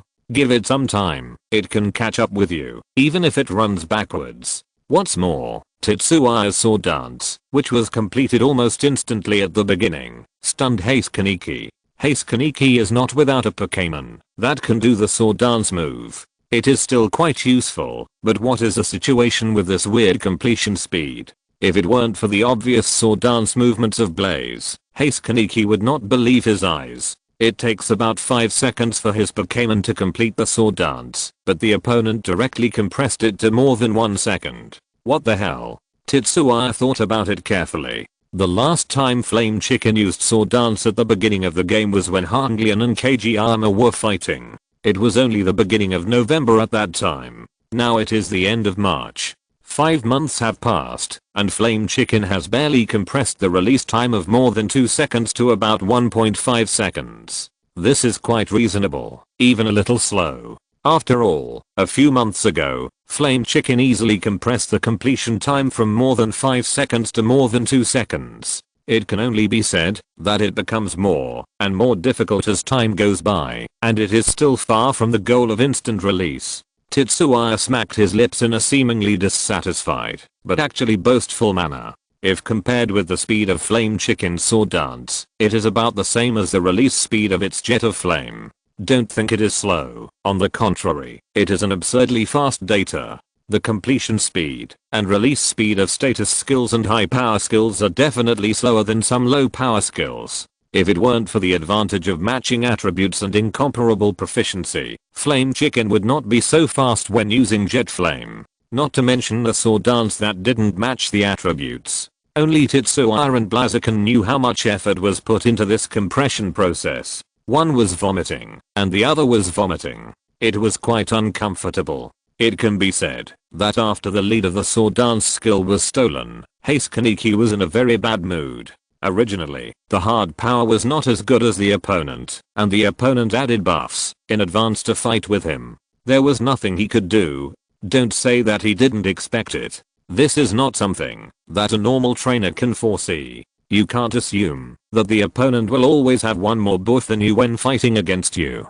Haze Kaneki felt that his mentality was about to collapse. However, he was still very strong and commanded the Thunder Zebra to launch an offensive. I have to say that it was quite outstanding and really not a weakling. Thunder Zebra's own high speed and the blessing of high speed movement skills allowed it to cross the entire rock field and come to Blaziken in front of it in just a few seconds. The subsequent transition from extreme movement to extreme stillness was even more amazing. The combination of trampling and discharge skills used in an instant seemed to transform the surrounding rock field into an electric field. It took a while for Blaziken to run out of the attack range with difficulty after using high speed movement. Then, taking the opportunity, Blaziken used a sharpening that was completed at an astonishing speed. Haze Kaneki was completely numb. Although this sharpening was a little slower than the Sword Dance, it was more than twice as fast as normal. He had completely reacted. The talent of the Blaziken on the opposite side was probably too good to be true. Not all Pokémon can reach this level by practicing their skills. Without this talent, you may not be able to reach this level, even if you work hard. This is no longer a level that can be achieved through acquired efforts. If you compare efforts, which trainer and Pokémon don't work hard? If you can't do it, you can't do it. The next scene was very simple. After playing the dodgeball game for about half a minute, Blaziken used the acceleration feature to directly kick away the Thunder Zebra with a flame kick. Let you run. Blaziken blew out a small flame with disdain.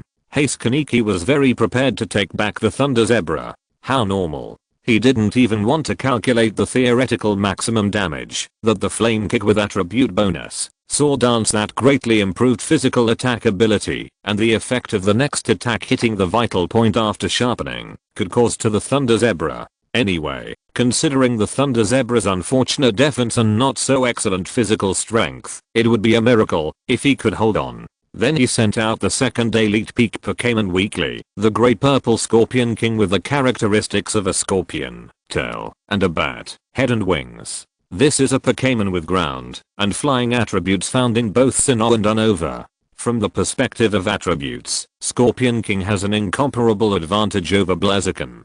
At least Blaziken is restrained by flying and ground attribute skills, and the damage it receives will be doubled, and Scorpion King also has a certain resistance to fighting skills. But no matter how Haze Kaneki thought, he couldn't deal with the Quasi-King Blaziken with the acceleration attribute and Sword Dance skill on the opposite side. Then do your old job, Haze Kaneki said to his Scorpion King. If you can't win directly, it's okay to consume it. Scorpio King understood and clicked his big pincers twice. With the help of the wind, he flew in the air without making any sound. The whole elf was silent and quickly disappeared under the cover of the huge rocks around the rock field. Scorpio King is worthy of its physical characteristics. It is a very patient and good at hiding predator. Although the toxicity is not strong, it will hide its body and approach the enemy, and then instantly launch a fatal attack on the opponent's vitals, just like an assassin, with a silent special effect. Sharpen, then find it, flame kick.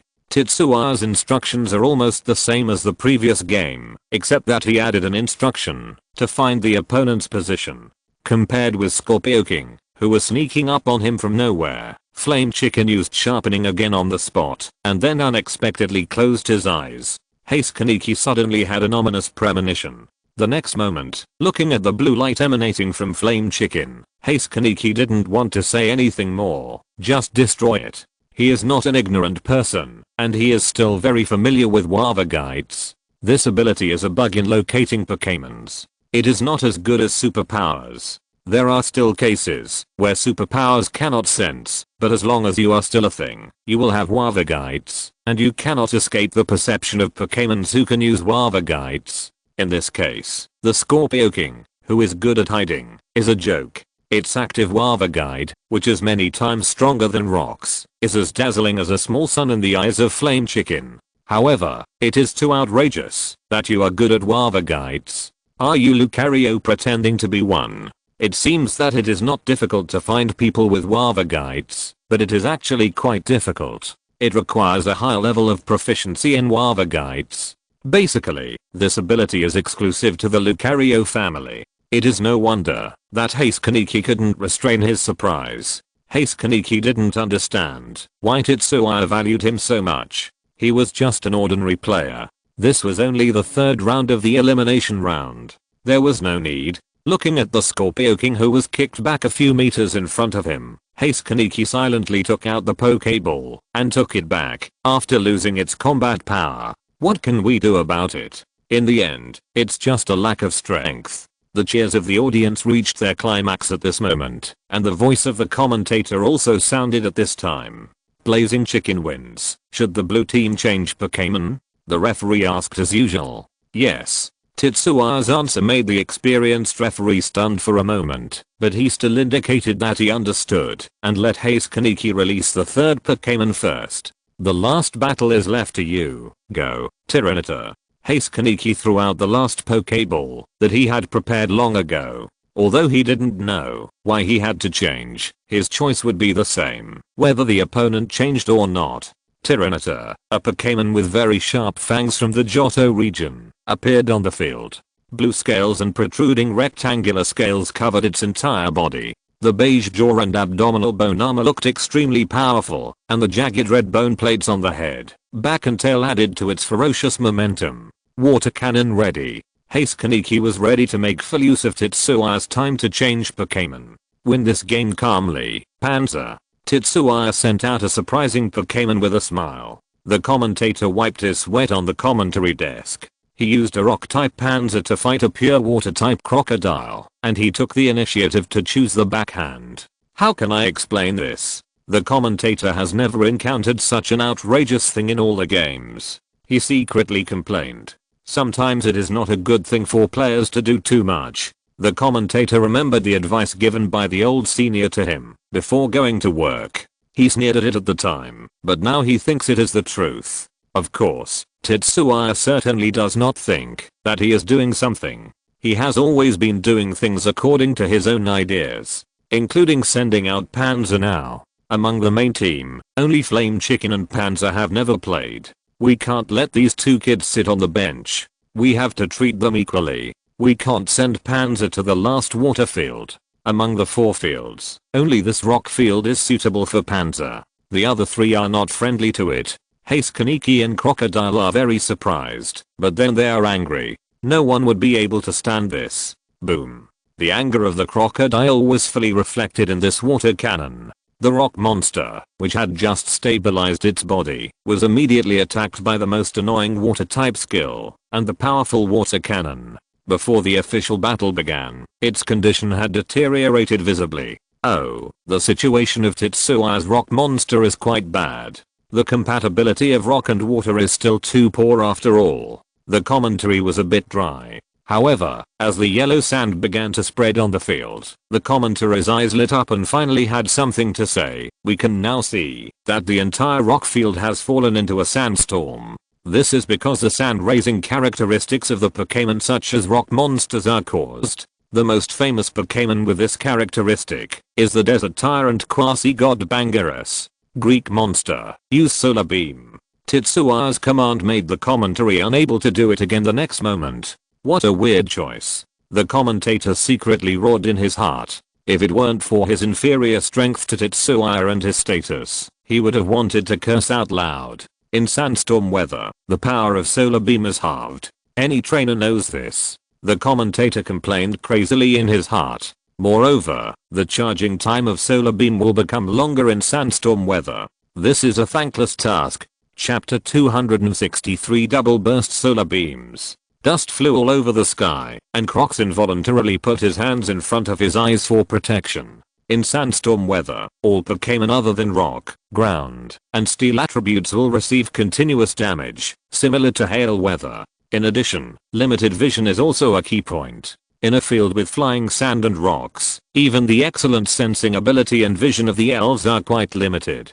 With such a long opening distance, Crocs simply cannot get to the front of the giant rock monster to stop it from charging. Haste Kaneki thought about two skills that can avoid the influence of sandstorm weather. Digging a hole is definitely not an option. For the giant rock monster that is good at ground and rock skills, Crocs hiding underground using digging holes is a living target for the earthquake skill. What about diving?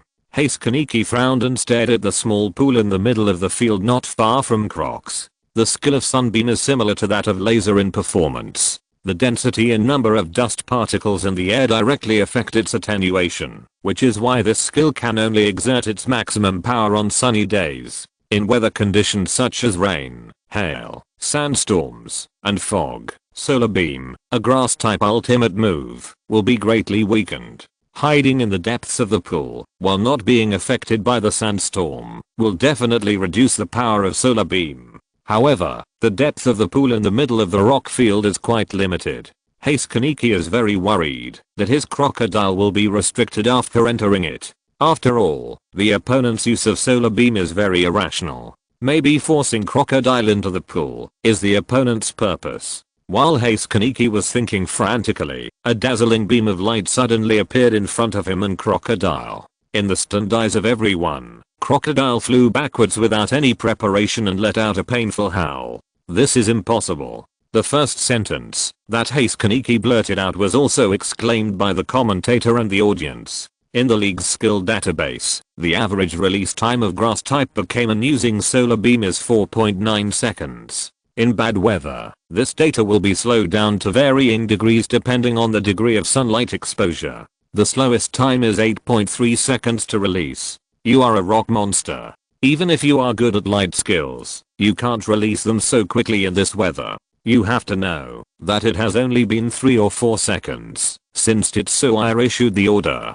In sandstorm weather, this time is not enough to do anything. Moreover, the power of the skill has not been reduced. Why is that? Haste Kaneki observed the state of his crocodile with a dark face. He was very familiar with the opponent and easily found the most unusual key point. This was completely contrary to the spirit knowledge he had learned for so many years. Boom! Before Haste Kaneki issued the order for crocodile to dive into the water, in his extremely desperate eyes, the second beam of light hit crocodile, which had just climbed up from the ground. Although the thickness of the beam of light was more than half smaller than that of the naked eye, this beam of light followed the first beam of light, and the interval was only a little more than 1 second, so there was no time to react at all. The wind and sand gradually stopped raging. Even the experienced referee was stunned for a while. After carefully observing crocodile, he raised the blue flag representing Tetsuya. An incredible scene has happened. The giant rock used an almost instantaneous solar beam, and it was 2 consecutive segments. It directly beat the powerful crocodile to lose its combat ability. The commentator was a little incoherent for a while. At an angle that no one could see, he desperately winked at the auxiliary staff beside him. You should give me the materials and data, otherwise how can you commentate? I don't understand. The staff was sweating and mobilizing the cameras at various locations in the venue to display all the situations on the field just now. While saying a very conventional congratulatory speech, the commentator stared at the materials and analyzed them repeatedly, but still couldn't see anything for a long time. "I'm old." The commentator couldn't help but sigh in his heart, thinking that he was also a powerful trainer in the past, otherwise he wouldn't be able to do the job of commentator now. But he really didn't understand the operation of Zay's giant rock. "The opponent is very strong. I'm very happy about this victory. Both Flame Chicken and Giant Rock have very wonderful performances." On the other side, Zay, who was interviewed by the Quartz Conference news group in the player channel, answered the other party's questions very officially. "Well, many viewers, including me, are most curious about the use of the Sunbeam skill by your Panyan monster in the last battle. I wonder if you can explain it briefly here?" The reporter asked the question that everyone was concerned about and then handed the microphone to Tetsuya. "This is actually the use of a characteristic, plus the result of unremitting hard training." As she wished, Tetsuya explained it briefly. The reporter was silent.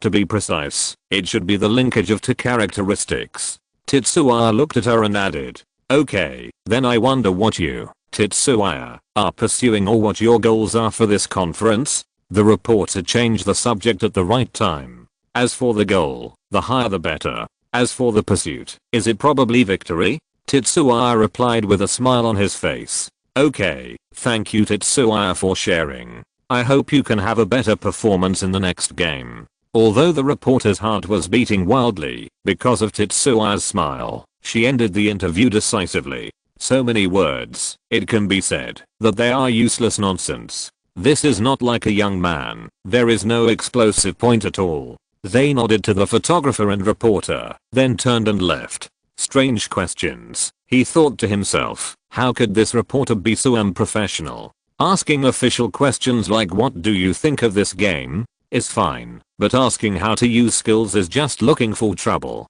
And the goal of this tournament is my goal to be eliminated early and go home to sleep. I can't say that I pursue failure. It's outrageous. Not at all like the ability of an official reporter. Zay walked and complained crazily in his heart. "How did you do that solar beam?" On the way back, the annoying Izo called again.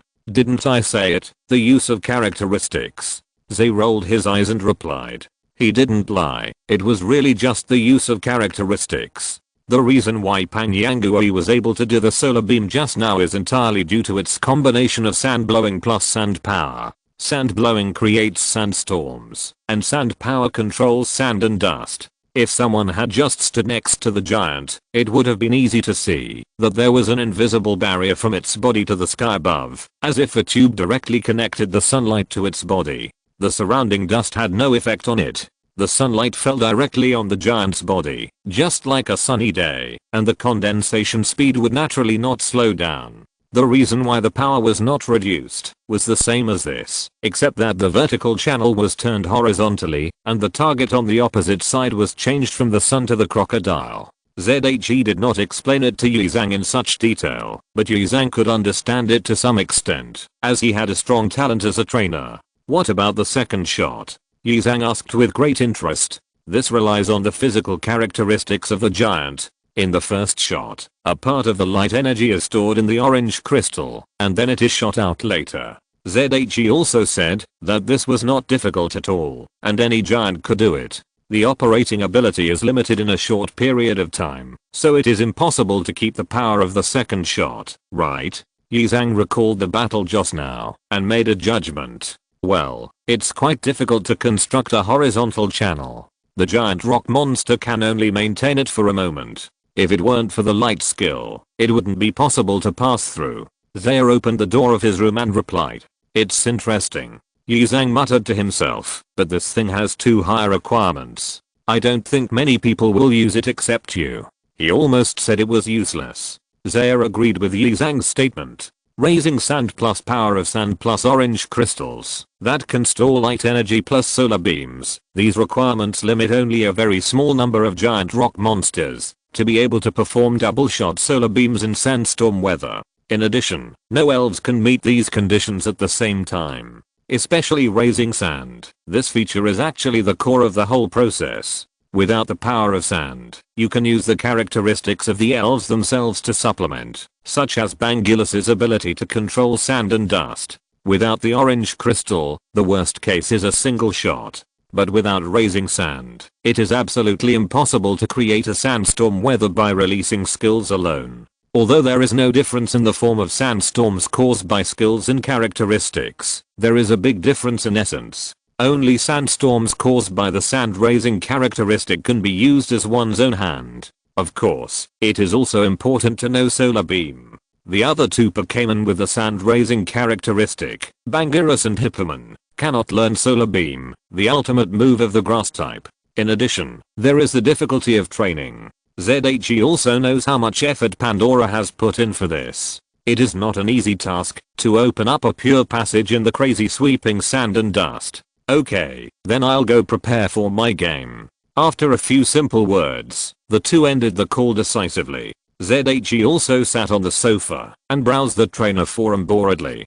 Clicking on it casually, it happened to be a post discussing the use of Pandora's Solar Beam skill. There are still many smart people, he muttered to himself as he looked at the description. That was almost accurate. In a public competition like the conference that attracts much attention, the secrets of new moves, or new uses of moves, cannot be kept secret for long. This is also the reason why many people want to try their best to hide their strength in the knockout stage. Some skills are easy to crack if you know the principle. Hey, this unlucky guy has been forced to come out, remember it? After logging out and opening the second post, Zay was happy. Just as he was thinking about it, someone came to test the law. I have to say that all the trainers on the forum are talented, they speak well, and are very smart. Zay really likes the atmosphere there. I'm at the Quartz Plateau. Let's have dinner tonight. At this time, a friend's message appeared on Zay's watch. Regarding the extra updates I said at the beginning of the month, I really overestimated myself. At that time, I estimated that I could still update 6K every day, but since the second, it has basically maintained at 4K. However, occasionally writing a little more can be considered as barely updating 5K a day. This month is really my own problem. I didn't add any more words, which means that I still owe 40,000 words for August and almost 10,000 new words for September. The update goal for next month is to ensure 5K daily updates, while trying my best to pay off the owing updates, although I will be very busy until April next year, but I will work hard, which means that in the best case, I will update 200,000 words next month. If you're listening to this novel on a channel other than Fanfic World, it means they downloaded and uploaded it without effort. We cordially invite you to visit our channel, Mundo Fanfic Novelos. There you'll find the original version of this story and you can explore many other novels of various genres. We're waiting for you to immerse yourself in a world of incredible novels. Chapter 264, The Arrival and Advice of the Future Champion. In a restaurant in Quartz Plateau. So, your flame chicken is really talented in this area. Lucario also watched the game this morning. The progress is beyond its imagination. The blonde woman sitting opposite Tetsuya put a macaron into her mouth, enjoying the pleasure brought by the sweetness, while squinting her eyes and replied, "After all, it has also been working hard to train." Tetsuya responded casually, "What's the matter with you suddenly coming to Kanto this time?" Tetsuya didn't think that he was the one who prompted the otaku girl who stayed at home every day to study world mythology to go out of the house. He didn't have that much face. Yes, Hunter J has been active near Lushy Lake recently. The Alliance investigated that the other party had accepted Chaluta's mission. It seems that there is a shadow of Team Rocket behind him, so I came to take a look. The blonde woman, that is, Sharona, said helplessly. She didn't want to come. In this season, she usually stayed in her best friend Catala's villa in Rippletown.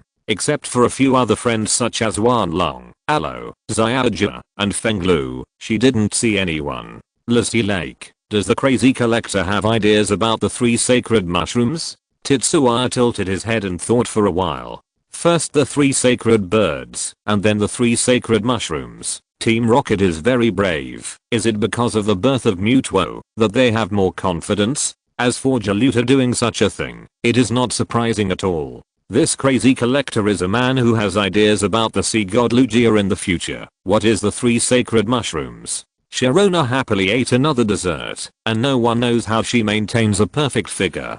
Probably, but the habitat of the lake gods is not in the lake. Hunter J can't do it.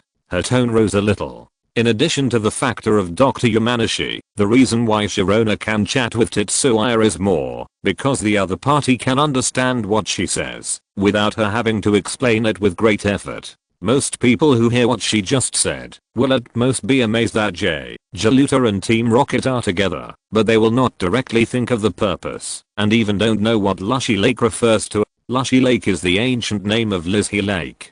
Basically, this name was only spread when the Sinnoh region was still called the Washi region, and not many people know it now. It's just that as a mythologist, when translating ancient texts, it was always called Lushy Lake.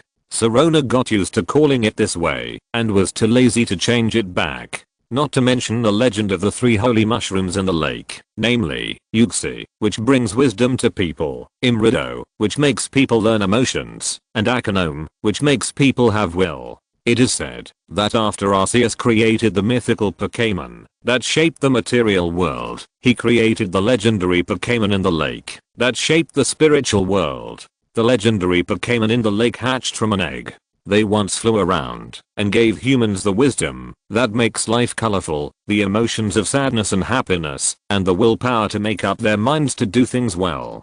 The reason why Lizhi Lake got its name later was because Akonome lived in it. The other 3 holy mushrooms, Yuxi and Imrido, live in Wisdom Lake and Heart Lake respectively. No, Team Rocket can't reach Sinnoh for a while, but maybe Jaluta. Tetsuya said. According to his memory, when dealing with Lugia in the future, Jaluta used his special device to imprison Lugia, causing it to be seriously injured and causing great chaos. The specific situation was not clear before, but combined with the ability of the 3 holy mushrooms, the source of this special device can be deduced. According to legend, the god of knowledge, Yuxi, has the ability to erase the memory of those who meet his eyes. The god of emotion, Imrido, has the ability to erase all emotions of creatures that touch it. The god of will, Akonome, has the ability to make creatures that hurt it unable to move. The imprisonment device obviously corresponds to the ability of Akonome living in the Lake of Determination. Yeah, that's right. So the focus is still on Jaluta, who has been haunting Silver Mountain recently, and Team Rocket just happened to be on the way. Sharona agreed. Unlike Jay and Team Rocket, Jaluta's purpose is very simple. The key is that he is very rich. Even among the group of collectors who have too much money to spend, he is one of the few richest people. As long as he wants to, there are few things he can't do. Even the Alliance is curious about the functions and operating system of his flying palace. Let's not talk about this. This time I came to the Quartz Plateau, mainly to ask you for advice. Sharona glanced at the remaining dessert, thought about it carefully, and finally gave up, looking at Zay, who was trying to eat across from her. Zay raised his head in confusion and looked at her. Sharona subconsciously moved the long hair beside her ear. Didn't Grandpa recently propose the concept of intimacy evolution? It just so happens that I also want to cultivate the 7th main elf, and I chose this child after considering it. As she spoke, she took out an elf egg from somewhere. Without taking the time to see what elf it was, Zay subconsciously asked, "Did Rossere break through?" His tone was full of surprise. The current Sharona is very different from the future Sharona, not only in character and temperament, but also in the composition of the elf team. Similar to Tetsuya's choice, Sharona took the elite route. Currently, there are only 6 Pokémon in the team, namely Garchomp, Lucario, Milotic Sea Slug, West Sea, Flower Rock Monster and Roserado. Among them, Garchomp, Lucario, Milotic and Roserado were cultivated by Sharona herself from eggs, while Sea Slug, West Sea, and Flower Rock Monster were captured. The former came from the Dodero Ironworks, and the latter came from a ruins expedition. Of course, her Pokémon are definitely very strong in terms of strength. Garchomp and Lucario are champion level, Milotic is semi-champion, and the remaining 3 are all king level. At least that was the case before. But according to Sharona, she doesn't plan to cultivate the next one before Roserado breaks through the semi-champion. In other words, her current team should be 2 champions, 2 semi-champions, and 2 kings. This is certainly worth Tetsua's surprise. No, but it's coming soon. The time this child has spent from hatching to the larval level to the elite level is enough for Rado to break through. Speaking of this, Sharona was obviously much happier. Congratulations, it seems that your debut is not far away, Zaya said with a smile. The debut here does not mean to travel as a trainer at the age of 16, but to participate in the tournament as a trainer. Yes, Sharona has not participated in a tournament so far, so although she is strong and has done a lot, her trainer level is still the same as Zaya. Both of them are elite level. After all, the trainer level of the league must be upgraded 1 level at a time, and no one can skip levels. This is probably a typical example of a 50-50 split between me and the champion. Sharona did not specifically say why she did not participate in the tournament, but just said that she would wait for the right time. Zaya can roughly understand it. Sharona is different from a flying king who is devoted to dragon type Pokémon. She wants to become a master of all attributes. Instead of slowly cultivating Pokémon after becoming a champion, it is better to stand on the top with all the Pokémon she has cultivated. It must be very interesting at that time. The champion of the regional tournament and the champion of the king of the tournament in the same year, and then directly 1 against 3 to become the regional champion. Zaya thought with evil taste. This is a feat that has never been done before, and will never be repeated. Most people who don't know Sharona would probably be shocked. Well, it's almost there. After breeding this child, there should be only 1 left. Sharona revealed her thoughts a little. That is to say, there are about 2 or 3 years left. Zay quickly calculated it. However, he did not continue to talk about this topic, but turned to the Pokémon egg in Sharona's hand. He widened his eyes again when he saw it. Is this a Pokémon egg? He was familiar with this thing. Although he had never seen his own Pokémon when it was still an egg, the Pokémon period was similar to an egg.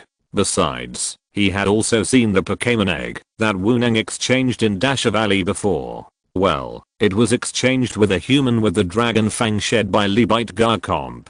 Sharona said with a smile. They didn't know what to envy for a moment. Should he envy a champion level Libite Garcomp, or envy the dragon fang, or envy Pokémon? Oh, the last one doesn't need to be envious. He has Togekiss. ZHE also found a point to comfort himself. We are not poor, but the one in front of us is too rich. So, you are here to ask me, a handsome guy who has Togekiss, how to cultivate a GB? He quickly reacted to the meaning of what Sharona said just now, and his back straightened up a lot. Good guy, now he can brag about it. I taught the Sinnoh champion. Well, the evolution of intimacy is easy to say. I have prepared the bell, and the process of the evolution of the mimosa into the poison rose can also be used as a reference. The main problem is food. I asked my grandfather, the energy performance of your Togekiss seems to be different from most Togekiss, and the mastery of various moves is also in place. I don't know. At this point, Sharona hesitated and felt a little embarrassed. After all, the specific cultivation plan of the Pokémon involves the foundation of a trainer, and it seems a bit too direct for her to say so. If you don't mind, I will pay the right price. She added. That's nothing, but my breeding plan is actually a guess in general. I don't have enough data to support this guess. Zaya thought for a while and responded. My writing style is indeed similar to the unit drama of the animation, but they are related, but they are not pointed out. Including the previously written Crimson Forest and the Ruins of Truth are actually from the Pokémon series of games, semi-adapted, and will be related to the later plot, mainly because some people have been saying that some parts are a bit boring, so I will explain it briefly. Chapter 265 Communication.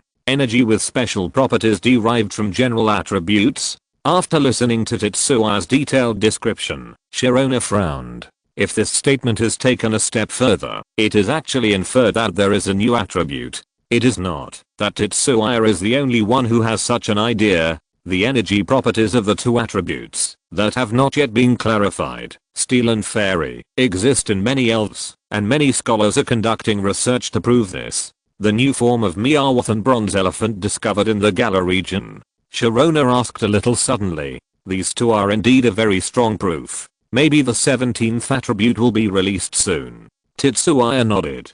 First steel and then fairy. It is in line with the order.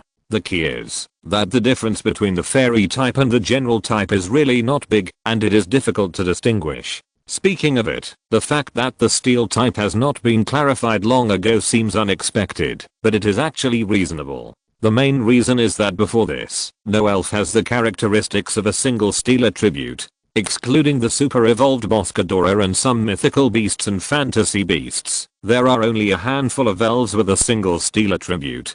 There are only 3 types of Meowth series in Gala form, Copper Elephant series, and Gear series. Even if you add the mouth, there are only 4 types. Among them, the Meowth series and Copper Elephant series in Gala form are newly discovered Pokémon in the currently undeveloped Gala region. In other words, among the Pokémons known to people at present, only Gear is a single steel Pokémon in the true sense, and the steel plus fairy attribute of the mouth can only be considered half. This is still from the perspective of Zay's foresight. For the people in the Pokémon world, Gear, a mysterious Pokémon that suddenly appeared in the Calcium Cave 100 years ago, is identified as an electric Pokémon. After all, the Calcium Cave is a natural special magnetic field, and the energy reaction of the Gear series is very close to that of Magneto. Under the seemingly useful but useless attribute consistency bonus, the power of the Gear series' electric skills is a bit low, so it is currently considered not to be a strong Pokémon. If it were not for the fact that it can evolve twice, this evaluation would be even lower. As for the unevolved Cogmore, it was even worse. It was classified as a fraud Pokémon, and was currently considered an evil Pokémon with a pitifully low strength. Although its normal form in the future was not much better. A new Pokémon attribute, another earthquake. Sirona said with a little emotion. The last new attribute was the evil attribute that was confirmed more than 30 years ago. Although she had not experienced that era, she could imagine how much of a sensation this discovery would cause.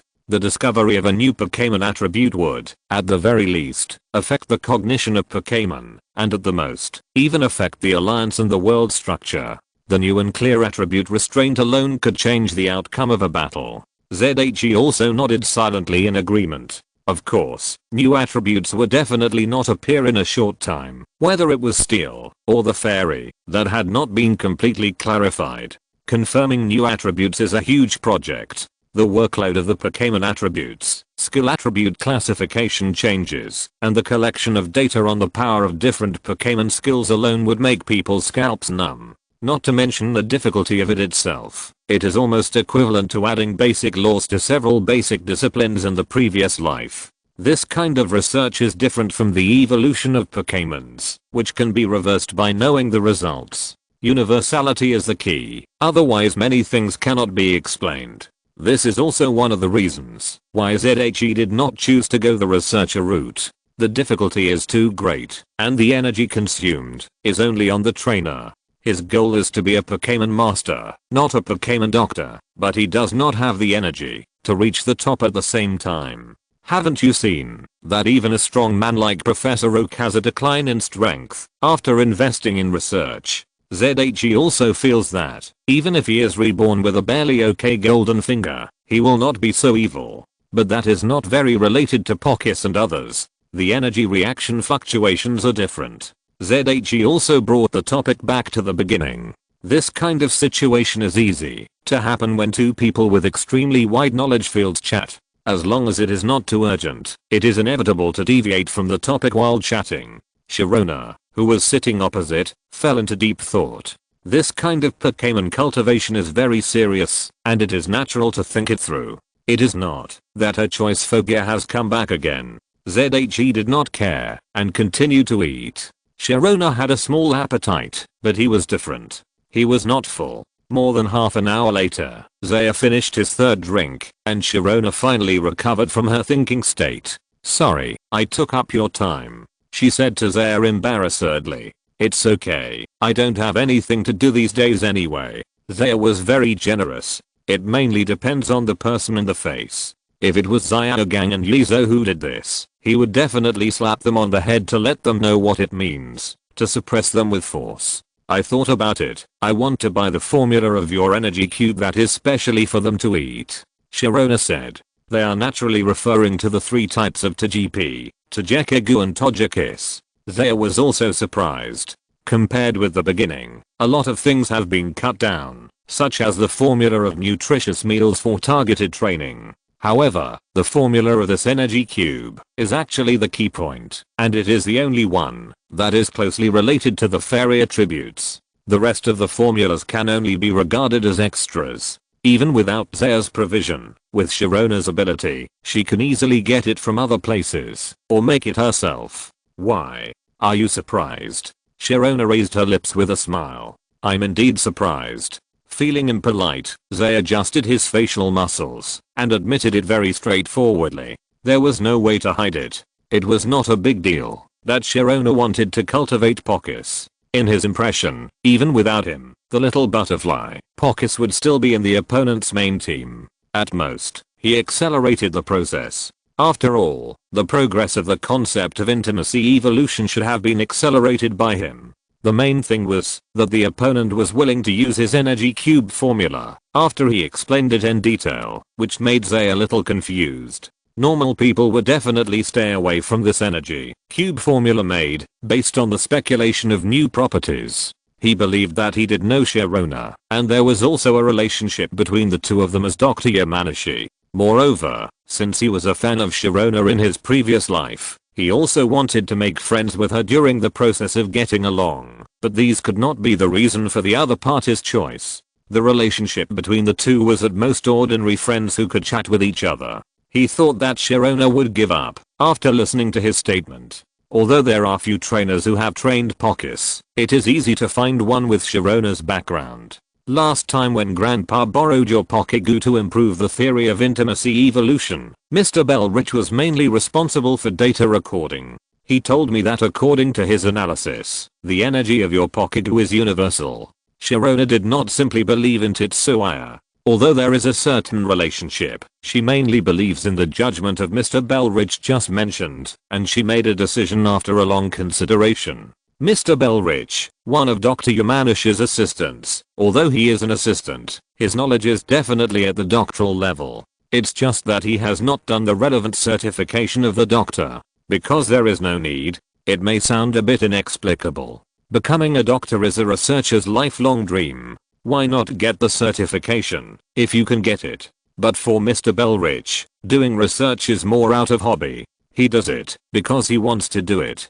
Doctoral doesn't matter at all. This is not pretending, you can tell from his name. The Bellrich family, the richest family in the Sinnoh region, has a 200-year history. Its assets include a thriving family business, many large hotels in the Sinnoh region, and a mansion in Masuga town. It is one of the founders of the Sinnoh Alliance. In addition to providing the necessary development funds to the Sinnoh Alliance, the Bellrich family also participates in various research projects. Its current family members are all famous scholars in the field of Pokémon research. To put it simply, if you are a Sinnoh person, whether you are a Pokémon doctor or not, the identification of the members of the Bellrich family will play a critical role. Therefore, he does have the capital and confidence to say that he does not need the doctoral certification, all for interest. Mr. Bellrich came to Kanto from Sinnoh. Listening to Sharona's words, Tetsuya raised his eyebrows and was very surprised.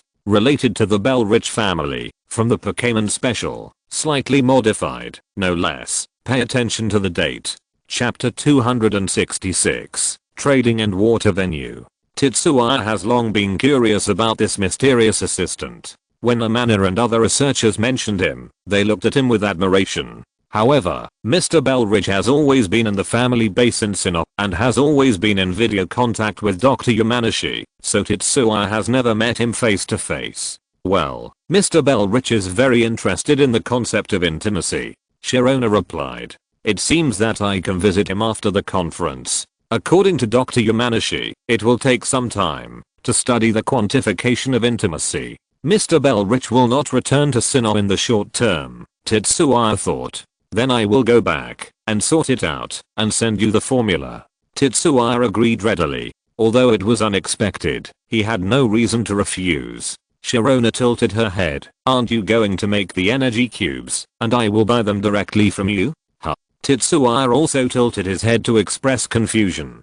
Didn't you say you would buy the formula? It makes sense to exchange money and goods. His words made Sharona silent for a while. You are a breeder, right? Sharona remembered that the guy opposite had already passed the 6th level breeder exam, so why did he ask such a strange question? Yes. Zaya felt that the two of them were not talking on the same channel. Oh. Don't worry, although the level is not very high, I can still guarantee the quality of this formula.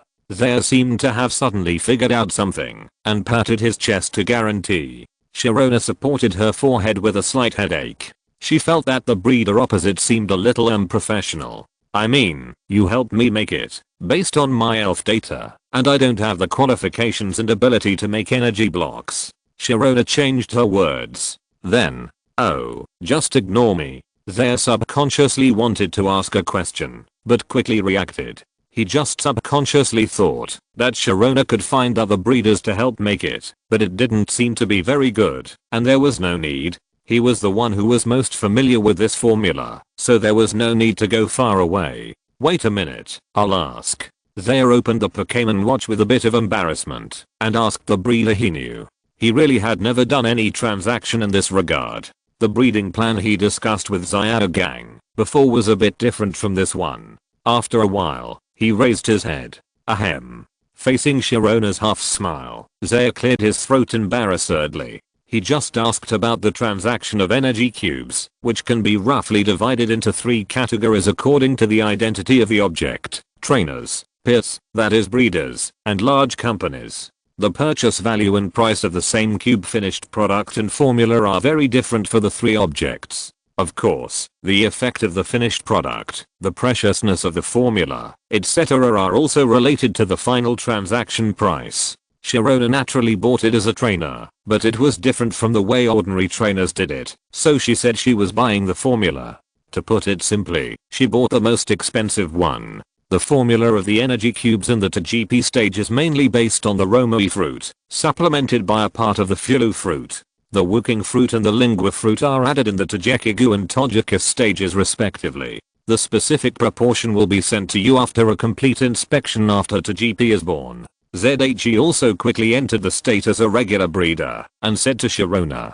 Sharona nodded to show her understanding. I will have someone prepare it in advance. This is one of the differences between her and other trainers who buy energy cubes. She provides the materials, so she needs to know the approximate formula before that. The main reason is that with her identity and ability, she can get high quality tree fruits that are not common in the market as the raw materials of energy cubes. Ordinary trainers do not have this ability. Even if they require high quality energy cubes to be customized according to the Pokémon data, the materials are still purchased by the breeder. He is only responsible for paying and receiving the goods, and skips the requirement of knowing the approximate formula. There is still a big price difference between these simple differences. Let's not talk about how much extra you need to pay for high quality fruit. The main thing is that once it involves the purchase of the formula, the price will rise greatly. After all, the disclosure of the general formula means that your own formula may be cracked, which is related to one of the fundamentals of breeders, so it will naturally cost more.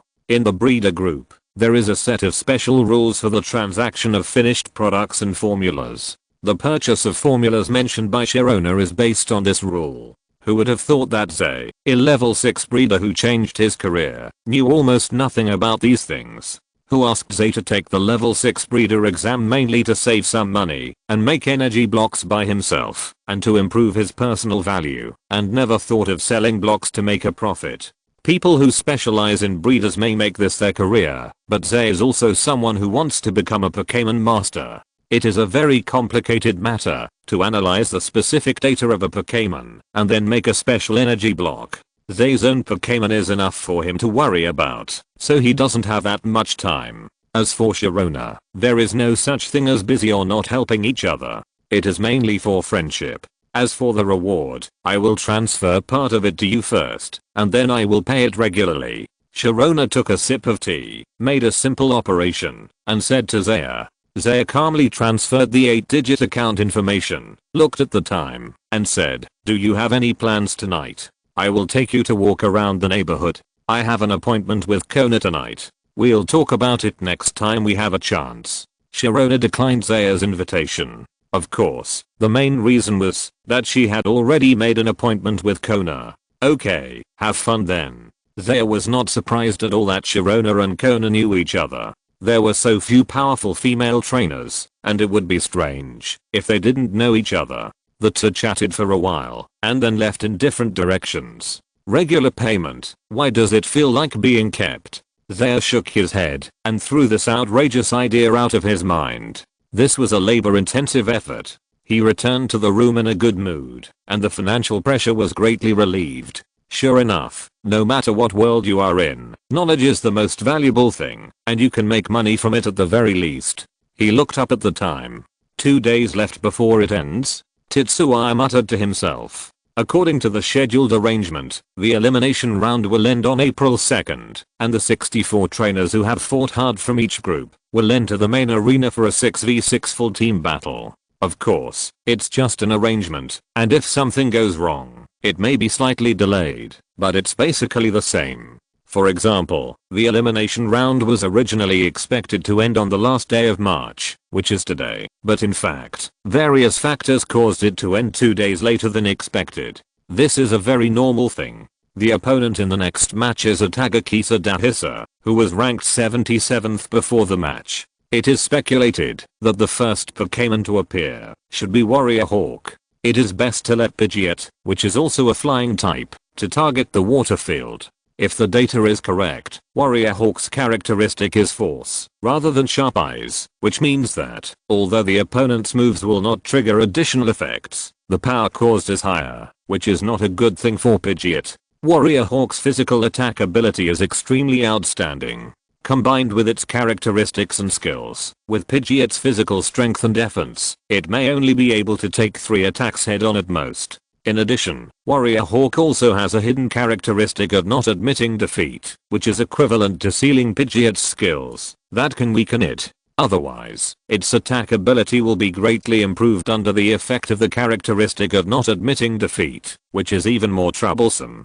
But Pidgeot is not without advantages. Compared with the flexibility and high-speed flying posture of ordinary flying Pokémon, Warrior Hawk is slightly at a disadvantage in this regard. Pidgeot's speed advantage is very obvious. In other words, the best way is to keep a distance and not engage in close combat. The Warrior of the Sky Brave Eagle is a brave Pokémon that is proud of its personality and will never run away, even if it is injured. For this personality, you can use a fighting method similar to flying a kite. The main point of prevention is that it uses skills to close the distance instantly. The corresponding methods of Tailwind, Brave Bird, and Divine Bird should be like this. Zaya opened his notebook and muttered to himself, recording his thoughts on the next battle in the water field. The later he gets, the stronger the opponent he will meet. Luck is limited, and in the case of strong general strength, even if he is weak, he will not be too weak. Itagakisa Dahisa, the opponent ranked 77th before the game, is the strongest opponent he has encountered so far. Although there is only one Quaseking level Pokémon, due to the strength of Pokémon such as Brave Eagle, plus the combination of other Pokémon, Tetsuya thinks he is still difficult to deal with. There is still more than a day to prepare, so you must work hard. Under the dark night sky, the contestant village was dotted with stars. The remaining 128 trainers were all preparing for their last battle of this stage. As long as they defeat the last opponent, the main arena of the finals will beckon them. April 2nd. The 6th to last match of the Waterfield Elimination Tournament. Tetsuya vs. Itagakisa Dahisa.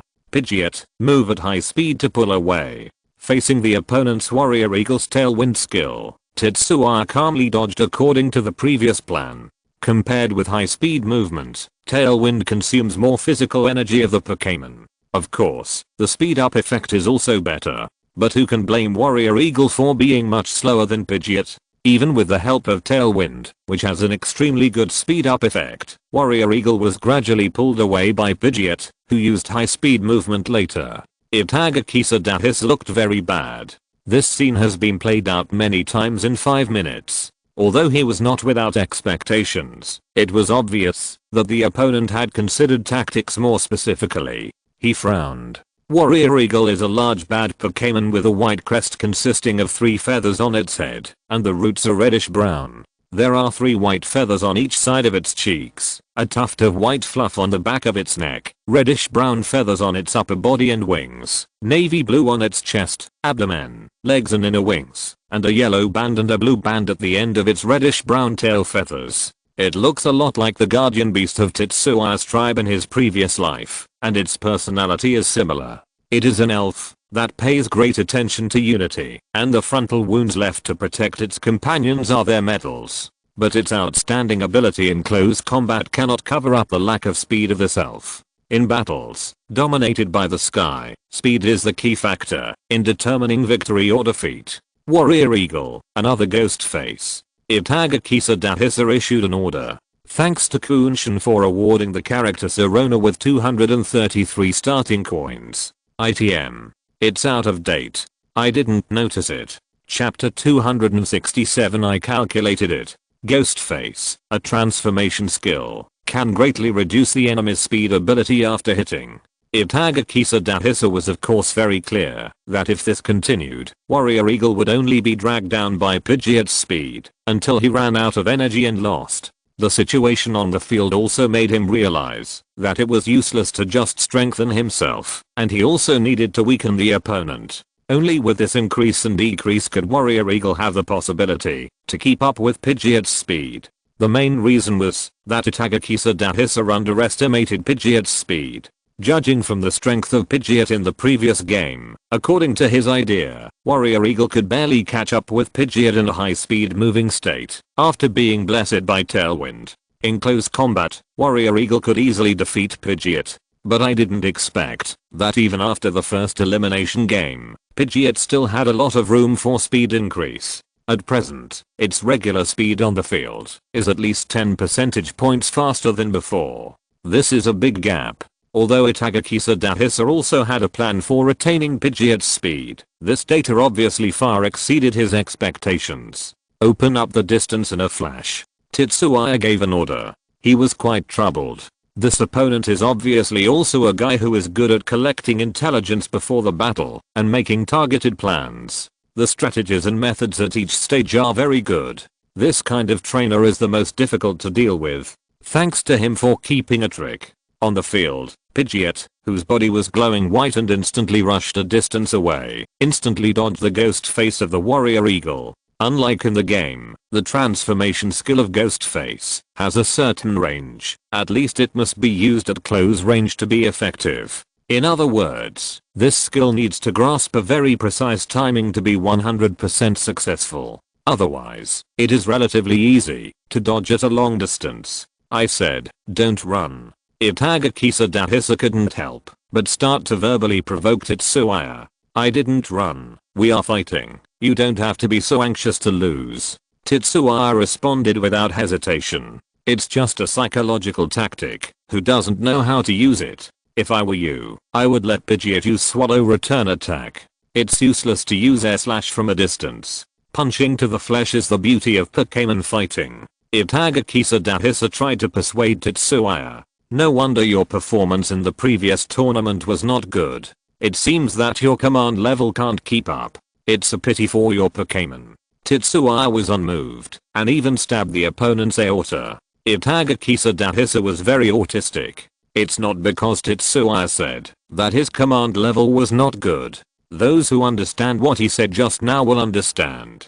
The main reason is that his performance in the tournament was not good. But what can he do? He met the top 10 seeded players in the first game of the elimination match for 2 consecutive times. It would be strange if he could have a good result with this kind of luck. I thought he would enter the top 64 in this third tournament, but he didn't expect to be blocked again. Itagakisa Dahisa was almost numb. His strength was obviously not bad. Seeing the Warrior Eagle being treated like a dog by Pidgeot, who was in a high-speed moving state and was attacked by a slash from a distance, Itagakisa Dahisa was almost helpless. Tailwind. He issued an order again. Although it is equivalent to chronic suicide, we can't just sit there and wait for death. Looking at the Warrior Eagle whose speed is gradually increasing, Pidgeot ended the air slash very quickly and began to chase the warrior eagle around the field with a high speed movement. It's very rogue, but it works very well. Their's face is calm. He doesn't care that the cheers of the surrounding audience have changed from enthusiastic at the beginning to calm now. The referee also has no room to intervene. Pidgeot's behavior pattern has almost nothing to do with the determination of losing the desire to fight. At most, it is a little interesting during the duration of the tailwind skill, but who makes the tailwind skill last so short, and it is not enough to meet the constituent element at all. It really doesn't look like a young person's style of play at all. In a private room in the Waterfield spectator seat, the red-haired Kona commented. The long-haired Serona next to him watched without saying a word. I don't know what the idea is to let these two powerful trainers watch the elimination match. It must be said that it is fortunate that the private room is one-way visible. Otherwise these two beauties sitting together will definitely attract the attention of all the audience, and no one will care about the battle on the field. Warrior Eagle, swift turn. When the duration of Tailwind passed again, in order to prevent Warrior Eagle from losing its combat capability and to avoid a 100% failure, Itagakisa had no choice but to let it replace the next Pokémon. This was originally the worst case scenario he had imagined, but he didn't expect that he would have to resort to this last resort. Swift Turn, a bug type skill, is a very strategic skill that allows you to quickly return and replace the backup Pokémon after attacking. Although it is equivalent to actively replacing a Pokémon, Swift Turn will save the backup Pokémon from the embarrassing situation of being in a position to attack later. After Pidgeot dodged the unnecessary long-range attack, Warrior Eagle turned into a red light and returned to its Pokéball. At the same time, another Pokéball on Itagakisa's waist automatically popped open, and a red light flashed out. A Pokémon with a grey-blue body similar to an eel appeared in the water, facing Pidgeot in the sky. It has a structure similar to a wrist, with a red circle in the middle of the palm and 3 sharp claws around it, which is its hunting weapon. Its round suction cup-shaped mouth faces downward, and is surrounded by 4 extremely sharp teeth that can discharge electricity. Whitefish scales are located below the tail, and there are yellow spots on the body. It is another Pokémon from the Unova region, the Marmareelking. Although it lives in water, don't get me wrong, this is a pure electric Pokémon, and has nothing to do with water. The initial form is a cute little marmafish, but since it evolved into a Marmareel at around level 39, it is not so cute anymore, not to mention the Marmareelking, that evolved again with the Thunderstone. The Marmareelking, which is more than 2 meters long and weighs more than 80 kilograms, looks very intimidating. It looks like a baby that can stop crying, but of course it may cry even harder. A great choice. Player Sadahisa from the faraway Unova region sent out a Pokémon that is quite advantageous in the water field. The electric type Marmareelking has a very good counter effect on both the flying type Pidgeot and the water type Pokémon that player Tetsuya may send out next. I wonder if Marmareelking can defeat Pidgeot, whose stamina has already been depleted. The commentator shouted passionately. He finally stopped playing guerrilla warfare. He can finally do his job. Tetsuya and Itagakisa looked at each other in tacit understanding. This commentator is not very good again. Tetsuya didn't register any water type Pokémon at all. Besides, apart from the Pokémon that can't be on the water field, Itagakisa thinks that the opponent's 3 Pokémons are still easy to guess. Togekiss must be on the field, and you can choose between Elephantine and Serpent. There is no need to think too much about this. You can't send the weakest leaf Pokémon. Although Pidgeot's strength is beyond my imagination, you are still too young. Sorry, I have already calculated it. Itagakisa's eyes regained confidence. Tetsuya understood the other person's eyes, and a mysterious smile appeared on the corner of his mouth. Well, it was indeed I who figured it out. Pidgeot, turn back quickly. He issued the same order as Itagakisa before. As the Marmareelking dove to avoid Pidgeot's attack, a Pokémon appeared on the field in the astonished eyes of everyone. I found a way to force myself to write more. As long as I post a chapter of 3K in the morning, I must post another chapter in the evening to be fully present. I will try this trick tomorrow. Chapter 268, Victory at the Waterfield. Ouch. A deafening cry rang out. Metal armored Tyrannosaurus. It's actually a metal armored Tyrannosaurus. Tetsuya sent out a metal armored Tyrannosaurus with ground and rock attributes in the water field. The commentator shouted in disbelief. But Tetsuya's metal armored Tyrannosaurus can actually swim. Note 1. Before the commentator could make any comments on Tetsuya's choice, he was stunned by the scene on the field. The metal armored Tyrannosaurus, which should be extremely afraid of water with ground and rock attributes, was stepping into the water at this moment. From the expression on its face, it was almost impossible to see any discomfort. Then, that means that Sadahisa's Mama Real King will be greatly restricted. The commentator quickly reacted.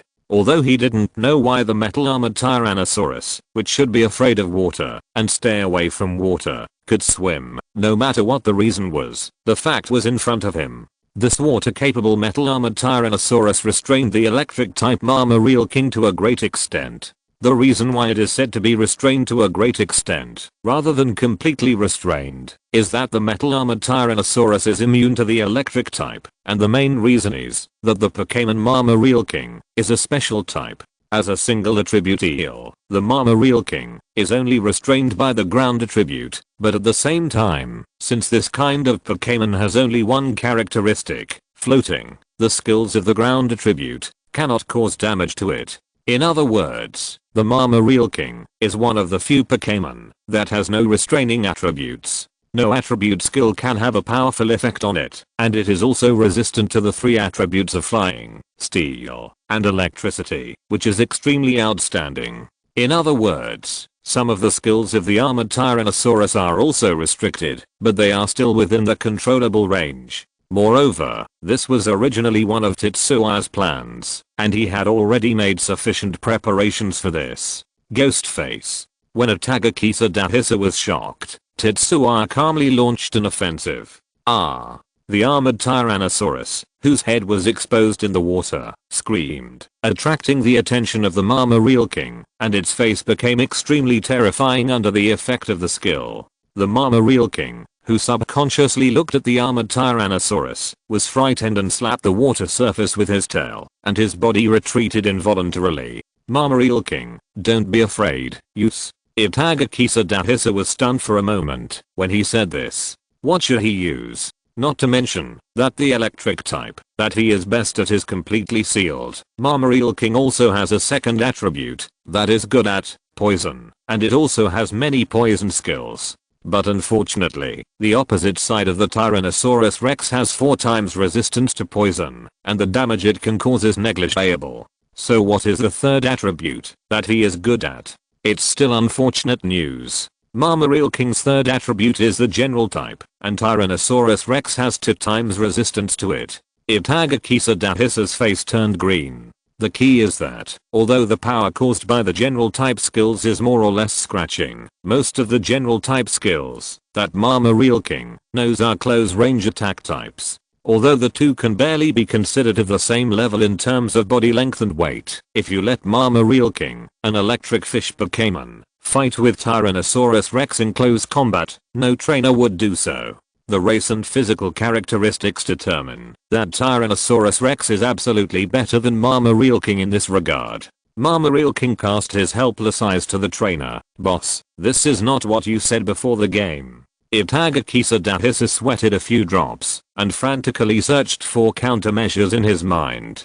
Suddenly, his eyes lit up. Mama Real King used discharge on the water surface. Mama Real King knew that his electric skills were ineffective against the opponent, but out of trust in the trainer, he still emitted electric light all over his body and released the discharge skill. The dazzling electric light flowed on the water surface of the water venue, and the light blue water surface turned golden in an instant. The next moment, the thing that Itagaki Sadahisa didn't want to see the most happened. The yellow flashing electric current continued to wrap around the Tyrannosaurus Rex along the water surface. In an instant, the water venue seemed to have returned to its original appearance, but there was still a faint flash of white light on the body of the Tyrannosaurus Rex. This is not the Mama Real King controlling the electric current to attack the Tyrannosaurus Rex.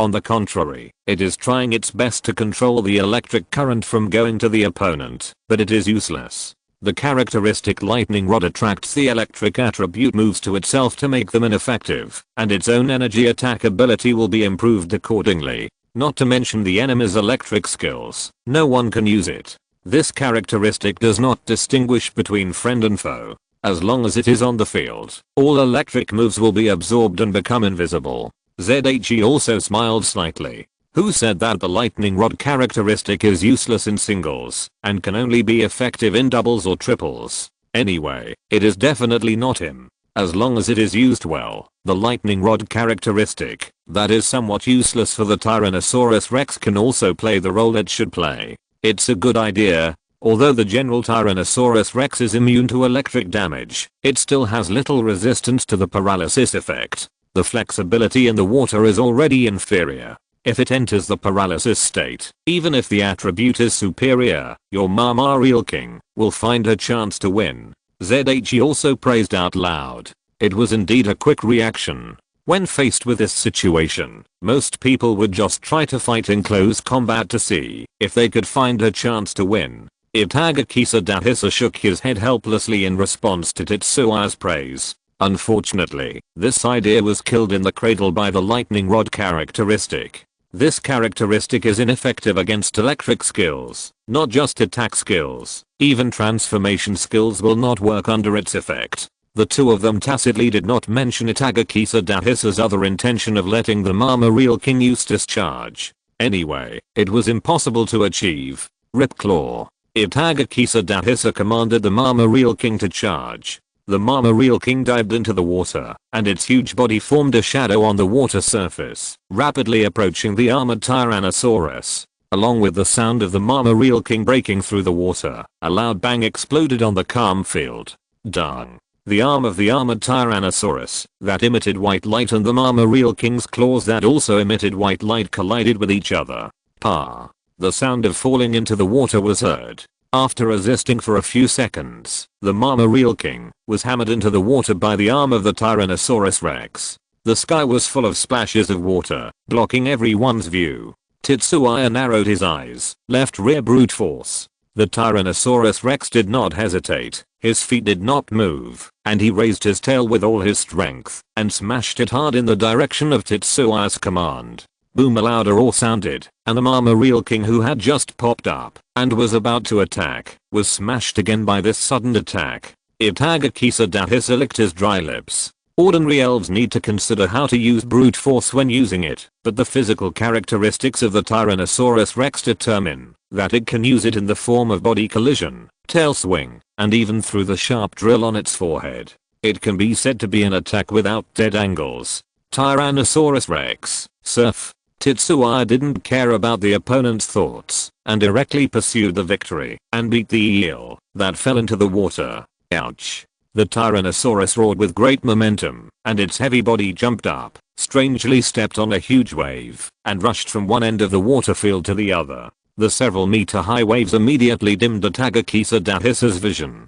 This scene directly made the commentator and the audience fall into silence. The Tyrannosaurus can surf. Outrageous. Itagakisa Dahisa's eyes were dazed for a while. Is this still the Tyrannosaurus? In fact, Tetsuya didn't know at the beginning that the Tyrannosaurus he caught was not afraid of water. Although the knowledge of the previous life made him know that the Tyrannosaurus could learn to surf, but after being in this world for so long, Tetsuya had never heard of the existence of such a strange individual, so he didn't think about it at all. This is also thanks to the engineering team of the Nabijim that opened acupuncture points in the rock mountain. During an operation, they accidentally discovered the special feature of the Tyrannosaurus. It can open up the acupuncture points that seep water. As its trainer, Tetsuya was naturally notified of this matter at the first time. After multiple verifications, his Tyrannosaurus Rex was confirmed to be a special individual that was not afraid of water. Several friends who were notified by Tetsuya were amazed for a long time, especially Seiichiro Sasaki. He never thought that ground-type Pokémons could really not be afraid of water. It was a pity that he had discussed it with everyone for so long. Of course, although it is not afraid of water, the damage of water-type skills is still calculated at a large multiple, but it is just that Tyrannosaurus Rex will not be afraid of ordinary water. Water type skills used by Pokémons are not included. Professor Oak was also amazed by this and borrowed it to study for a long time. The surfing skill was taught by Professor Oak during that time. In his words, it was a reasonable attempt based on data, and he didn't expect it to be successful. Tetsuya could only express his admiration for this. If he hadn't known in advance that Tyrannosaurus Rex could learn to surf, he would never have thought in that direction. Professor Oak, the eternal god. Now Tetsuya recalled that he suddenly understood why the nest of Tyrannosaurus Rex was very close to the underground water source. The environment was very humid, and it was a long way from the place where Nidoking and Nidoqueen lived. When he captured it, he thought that Tyrannosaurus Rex was used to the environment there and needed to drink water occasionally, but he never thought that the more important reason was that it was not afraid of water. It was precisely because of the above discovery that he planned to send Tyrannosaurus Rex in the water field this time. His previous battle with Pidgeot in the first game was largely paving the way for this. It can only be said that Itagakisa Dahisa's choice was exactly what he wanted. The tide raised by the surfing skill slowly receded, and Tyrannosaurus Rex walked in front of Tetsuya. Behind it, the Marmarilking that was sent to the floating board by the waves had circles in its eyes. Marmarilking has lost its combat ability. Tyrannosaurus Rex wins. Does the blue team need to replace Pokémon? The referee immediately raised the flag and announced the result. Tetsuya shook his head. Itagakisa Dahisa also took back the Marmarilking and at the referee's signal, released his third Pokémon, the cute Chinochinchilla. In fact, if Tetsuya followed his original idea and sent two of the Pokémons, Togekiss, Elder, and Monarch, Chinochinchilla would be a very good choice. Its single general attribute makes it only restrained by fighting skills, and its wide range of skills also allows it to deal with Pokémons of different attributes. However, the appearance of the Tyrannosaurus Rex disrupted Itagakisa Dahisa's plan. The small and flexible Chinochinchilla was in a very disadvantageous position when facing the Tyrannosaurus Rex. But Itagakisa Dahisa had no choice. Chinochinchilla, act like a spoiled child. He took a deep breath and started to attack. Surf. Tetsuya didn't care and responded violently. The difference in size is the biggest difference between the two Pokémons. 10 minutes later, the referee raised the blue flag in his hand again. Chinochinchilla has lost its combat ability, and the Tyrannosaurus Rex wins. Of course, the Tyrannosaurus Rex was also in a bad mood at this time. The agile Chinochinchilla used the floating board on the water to consume a lot of energy. At this time, it consumed a lot of energy. The scarred body is the best explanation. ZHE did not choose to change Pokémon, but continued to let Tyrannosaurus fight, and consumed as much of Warrior Eagle as possible. Go, Warrior Eagle. Itagakisa Dahisa released his last Pokémon again. Quick battle, brute force. Itagakisa Dahisa used a big move right away. After Tyrannosaurus struggled to resist one or two moves, it lost its ability to fight helplessly. ZHE also took it back without changing his expression. It was enough. At least Warrior Eagle consumed a lot of energy after using brute force. I'll ask you again, Pidgeot. He threw the Deluxe Ball. Pidgeot, who had rested for a while, had obviously recovered a lot and faced Warrior Eagle, its old rival. However, the situation between the trainers was completely different from the beginning. In addition to the almost full strength Pidgeot, ZHE also had an unknown Pokémon that he had not sent out, while Itagakisa Dahisa only had a Warrior Eagle that had consumed a lot of energy. Besides, even though both Pokémon were at their peak, everyone knew who had the upper hand at the beginning. Who was the winner was actually self-evident at this point.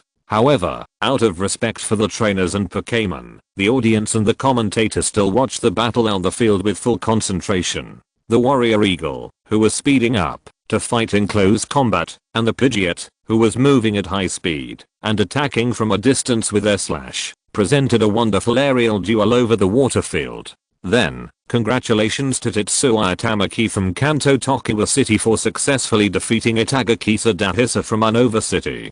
Congratulations to him for officially entering the top 64 of this Quartz conference. His next stage will be the Grand Quartz main arena. I wonder what kind of surprises he can bring us. As the commentator's hoarse voice echoed over the water field, Tetsuya ended his last battle in the elimination round as a winner. After shaking hands with Atagakisa Dahisa and walking out of the water field, he raised his clenched fist while looking at the high sun. Main arena, here I come.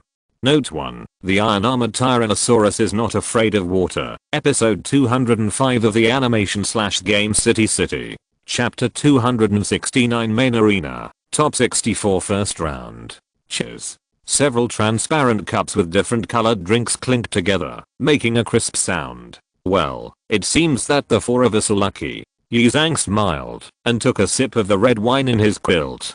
Don't flatter yourself, okay? The three of us are lucky, and ZHE is completely overwhelmed by strength. Yuan Haitang Looping replied very impolitely. After knowing each other for so long, everyone's personality has been further exposed. As a researcher, Yuan Haitang Looping is not as gentle as he looks. On the contrary, whether he is commanding Pokémon to fight or in his daily life, he is a very irritable person. Yamashiro-kun was also drinking a drink and smiling. As for the other four young genius trainers, unfortunately, they all fell in the last round of the elimination match, so naturally they couldn't come out to celebrate with the four of them. Although there will be many opportunities in the future, and this result is within the acceptable range for them, asking them to come out to celebrate for the top 64 at this time is tantamount to rubbing salt into the wound. It's okay, he's not much stronger than us. We were eliminated in the first round of the main arena, and he was eliminated in the second round.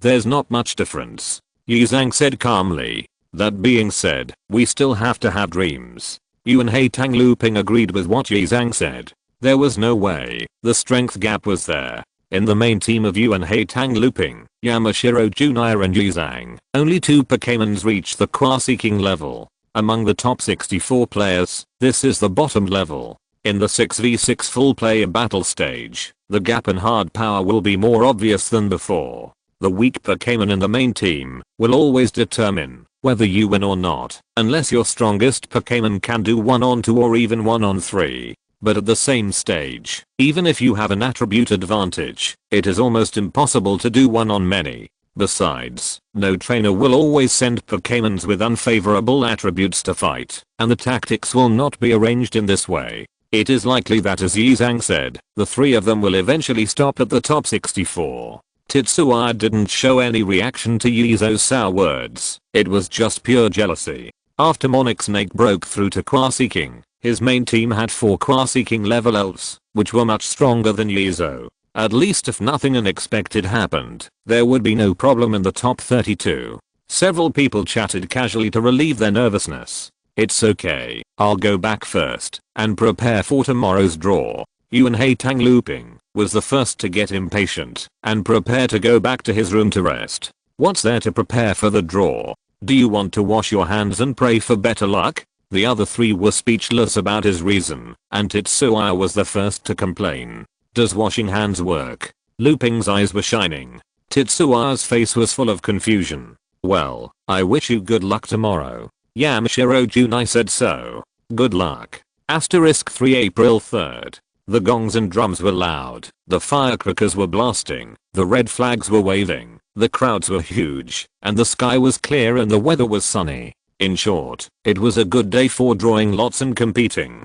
In the service hall of the quartz competition, 64 trainers gathered together. The service hall, that could accommodate thousands of people drawing lots at the same time, now only had this few people. Trainers stood in groups of 3 or 4 with people they knew, looking at each other as possible future opponents. Among them, Tetsuya received the most attention except for a few champion seeds. The low voices of discussion gathered together, and the whole service hall seemed a bit noisy. Ahem. All players, please pay attention. Next, I will report, and the trainer who appears on the screen will go to the drawing pool to draw lots. Miss Joy's sweet voice came from a speaker on the roof. The first one is Nohara Yuto from Synopsis City. Without giving the players too much time to react, Miss Joy directly called out the name of the first person, and his avatar also appeared on the huge display screen in the center of the service hall. A burly and hairy man walked out. Drink. He picked up a fishing rod and threw it into the pool in the center of the service hall. Yes, this is the so-called drawing pool. Originally, this place was an open space with a dozen service counters around it, but now it has been transformed into something completely different. It's not right to say it's a transformation. It's nothing more than a small mechanism that forms a sinking pool. As for the lot inside, don't think too much. It's the only one that can take on this task. In just a few seconds, Nohara picked up the fishing rod. On the hook of the fishing rod hung a Pokémon with red scales all over its body, and its tail was still swinging wildly. It was the Magikarp. There was also a combination of letters and numbers printed on its body, B3. The Alliance staff next to it found the Magikarp's exclusive Pokéball, and took it back. On the huge display screen in the center of the service hall, the lot that Nohara drew appeared next to his head portrait, and they shrank together, and disappeared into the upper left corner. The second place, contestant Matsuoka Yum from Hokkaido City. Miss Joy directed the lottery in an orderly manner.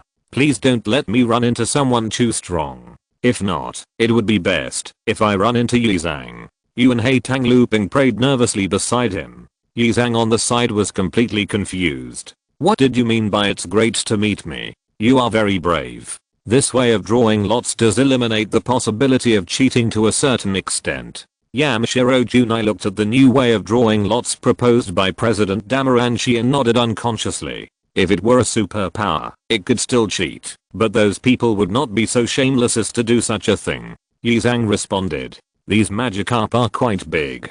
The Alliance has been nurturing them for a while. ZHE also sighed from a completely different perspective. Now that you put it that way, it's true. Have you taken calcium tablets? As a researcher, Yamashiro Junai and Haruhi Looping observed carefully. As ZHE said, the Magikarp are indeed quite big. You are all boring. What's the use of Magikarp, no matter how big it is? Yizang was speechless. Do you think the size of Magikarp before evolution is related to the size after evolving into Gyarados? ZHE ignored this rough guy and discussed academic issues with Junai and Looping. Yes, but there are too few reference data, and the proportions may be very different. Haruhi Looping said uncertainly. Several people chatted about this boring topic. No 11. Tetsuya Tamaki from Kanto Tokiwa. Miss Joy's words came at this time. Let's talk later. I'm going to draw a lot first. Tetsuya said and walked to the lottery pool. He skillfully cast his fishing rod and caught a carp. His 64th lottery number appeared, A1. There were low voices of exclamation around. Tetsuya put down his fishing rod and returned to the other three people. This? Yamashiro Junai laughed a little, gloating. Tetsu rolled his eyes in annoyance. Ha ha ha ha ha. Looping laughed happily. Come on, let's start. Tut tut tut. Yizang patted Tetsuya's shoulder as if he was relieved, but it was obvious that he was holding back his laughter. The A1 lottery number in the 64th round means the first day, first game. 1. The time is today at 10 AM. 2 hours later. The 64 Magikarps in the pool were paired up in pairs with 32 different letter and number combinations. Counting the 10 that were drawn before, they accurately drew the number 1 lottery with a probability of about 3.7%. I have to say, he was lucky. I really am. Zay was also helpless and didn't know what to say for a moment. One after another, Yizang, Looping and Junai all drew their own lottery. Is that a good thing? Yizang gritted his teeth and said to Yuan Haitang Looping. Well, the two of them were lucky to bump into each other, just as Yuan Haitang Looping just said. The lottery number is C3, the third day in the third game. Don't talk nonsense, but it seems that you will be eliminated in the first round. Yuan Haitang Looping said to Yizang with a grin. Oh, I think you will be eliminated in the first round. Yizang squinted his eyes and showed no weakness. Don't worry about the two noobs fighting, you have to cheer up.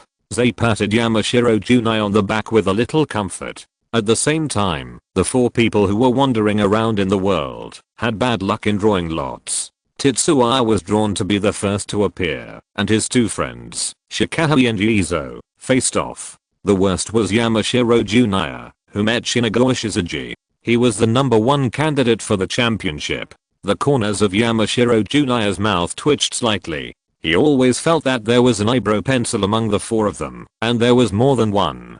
Yamashiro Jr. let out a long breath and had to accept this fact. But your opponent is not bad. He is weaker than you, and his elf attributes are average. He looked at Tetsuya, who was standing next to him. Tetsuya nodded and agreed with him. Sugiyama, the main elf is 3 Quasi Kings plus 3 elite peaks. From the perspective of pure strength, he is not as good as him, and the attributes of the elf are slightly restrained by his partners. I'll go prepare first. There is not much time. Tetsuya said goodbye to the 3 people and walked towards the player lounge not far away. So the bad luck of drawing the first game made the opponent's strategic arrangement seem so hasty. Let's go to the spectator seats first. Come on. Looking at the 2 people who were still bickering next to him, Yamashiro-kun also gave his blessing. Tetsuya raised his right hand to indicate that he understood. The 3 Quasi Kings are Danka, Mighty Crocodile and Goron. In the player's lounge, Tetsuya used paper and pen to record his ideas for the next battle. This guy, does he like blue? Seeing that the main color of his opponent Sugiyama's elves is almost all blue, Tetsuya fell into inexplicable thinking. This basis for conquering elves is really interesting. Let's not talk about what Tetsuya in the player's lounge is thinking. At this time, the atmosphere in the quartz arena is extremely warm. Bang, bang, bang. Fireworks bloomed in the sky. The cheers of the audience were deafening. The people in front of the TV had already sat at home, enjoying the joy brought by the annual regional conference with their families. The quartz arena, which can accommodate 100,000 people, was now full, and cheers resounded throughout the quartz plateau. Compared to the attention during the elimination rounds at the 4 attribute venues, the attention at the main arena has increased by at least 4 or 5 times. Many viewers who have not watched the elimination rounds before will also focus on the battle between the top 64 players, because these 64 people can be said to be the limit of strength that normal trainers can reach, or even exceed it. Welcome to the quartz arena. The commentator's voice echoed throughout the venue. After being enhanced by technology everywhere, he put on a black suit and flew over the arena. Yes, it was indeed flying. He was standing on a suspended platform aircraft. The reason for doing this is mainly because the competition venue of the main arena is too large. If you still sit on a commentary platform high on the side of the field to commentate like the attribute venue, it is more or less difficult to see the details. It is also for this reason that the commentators at the main arena of the Quartz Conference are all very powerful. In addition to being able to speak better than the average commentator, he must also be able to skillfully use the suspended platform aircraft and even have sufficient ability to deal with the danger of the Pokémon battle. Otherwise, even if he doesn't lose his life, he will have to lie down for several months. The attacks of the Elite Peak and Quasi-King level Pokémon are not so easy to bear. Even the aftermath is infinitely close to the limit that the normal human body can withstand. If you are not careful, you will be injured. Today is a day when 64 powerful trainers gather together. Here, we will see the deep bond between people and Pokémon, and we will see the sweat and scars that trainers and Pokémon have paid for victory. By the way, the commentator also serves as the host. When the atmosphere was made more and more heated by him, he waved his hand and said, "Then, the first game of the Quartz Conference from 64 to 32 officially begins." ZHE, who had already walked out of the player lounge and closed his eyes in the player channel to rest, also heard the commentator's voice and opened his eyes. It's time to go on stage. The blue team player, Tetsuya Tamaki from Viridian City. The fast Pidgeot, the handsome Blaziken, the elegant Serpenter, the calm Gorgon, the clever Pokémon, the pink Dragonite, the water-resistant Tyrannosaurus, and the new grass-type leaf Pokémon that he discovered himself are his companions. He has shown amazing strength in the previous games.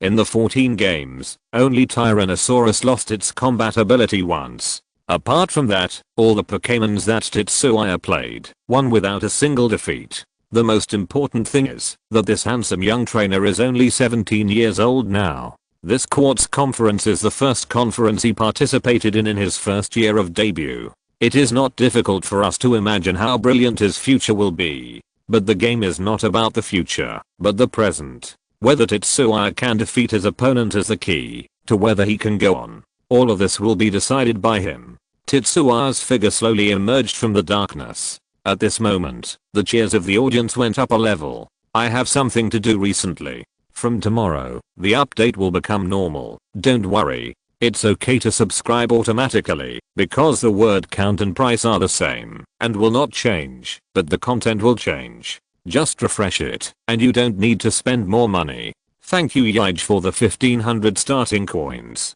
Thank you Zuayang for the 1500 starting coins. Thank you Yulam for the 100 starting coins. Thank you Evil Son of Nature for the 100 starting coins of the character Sharona. Thank you Zlinghua for the 100 starting coins.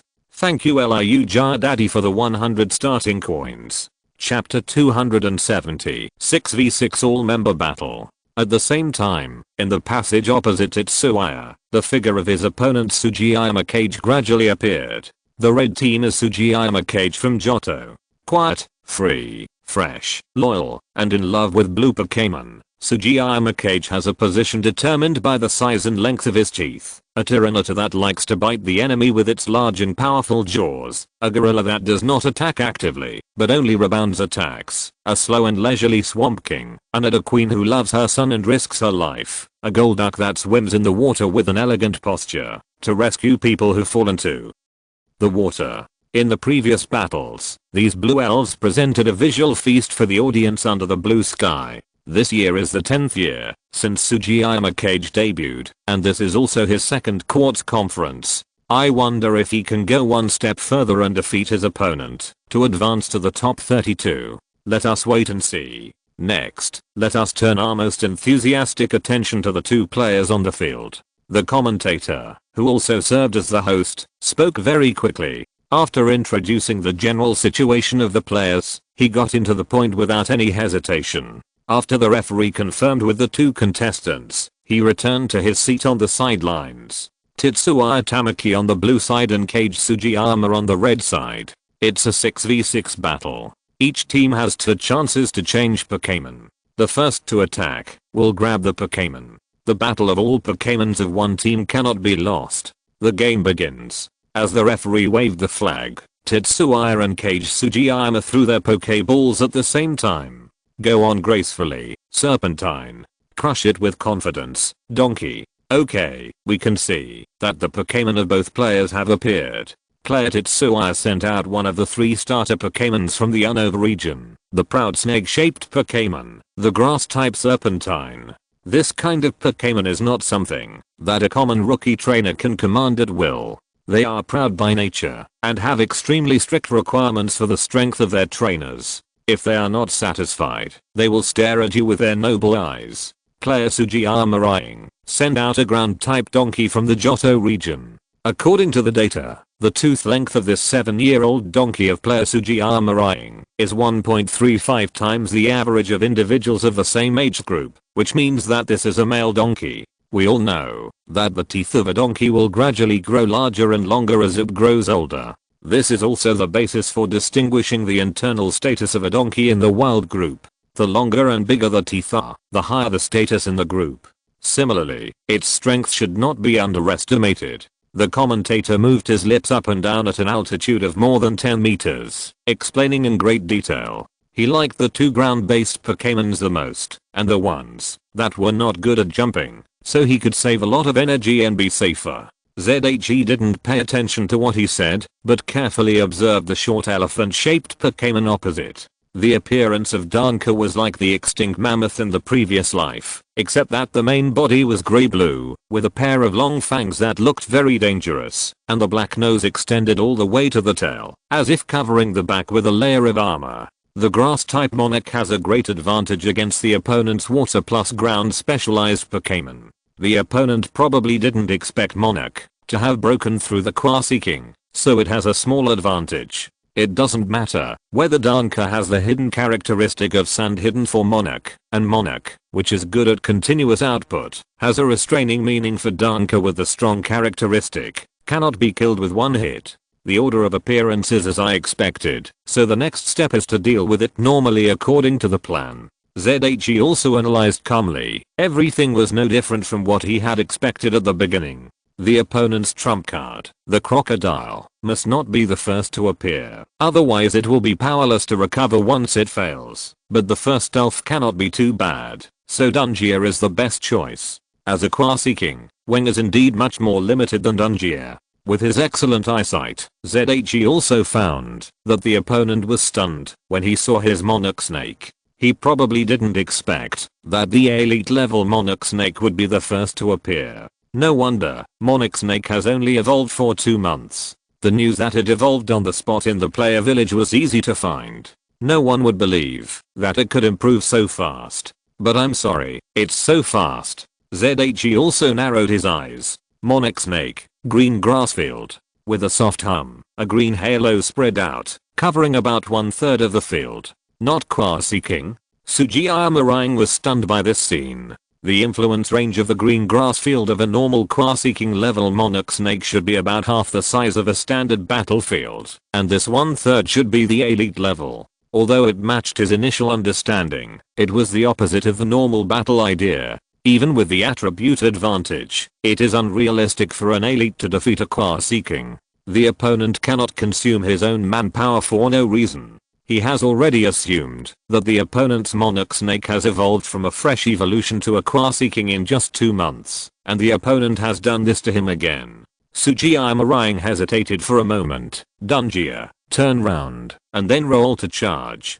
Forget it, since you are not sure how strong you are, just accumulate your attack ability first. Sugiyama Rang's idea is very clear. The elves like Dungia have skin as hard as armor, and at the same time have tremendous power, which makes it more adaptable to the skill combination of turning round plus rolling. Since you are going to play the pig and eat the tiger, just wait for the tiger to accumulate momentum and power. The only pity is that the ground type Dungia does not have a consistent attribute bonus for the rock type rolling, otherwise the power would be terrifying. Of course, this is when the attributes are not taken into account. If the attributes are taken into account, the rolling rock type is more suitable to deal with the grass type Monarch Snake at this time.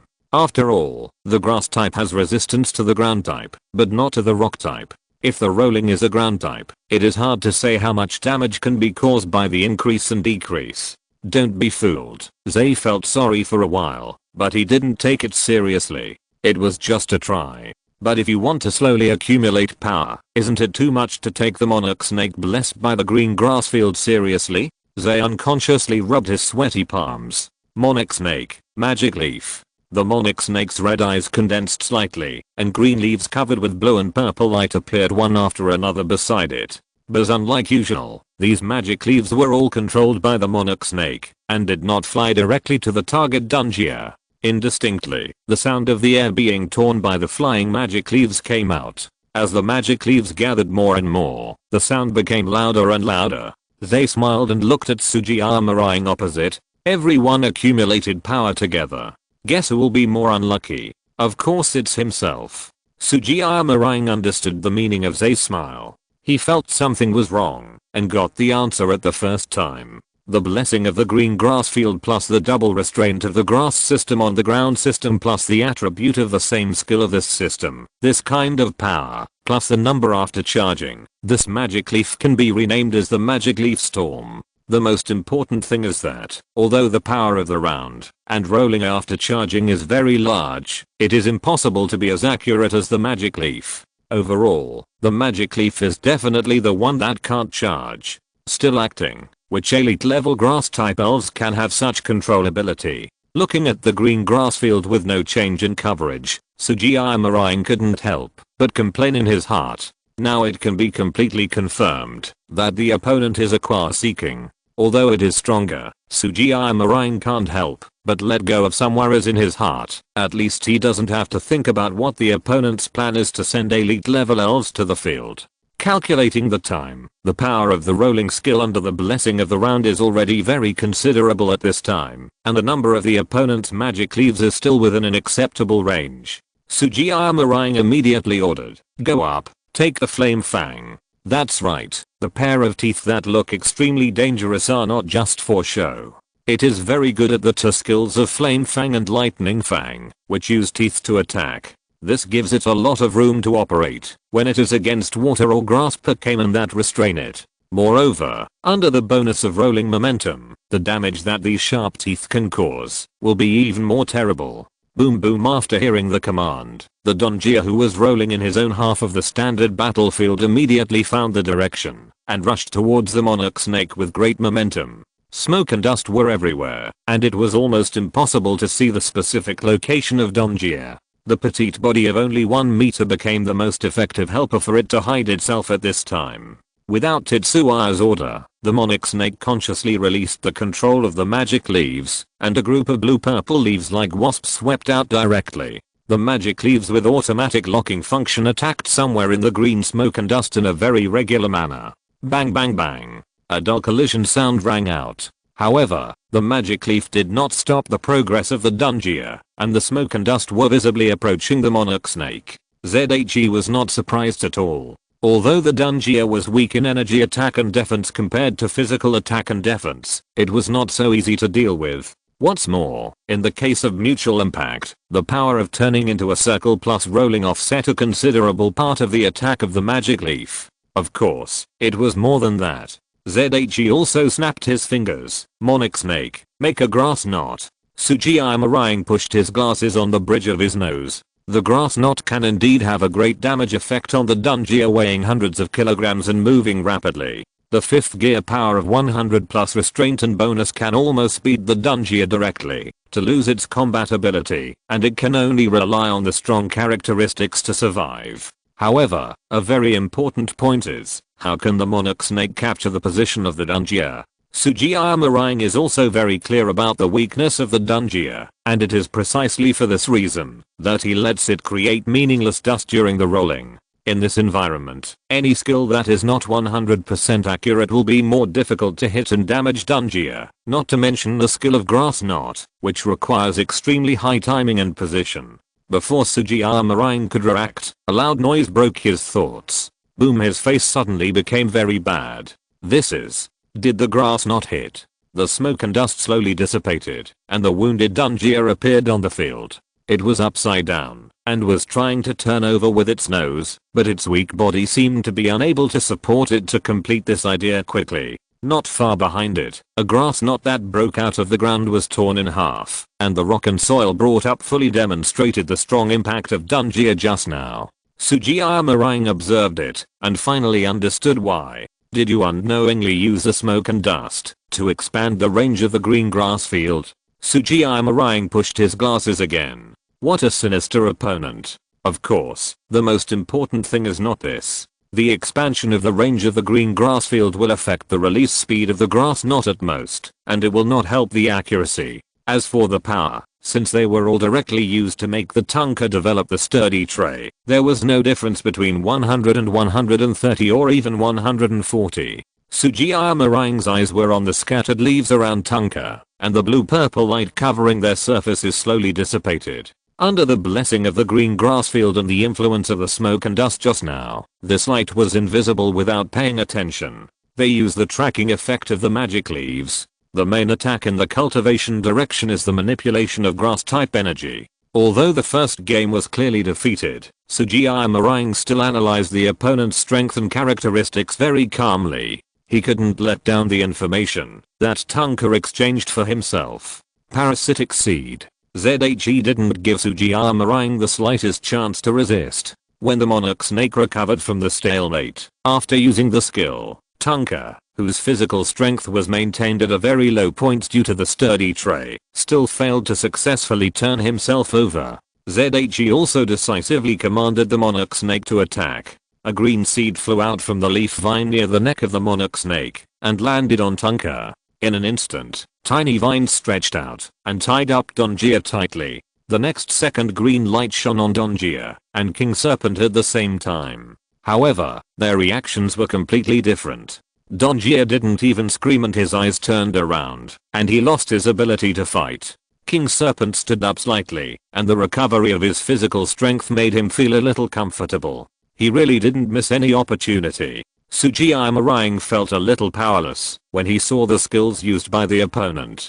Dongia lost his ability to fight. King Serpent won. After observing Donjia, the referee decisively raised the blue flag. At the same time, on the huge LCD screen above the field, the light spot of the Pokeball with the image of Donjia under Sugiyama Rang's head dimmed, leaving only 5 light spots of Pokeballs with unknown meanings. In contrast, the 6 light spots of Pokeballs under Tetsuya's head were all glowing, and one of them had the image of King Serpent printed on it. Ignoring the voices of the audience and the commentator, Sugiyama Rang took back the incapacitated Donjia. "I'm sorry, there was a mistake in my intelligence, and I'll leave it to your partner next." As he said that, he threw out the second Pokeball. "You can fight all day, my friend."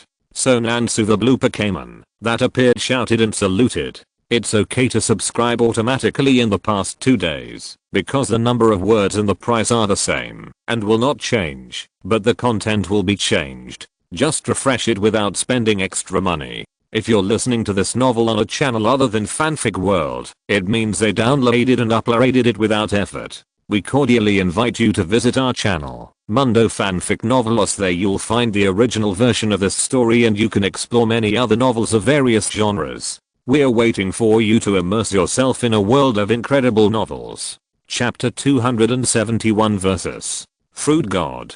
Tetsuya scratched the back of his head in a headache. The Pokémon sent by Sugiyama Cage was extremely difficult to deal with. It was familiar. After all, the one of the Rocket Trio in the previous life animation left a deep impression on Tetsuya. The Pokémon that appeared in front of him was the patient Pokémon, Goron. However, although Goron was classified as a patient Pokémon, it could not learn to be patient and hold on. This Pokémon with a blue body and a black tail is one of the only 2 Pokémon among all known Pokémon that cannot actively use physical moves and special moves to cause damage. The other is the Alola region's Fist Sea Cucumber. But this does not mean that it is not strong. On the contrary, unlike the relatively useless situation in the game, the powerful Goron is still very practical in reality, especially when it is sent out in a targeted manner in formal battles. Although compared to the Fist Sea Cucumber, Goron is quite lacking in skill mastery. In addition to the almost useless jump,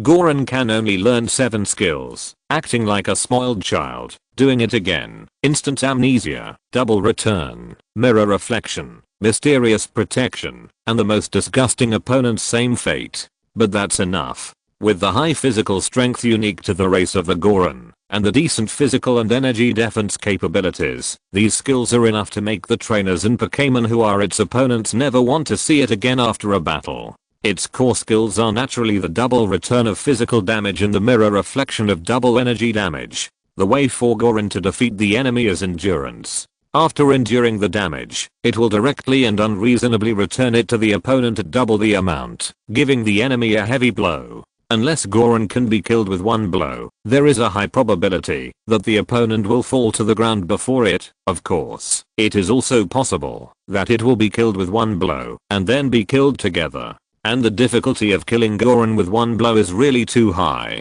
Acting like a spoiled child greatly reduces the opponent's physical attack ability, and instant amnesia greatly increases its own energy defense ability. These 2 skills can basically declare that it is unrealistic to cause fatal damage to Goron at the same level or even one level higher. Not to mention that it can make Goron Weng fall into negative states, poisoned, highly poisoned, sleeping, paralyzed, burned, frozen, confused and sleepy, and unable to use skills smoothly. The move Mystic Guardian is specially prepared for this negative buff skill. As long as Mystic Guardian lasts, Goron Weng will not fall into negative states. Coupled with the fact that the opponent can use repeated skills 3 times in a row, once a Pokémon like Goron Weng appears in the battle, it is basically as difficult to deal with as a turtle with thorns that can rebound. It's not that you can't win, but even if you can win, you will be frustrated and helpless. Of course, the qualifier must be a powerful Goron Weng, at least like Sugiyama Rang, who is a Quasi-King, otherwise it will be useless.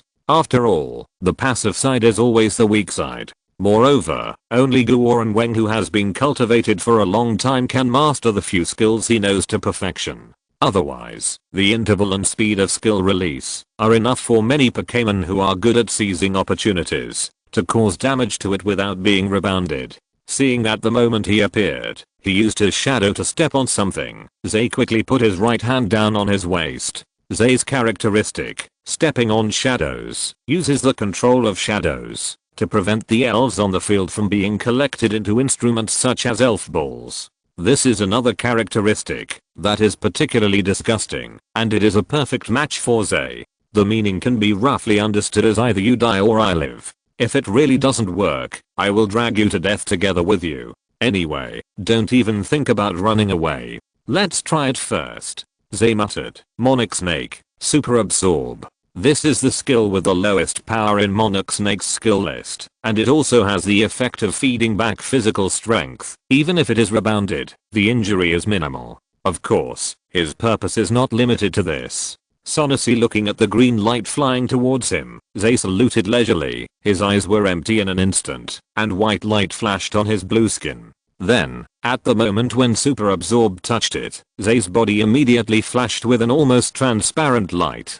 The next moment, green spots of light penetrated its body and shot out from it, but the number doubled. The monarch, who was enjoying the effects of super absorption and the green grass field to restore physical strength at the same time, was hit by the super absorption returned by the Goron. But as Tetsuya thought at the beginning, the damage was very small. Tetsuya grinned. Goron's reaction was something he didn't want to see. There really is telepathy. Seeing Goron reacting without the trainer saying anything, although he had known this from the intelligence a long time ago, Tetsuya still wailed in his heart. Telepathy is Goron's hidden characteristic. It is not uncommon to have both general and hidden characteristics while having the strength of Aqua Seeking. Mainly in battle, this makes Goron even more difficult to deal with. As a Pokémon with psychic attributes, Goron can not only reach a point of almost telepathy with its trainer with the help of telepathy characteristics, but also can grasp many accurate points in time when it is attacked. The latter is the key, which means that it is very difficult for the opponent to catch the moment of stalemate. The reaction of superpowers and the reaction of the nervous system are not of the same order of magnitude, and it can return all the damage received to the greatest extent. It is not like some Goron Weng, who returns after receiving a little damage. This small difference is enough to determine the outcome. Trouble. Looking at the scene of green light spots flying all over the field, ZHE is getting more and more headache. He did not command the Monarch Snake to use super absorption all the time. It was simply the effect of Goron Weng's skill again. This is also one of the reasons why he used this skill with low power and low consumption at the beginning. Otherwise, if he used other skills to start the game, ZHE also doubted whether the Monarch Snake would be killed by the rebound first, or killed by being tired of using skills first. In short, even with the help of the recovery effect, ZHE did not think that the Monarch Snake could compete with the opponent's Goron Weng in terms of physical strength.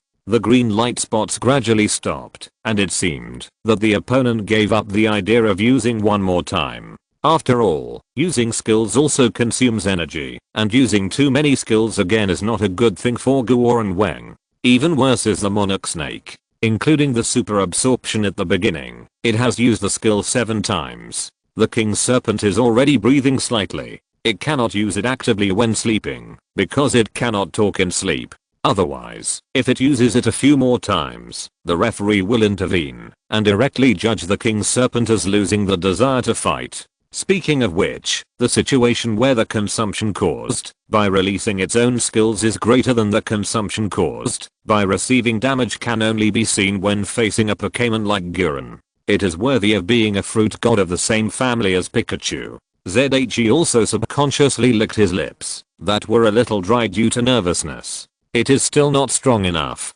he thought with a little regret. It is not that there is no way, but it is limited by the fact that the skills that King Serpent knows are not complete enough. Goron Serpent's strength is very targeted. It can be said that it is useless against the evil Pokémon with extremely poor compatibility. The main reason is several evil skills, such as provocation, which forces it to use only damaging skills, and unreasonable trouble, which forces it not to use the same skill continuously. These negative states are not within the effects that Mystic Guardian can be immune to. This can directly useless Goron Serpent. Serpentine failed to master the 2 skills that it should have learned.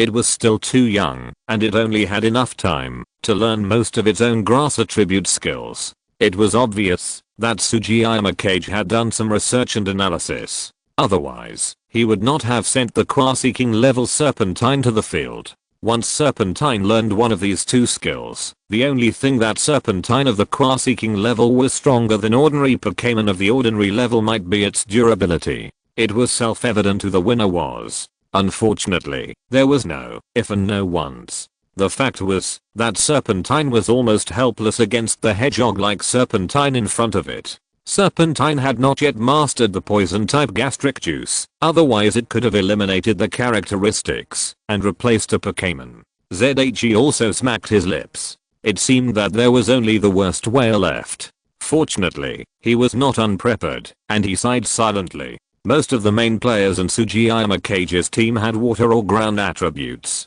Serpentine of the grass type was extremely restrained by the opponent, so it was somewhat expected that it would be targeted like this. However, the opponent's tactic of not letting Serpentine maintain its status, even if it was a 2-for-1 exchange, was really too decisive. ZHE also suspected that he was too straightforward in the first match against Dungier. He should have let it go a little. Maybe the opponent would send the Ace Crocodile to deal with the Monarch Snake. Monarch Snake, Parasitic Seed. ZHE also adopted the tactic he least wanted to adopt, the grinding technique. The skill of Parasitic Seed is also very restraining for Guoran Weng. On the one hand, it is not a damage skill. Its function is to make the elf fall into the state of parasitism. In other words, neither double return nor mirror reflection will work on it, which makes Guoran Weng only be consumed and cannot fight back. On the other hand, the parasitic state will not be immune to the mysterious guardian, so there is no need to worry about whether it will work. But the problem is that the damage that parasitic seeds can cause is too small. This is not like in the game, where the effect of parasitic seeds is to deal damage equal to the opponent's maximum health percentage every round. In reality, if you want to use parasitic seeds to grind the opponent's elf to death, the workload is no less than grinding an iron rod into a needle, especially for an elf like Guoran Weng who has extremely thick blood. Besides, the opponent's elves are not immune to resistance. The vines spread by the parasitic seeds are not fragile, but they are definitely not strong either. They can be easily broken free, but ZHE really can't think of any other way. Just grind. Sonasi Shao Weng was not panicked at all. When the parasitic seeds approached, it slapped the ground with its black tail and leaped up.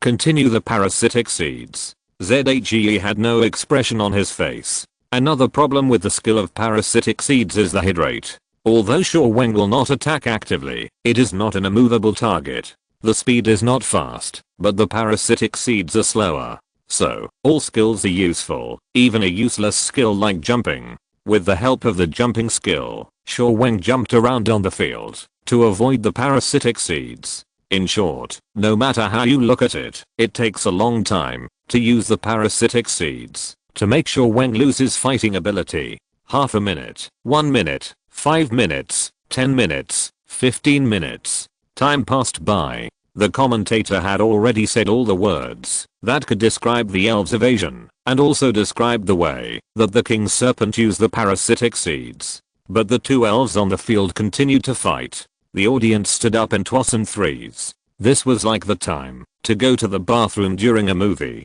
They had to do something. Otherwise, it would be too boring to watch one spitting seeds and the other jumping and hiding. The staff of the Alliance backstage were furious. The ratings had dropped. How could it be the first battle of the opening? Sugiyama Ryan pushed his glasses for the umpteenth time. The guy on the opposite side really didn't look like a rookie trainer at all. How could a normal rookie trainer keep his composure and use such a rogue to the extreme rogue tactics in such a highly anticipated occasion? This mentality of only pursuing victory and not pursuing the process should not appear in a new trainer. Sugiyama Ryan was helpless. 20 minutes, half an hour. The referee unconsciously raised his watch to check the time. If you two continue to fight like this, today's game will be over. It should be a half-time break at this time, okay? But he had no room to intervene. Both the trainers and the Pokémons were fighting for victory, and this was not something he could interfere with.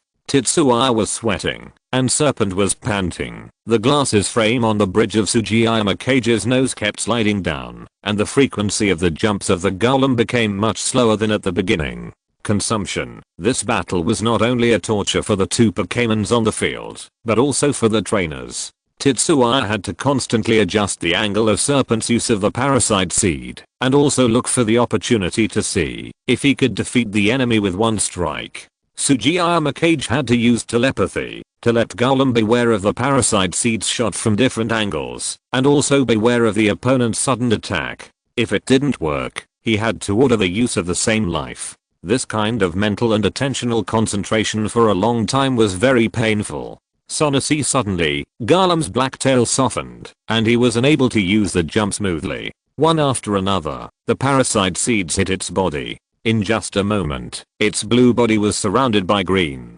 Now, Magic Leaf. Tetsuya commanded Serpent to attack. It's not that he doesn't want to use more powerful skills, it's just that the King Snake's physical condition is not strong enough to support it.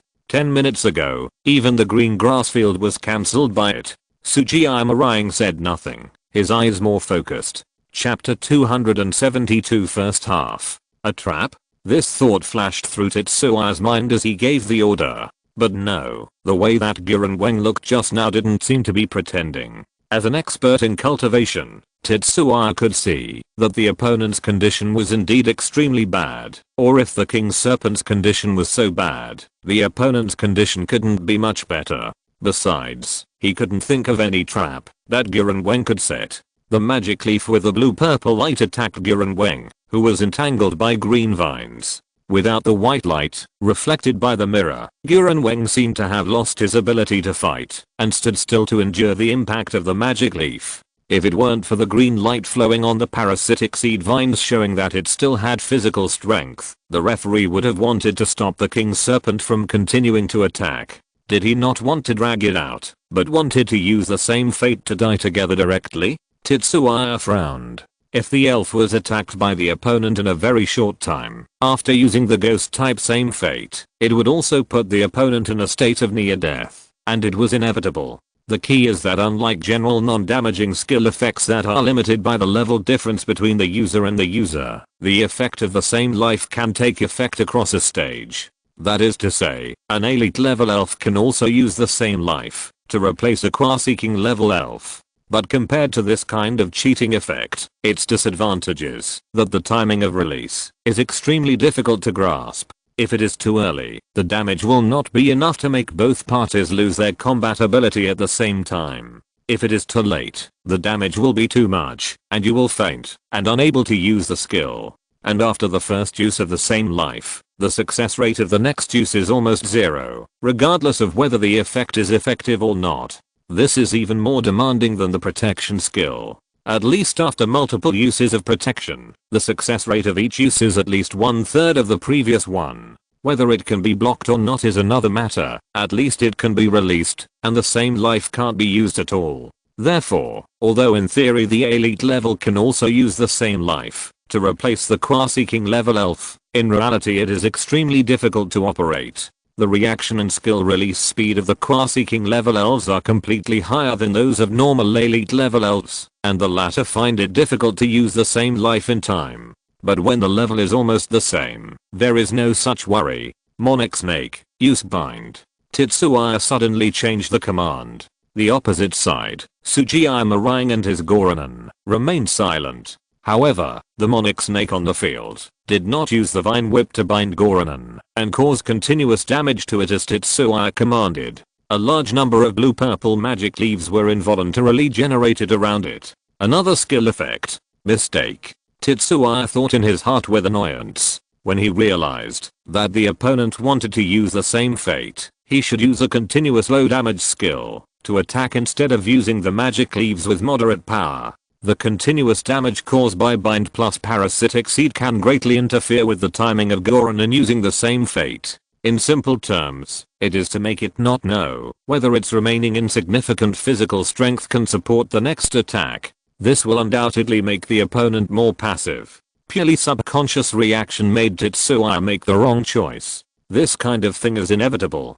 He just has a photographic memory, not amazing intelligence. This can only mean that he is not experienced enough. Tetsuya quickly stabilized his mind. He has begun to think about the use of the next Pokémon. A violent attack. Under the continuous magic leaf attacks of Tetsuya's monarch snake, the Goranon, who is in the state of parasitic seed, is almost powerless. In this case, what method will Sugiyama Cage use to deal with it? In the sky, the commentator's voice became excited. Of course, he knew how to deal with it, but most of the audience didn't know that creating an atmosphere was very important. The atmosphere in the entire main arena was indeed gradually tense as he expected. Time passed by. At a certain moment, a purple to black mist suddenly emerged from Goranon's body. Same fate. It is the ghost type skill that people don't want to face the most. With no hope of winning, Goranon wants to try to exchange with Monarch Snake. Can Sugiyama Cage and his Goranon succeed? The commentator successfully focused everyone's attention on the black mist. Even Tetsuya and Sugiyama Cage, who knew the situation in their hearts, were no exception. Soon the black mist dissipated, and Goranon screamed meaninglessly. His eyes became vortex-shaped, and he lost his ability to fight. At the same time, under everyone's gaze, at the other end of the field, the panting king serpent suddenly emitted the same black mist. Success. Player Sugiyama Rang's Goranon successfully used the same fate just before the crisis. Player Tetsuya's king serpent fell. Tetsuya listened to the voice of the unlucky guy in the sky, and then looked at King Serpent, which had lost its combat ability like Goranon after the black mist dissipated, and suddenly understood why beating the commentator was so popular. It was well prepared, but the commentator was really annoying. It's like one person is playing a game and another person is watching. Watching is fine, but he also expressed his opinions. Expressing his opinions is fine, but after your game character died, he said, "Look, I said you were gone." His nagging look was particularly annoying. King Serpent and Goranon have both lost their combat ability. Please send out your next Pokémon immediately. The referee was the calmest person on the field at the moment. After checking both sides, he returned to his position and read out the result. Tetsuya took a deep breath and retracted Serpent. The opposite Sugiyama Cage also retracted the Ranon. The two looked at each other and simultaneously selected a shrunken Deluxe ball. Enlarged and thrown, the two people's actions seemed to be mirrored. Scare it, Togekiss. Godok, show the opponent your courage. A red light flashed, and Godok and Togekiss appeared on the field with great momentum. The two trainers looked normal, and it was obvious that they had roughly guessed the Pokémon used by the other party. Sugiyama Cage's main force included Swamp King with water and ground attributes and Nidoqueen with poison and ground attributes. As long as they didn't come out, Tetsuya would not be able to send out the electric type Elefosa. As for the rest of the partners, it actually didn't matter who they sent.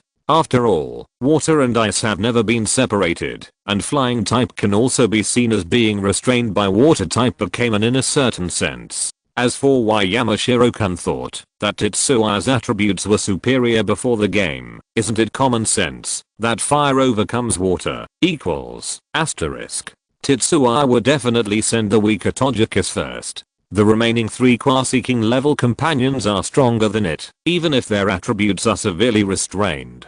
He is now the dominant party, so the means that can force the opponent to use more are naturally the first choice. Sugiyama Cage considered even less than Tetsuya. The Ace Tyranitar could not play in the first half of the 6v6 battle. Under the premise that the two Pokémon lost their combat ability, he actually had few options. When facing Tetsuya's team, the two Pokémons, Swamp King and Nidoqueen, were definitely not as direct as Golduck. Unless Sugiyama Cage wanted to enter the second half with a 3-4-1 exchange, he would not bet on Tetsuya to send out the electric type Elephas. Golduck, shrill sound. Sugiyama Cage took the lead in attacking. Golduck made a shrill sound that was completely different from usual, making people want to cover their ears. When the sound reached Togekiss's ears, a look of pain appeared on its face involuntarily, and its brows were furrowed. Togekiss, act like a spoiled child. Tetsuya issued an order. Pokémon has achieved the professionalism that an elf actor should have. In just a moment, its painful expression turned into a shy look. Chaka, a sweet voice came out, and a pink heart hit the screaming Golduck. Wow, Golduck's shrill sound stopped unconsciously. The other side is just a well-behaved child. Isn't the shrill sound too unhealthy and harmful to the body? Golduck thought so. Golduck, frozen wind. Sugiyama began the formal attack. Fortunately, there is a difference between being coquettish and charming. The confusion caused by being coquettish can only last for a short time. The main purpose is to reduce Golduck's attack ability. But Pocket's defense ability was also reduced by the shrill sound.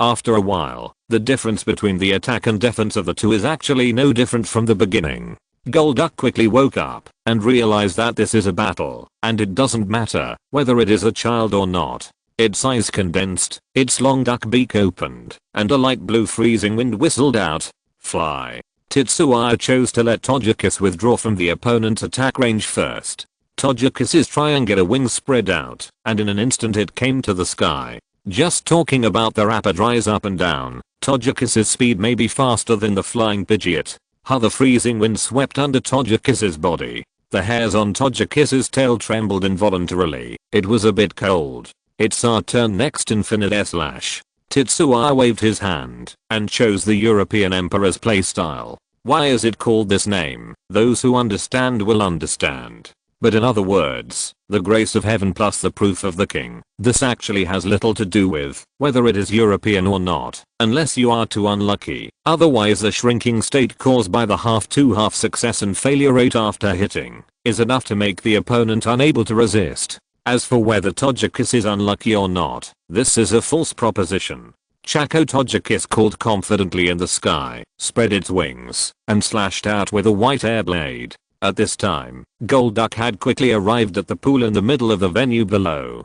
Dive. Sugiyama commanded. Splash. The sound of entering the water sounded, and Golduck's blue body instantly merged with the water. The air slash hit the water surface and stirred up layers of waves, but without exception, Golduck dodged them all. Little known factors that Golduck has the fastest swimming speed in the water among Pokémon.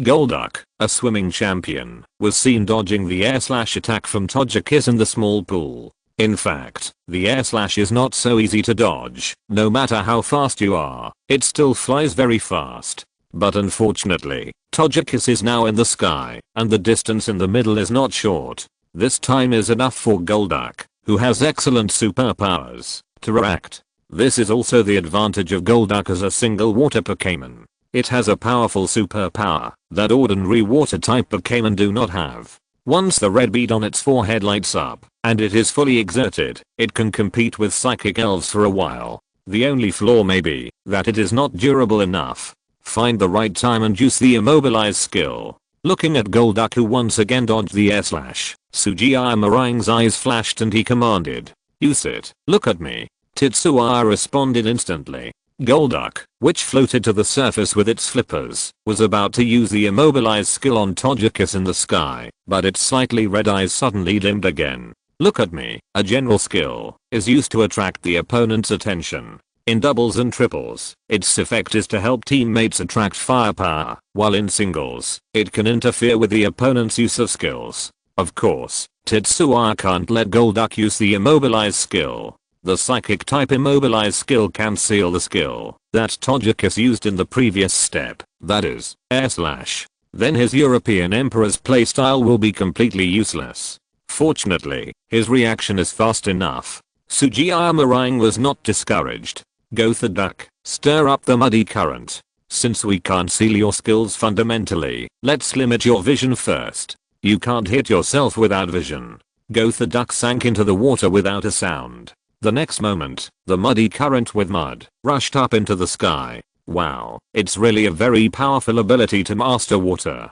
Go the duck's figure disappeared in this piece of water, so how can Togekiss attack the opponent? The commentator did not forget to create an atmosphere while fleeing in embarrassment. The audience watched the battle on the field very attentively. Togekiss and Gotha Duck were very evenly matched from the beginning, and there was no boring duel between Monarch Snake and Goron. And just now, Magic Leaf. Tetsuya commanded. There is another reason for letting Togekiss play. This little guy's skill mastery is much better than other partners. I don't know how many skills it has learned from other partners. Proficiency and effect are another matter. At least it can do it. There were only 2 or 3 blue-purple leaves floating around Pockets. The little guy was a little embarrassed, but he still controlled them to rush into the turbid current.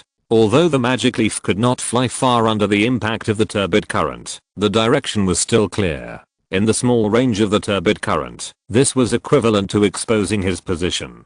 Sugiyama Meringue had to let Golduck stop the turbid current. The blue Golduck appeared on the clear water again. The 2 elves, one in the air and the other in the water, looked at each other from a distance. Sugiyama Meringue smacked his lips. It was really troublesome to fight the sky from the water. Golduck, use rain, he commanded. Then let the opponent slow down first, and it is also very physically demanding for the flying elves to continue flying high in heavy rain.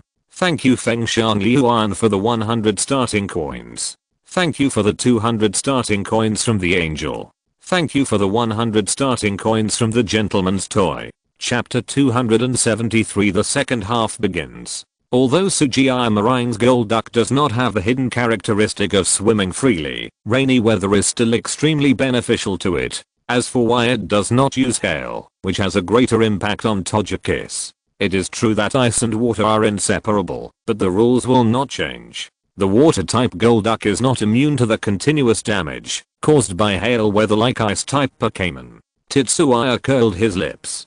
Being old is good. For these old players, it seems that every Pokémon has learned the skill of changing the weather.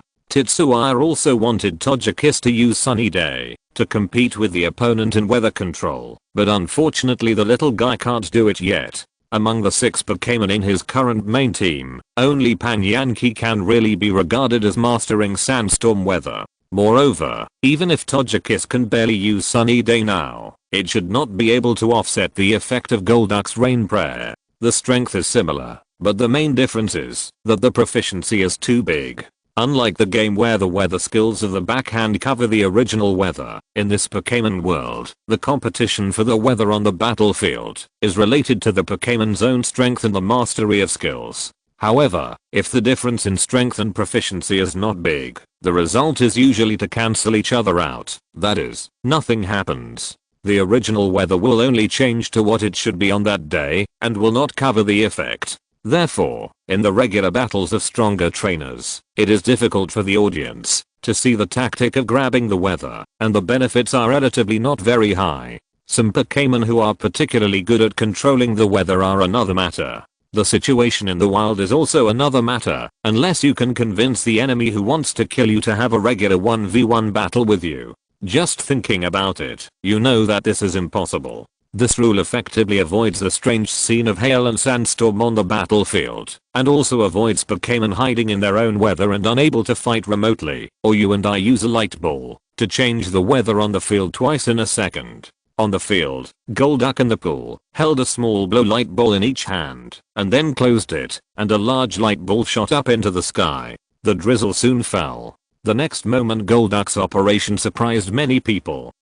Tetsuya's eyes also lit up. I saw a strange light on the forehead of the Golduck, and the dark clouds in the sky were forcibly reduced in size. Correspondingly, the originally drizzling drizzle turned directly into a heavy rainstorm. The dark clouds caused by the rain praying skill are essentially produced by the spirit skill, so they can be tossed around like this. Natural formations are not so easy to interfere with. But to think of this, I have to say that Sugiyama's brain circuit is still quite flexible. This trick seems to be learned by many people. ZHE also analyzed it with great interest, and soon found the problem with this approach. First of all, the duration. With such a rainfall, the duration of the rain praying will be more than half shorter than the normal state. Then, this operation may only be realized on the rain praying skill. A sunny day cannot become a sunshine. The difficulty of operating hail and sandstorms can be imagined to be at least 2 or 3 orders of magnitude higher. At the same time, the bonus to the water system and the weakening of the fire system will not change due to the change in rainfall. Of course, there are advantages. Pockets, who was originally working at high altitude, had to lower his flight altitude due to the influence of the rainstorm. This move is particularly effective for flying type Pokémons. The unnecessary consumption of physical strength caused by flying high in the heavy rain cannot be ignored. Gotha Duck, Water Wave. Sugiyama Rang launched an attack during the rainstorm. The rippling water, it should be said that the water waves, formed in an instant. Godok put his hands together in front of him, and the water wave rushed straight into the sky. Exchange venues, Tetsuya said, and under the influence of the rainstorm, he unconsciously raised his voice. The fluctuation of the superpower on Togus flashed, and the next moment, Godok appeared in midair with a look of astonishment on his face, and was directly hit by his own water wave. Unlike the effect of exchanging the position of oneself and teammates in doubles, or even 3-on-3 matches, the effect of exchanging venues in singles is to directly exchange positions with the opponent. But it is difficult, because teammates will not resist your superpowers, and may even cooperate with you, while opponents will resist. This time, Togus found the stalemate after Godok used water waves to achieve this. Otherwise, under the premise that Golduck itself has superpowers, it will be even more difficult to successfully exchange venues. In addition, the most important thing is that not many people know that Pockets is also good at superpower skills. It is too rare. People's impression of it often stays on the two keywords happiness and airplane. Sugiyama Rang didn't know. Fortunately, the water-based Golduck still has a good resistance to the skills of this system, and the damage it received is not too high. But the problem is not this. Sugiyama Rang hurriedly shouted, "Golduck, telekinesis." His tone was very urgent, mainly because Golduck can't fly. Falling from this height, it takes at least a period of time to buffer, and this time is very fatal. Golduck's panic expression immediately calmed down a little, and the blue-purple light came out from the red bead on its forehead, and soon it spread all over its body. It immediately switched from free fall to a slowly falling posture. A mischievous smile flashed across the face of Togekiss floating on the water. "You can't fly, but I can swim. I'm not a landlubber. Besides, if it doesn't work, I can still fly up." Togekiss flapped its triangular wings and instantly came into the air. Air slash. Tetsuya certainly wouldn't miss this opportunity and immediately ordered Togekiss to attack. "Chakoi!" Togekiss shouted, and the air slash took shape again, and flew towards the Golduck in the air. "Don't shrink back, don't shrink back." Sugiyama Rang kept praying in his heart. This wave can only be blamed on him for not expecting Togekiss to have a rare superpower skill of exchanging venues, and the superpower is strong enough to exchange positions with Golduck. Golduck, which maintains telekinesis in the air, has no good way to dodge. Even if it says that it withdraws its telekinesis to let itself fall quickly, it is not feasible. Acceleration still requires a certain distance and time, and the speed of the air slash will not give it this opportunity. Wow. As he watched nervously, the moment the air slash hit Golduck, Golduck's pupils shrank visibly, and the blue-purple light suddenly disappeared. Sugiyama Rang sighed in annoyance. Skills cannot be used in the cowering state, and Pockets' attack must be more than one wave. As he expected, air slashes followed, and hit Golduck's body continuously, knocking it up, down, left or right, until the moment before Golduck lost its combat ability. Under the control of Pockets, it didn't even land. Golduck lost its combat ability. Pockets won. The referee walked to Golduck's side in the field under the drizzling rain, observed it for a while, and raised the flag representing Tetsuya. On the sidelines, 3 of the 6 Pokeballs under Sugiyama Rang's head portrait had dimmed, with the images of Danka, Goroko, and Golduck printed on them. On Tetsuya's side, only 1 Pokeball representing Serpentine dimmed, while the Pokeballs of Togekiss and the remaining 4 Pokémon that had not appeared were still shining. The first half of the battle is over. Tetsuya is currently leading by a large margin, but Sugiyama Cage's trump card Pokémon, Crocodile, has not appeared yet, so he still has a great chance of winning. In the previous tournament, Sugiyama Cage's Crocodile once set a record of defeating 3 Pokémons on its own, and has extremely strong explosive power and attack power. The commentator was still muttering in the sky. At this time, Tetsuya and Sugiyama Cage had already walked down from the command platform and returned to their respective temporary resting points. The 6v6 full player battle is divided into the first and second halves, and the time for the halftime break is determined by the time when either side loses 3 Pokémons first. After all, Pokémon battles are a very mentally demanding activity. If you don't take a break after 3 consecutive battles, it is easy to make some strange choices and operations in the second half due to fatigue. The two sides did the same thing when they returned to the rest area, which was to hand over their lost fighting ability Pokémon to Miss Joy of the medical team. Although Pokémon that are unconscious due to normal battles can wake up automatically in Pokéballs, it is impossible to say how much they will recover. They still need to be treated by Miss Joy, otherwise it will be bad if they get sick. Tetsuya sat quietly on the chair at the rest area, staring straight ahead without moving. On the other side, Sugiyama Rang took out his remaining 3 Pokéballs and said something. The 15 minutes of rest passed quickly. At the referee's reminder, the two stood on the podium again. Okay, the second half of the game is about to begin in the spotlight. I wonder what kind of fierce battle the two players will bring us. Without further ado, let's look forward to it. The commentator, who had been stirring up the atmosphere for a full 15 minutes, finally took this opportunity to take a break and drank a sip of water while both sides sent out Pokémon. Tetsuya's side still had Togekiss, and he did not choose to change Pokémon. Sugiyama Rang sent out the water plus ground type Swamp King. Swamp King is a fat bluefish Pokémon with purple and dark green stripes on its back and tail. Its body is very slippery and difficult to catch. It is carefree and cute by nature. It usually lives in the water and doesn't care, even if it hits a rock or the bottom of a boat. It is almost as slow as Slowpoke, but it is still much smarter than Slowpoke. It is not really stupid. Compared with its initial form Woob, Swamp King has lost the lavender horns on its head, but has 2 pairs of arms, and its tail has become bigger and more powerful. Although it has the attribute of ground type, Swamp King can only learn a few ground skills, about 7 or 8, and the rock and ground are not separated. In addition to ice type skills, it has a lot of rock type skills that can restrain Togekiss. So Sugiyama Rang's choice is not wrong.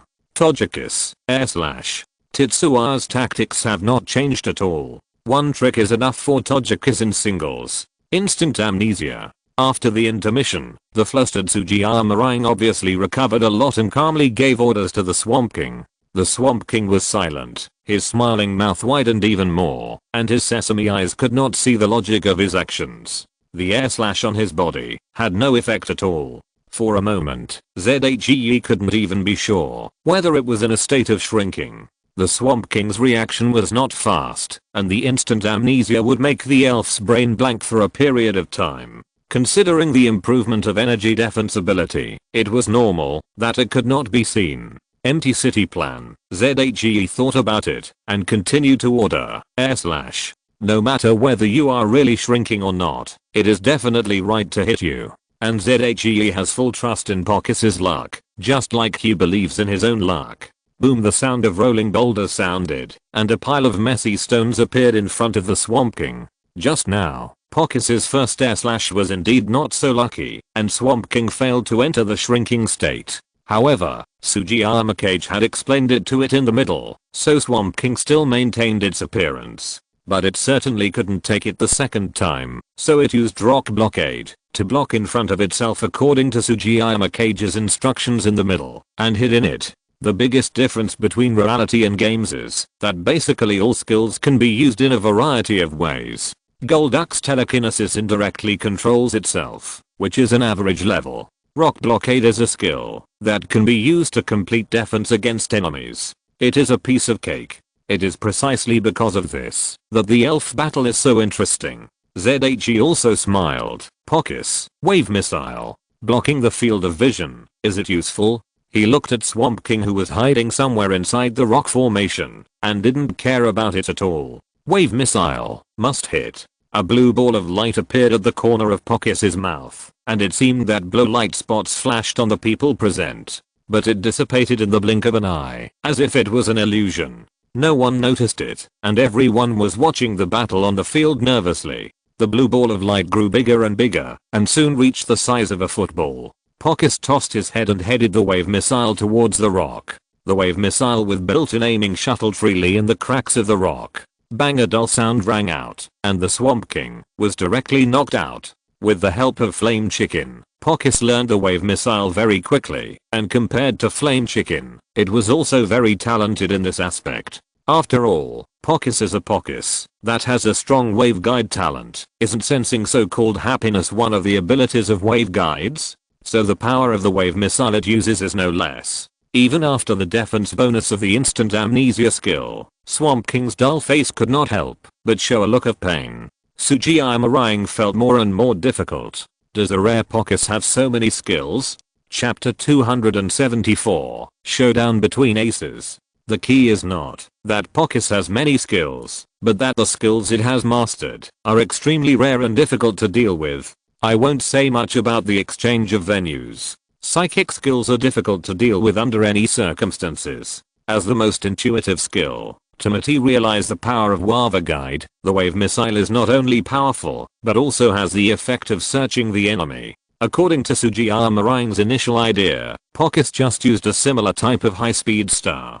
Compared with the flexibility of the wave missile, the high-speed star is also a sure hit, but it can also be blocked by the rocks formed by the rock blockade skill. In this way, in Sugiyama Rying's conception, the physical consumption of the Swamp King will be much less than it is now. However, it can only be said that there is still a difference between conception and reality.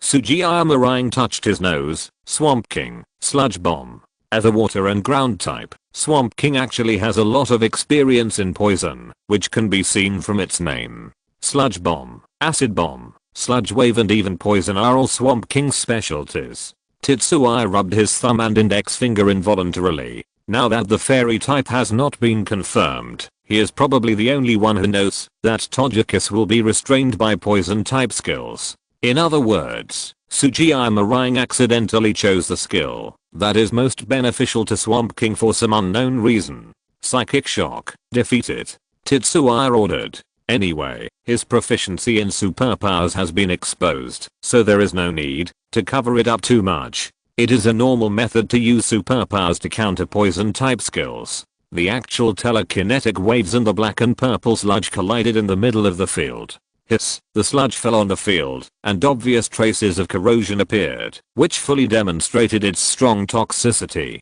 Taking advantage of this time, the blue Swamp King opened his mouth and took a deep breath. His already fat body became even bigger, especially the abdomen.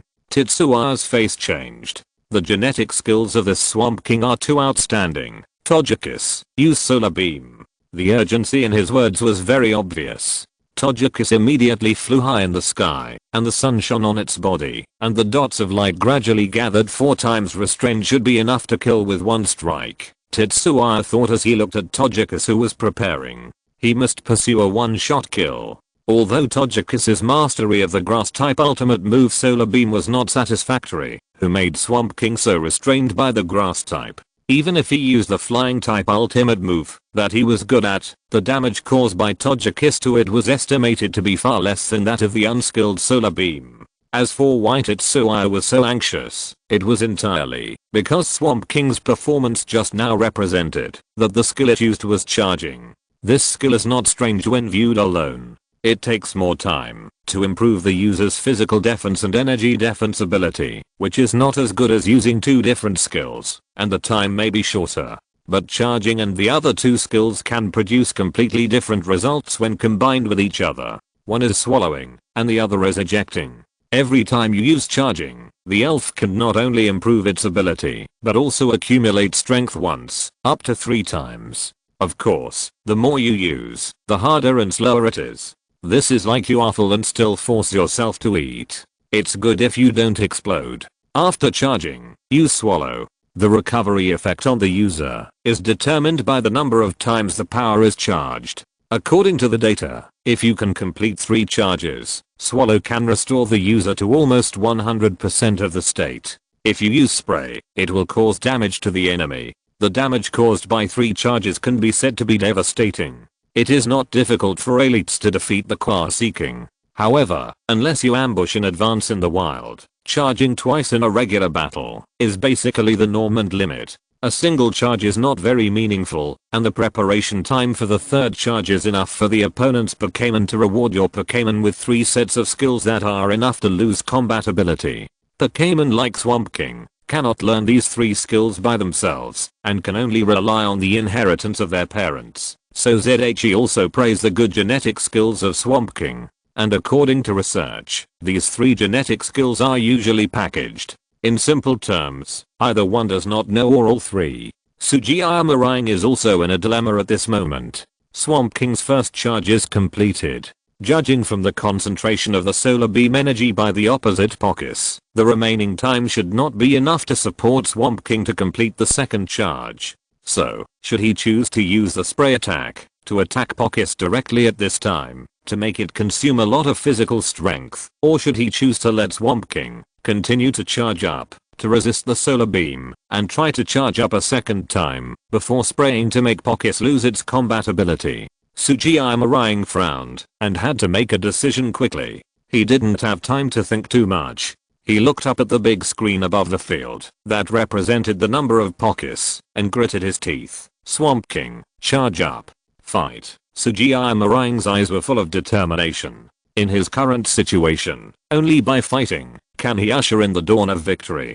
Swamp King had a big belly that made it difficult to move, and his smiling face gradually became serious. It opened its big mouth again and breathed in with some difficulty. An inexplicable light flashed on its body, and its body became slightly larger every time it flowed. The field fell into silence for a moment. ZHE also looked up at the sky. From morning till now, it has been clear. Moreover, after the influence of Golduck's rain praying skill just now, there were fewer clouds in the sky above the field. So, today is a good day for fighting. Tetsuya smiled. Pockets, solar beam. Just now it was preparation. This time, it's firing. A white beam of light with a hint of green bombarded directly from mid-air. Swamp King's charge was still not complete at this time. The purple and dark green stripes on its back became lighter due to its enlarged body. Hold on, Swamp King. Sugiyama Rang shouted. The next moment, the blue Swamp King disappeared in a white light. The audience held their breath and watched the close-up shot on the screen above the venue.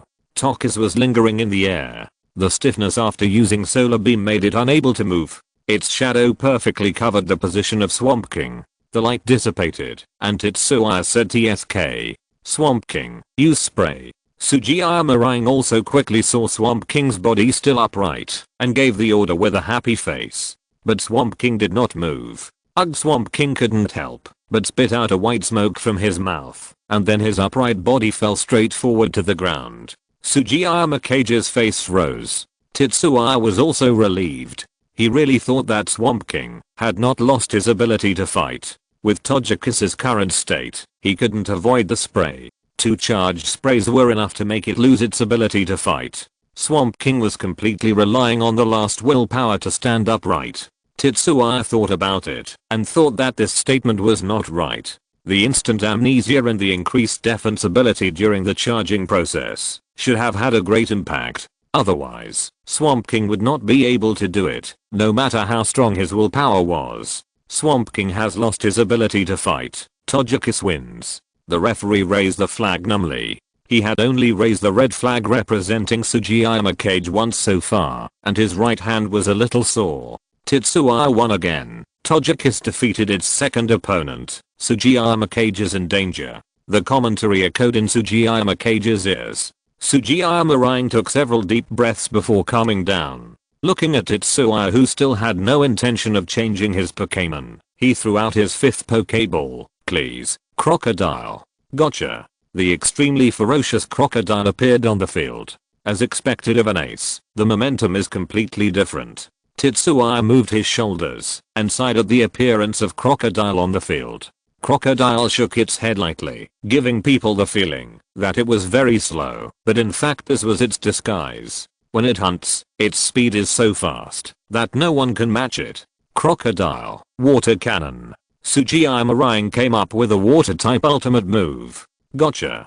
Crocodile shouted, suddenly opened its big mouth, and a large amount of water instantly gushed out, rushing straight to Togekiss in the sky. Get out of the way. Tetsuya didn't expect that Sugiyama Rang's command style when using Crocodile was so different from other Pokémon, so he hurriedly commanded and responded. Togekiss' face was tense, and he had to be better than his friends no matter what. Its triangular wings flapped again, and a column of water rushed past it fiercely. Crocodile, Frozen Fang. A completely different light flashed in Sugiyama Kage's eyes. Crocodile was his first Pokémon, and the personalities of the man and the Pokémon were perfectly matched. Sugiyama Kage's command style was originally a very fierce type, and Pokémon like Nidoking and Swamp King were not guerrilla warfare. It was just that Tetsuya's previous breakthrough to the Qua-seeking level of Monarch and the mastery of various skills by Togekiss exceeded his expectations. This time, the Qua-seeking Crocodile was fighting against the elite level Togekiss, and after having relatively complete intelligence, he immediately returned to his own style. Steel Wing. Tetsuya's expression remained unchanged, although this sudden and fierce attack surprised him a little. After all, the two sides were in completely different situations, so he was not in a hurry. Moreover, even if the elite level Togekiss had an air advantage, it would be difficult to defeat the Qua-seeking Crocodile. All it had to do was to do its best to consume the opponent's physical strength. Of course, this doesn't mean that ZHE won't work hard for victory, just in case he wins. The upright crocodile instantly switched to a crawling posture on the ground. This is its hunting posture and the posture that can best exert its speed. The crocodile used its foreclaws to exert force at the same time, and its huge body jumped up. Its sharp fangs were cold and shining with silver-white light. It bit Pockiss's body fiercely. Pockiss cried out in pain, and the steel wings with silver-white light flapped. Clang, the sound of metal collision sounded. The crocodile calmly flipped backwards and landed on the ground. If you look closely, you can find that when Pockiss attacked it with its steel wings, the crocodile used the rectangular scales on its arms to block a lot of damage, and Pockiss kept panting while retreating. It consumed a lot of physical strength, not to mention how much physical strength it took to fight two people alone. The frozen teeth under the leading strength were unbearable pain for it. The place where Pockiss was hit by the frozen teeth of the crocodile had a clear deep tooth mark and was covered with a thin layer of ice. Frozen state? Tetsuya's face was serious. This thin layer of ice would undoubtedly affect Pockiss's movement. But there was no way to solve this problem for a while, because the crocodile attacked again. Under the command of Sugiyama Rying, the crocodile crawled on all fours and quickly approached Pockiss's position, with a circle of water wrapped around its tail. In just a moment, the crocodile appeared in front of Pockiss, and its blue tail lashed Pockiss' body fiercely. Chakoye! Pockiss screamed, and lost the ability to fight. The crocodile stood up unsteadily, with its feet upright on the ground, and glanced at Tetsuya with a fierce look of disdain, and slowly walked back to Sugiyama Rying's half. Tetsuya narrowed his eyes slightly. The referee finally raised the red flag in his left hand as he wished. As the referee read out the order, the light of the Pokémon ball of Togekiss under his avatar on the screen dimmed. It was impossible for the opposing Sugiyama Rying to change his Pokémon. He was still thinking about turning the tables with Crocodile. Leave it to you, Blaziken. Zaire sent out his current trump card Pokémon without hesitation. Since you use your strongest Pokémon, I will use my strongest Pokémon too. As for the restraint of attributes, as long as the strength is sufficient, it doesn't matter whether the attributes are reversed or not. Some people will lose if they reverse the attributes, while others are masters of reverse attributes. Blazing Chicken, move at high speed. Zaire chose to strengthen Blaziken's strength right from the start. I heard that Crocodile's prey speed is very fast. Why not compare it with Blaziken? Zaire's eyes flashed with a slightly dangerous light. I have to admit that he was indeed provoked by Crocodile just now. He is such a hot-tempered person. Since your trainer is already in such a disadvantageous position, why do you have to provoke him? Although he knows that this is a character problem of Pokémon like Crocodile, Zaire is quite unhappy as an opponent. Otherwise, according to his idea, he should send Pidgeot to win by pulling, instead of having an ace showdown like now. Next, Blaziken called out calmly. It had just seen Crocodile's performance in the Pokéball, and it naturally knew why it was sent instead of Pidgeot, as it had a tacit understanding with Tetsuya. His own boss wanted a head-on defeat. That's right, a defeat, not a defeat. Blaziken's red feathers were shining with an eye-catching light. Swish, the next moment, its figure disappeared in front of everyone. Thanks to the veterinarian, who can't cure the dead, for the 100 starting coins. Thanks to the eldest young master of the Yakumo family for the 100 starting coins. Thanks to Alve for the 100 starting coins. Chapter 275, 32 strong. Bang! Flame's powerful legs lifted up and kicked Crocodile's chin fiercely. Crocodile's cry stopped abruptly. Its open jaws were violently closed by Flame. Crocodile's front limbs subconsciously covered its teeth on both sides. Watertail. Sugiyama Rang was not afraid at all. Although Crocodile did not have the attribute of fighting, it did not mean that it was not good at close combat. Its race name was not randomly chosen. Sometimes it could fight some fighting Pokémon with its own strength. Crocodile stared at Flame with fierce eyes. The upper body was hit without affecting its lower body strength. Crocodile's hind legs pushed back, and the light blue water flow was wrapped around its tail again. The jagged red bone plate was looming, and looked extremely terrifying. Different from the water tail just used on Togekiss, this time the water tail was more powerful. The simple swing of the tail seemed like a raging storm. Sure, the sound of breaking through the air and the sound of the tail tearing the ground sounded at the same time, and a trace of astonishment flashed in the eyes of Crocodile and Sugiyama Cage. The tail of the water flow was indeed powerful enough this time, but it failed to hit Flame Chicken accurately, but directly crossed the ground and hit the air. Flame Chicken changed its position instantly with just a kick of the ground, and came to the side of Crocodile, avoiding its attack. It was not, because Flame Chicken was ridiculously fast. It was not strong enough when it first came on the field, and the acceleration characteristics also needed time to accumulate. This was because the moment after the upper kick was completed, Flame Chicken used the see-through skill to predict Crocodile's general behavior pattern, and took evasive action in advance. This is why it has the effect of teleporting from a visual perspective.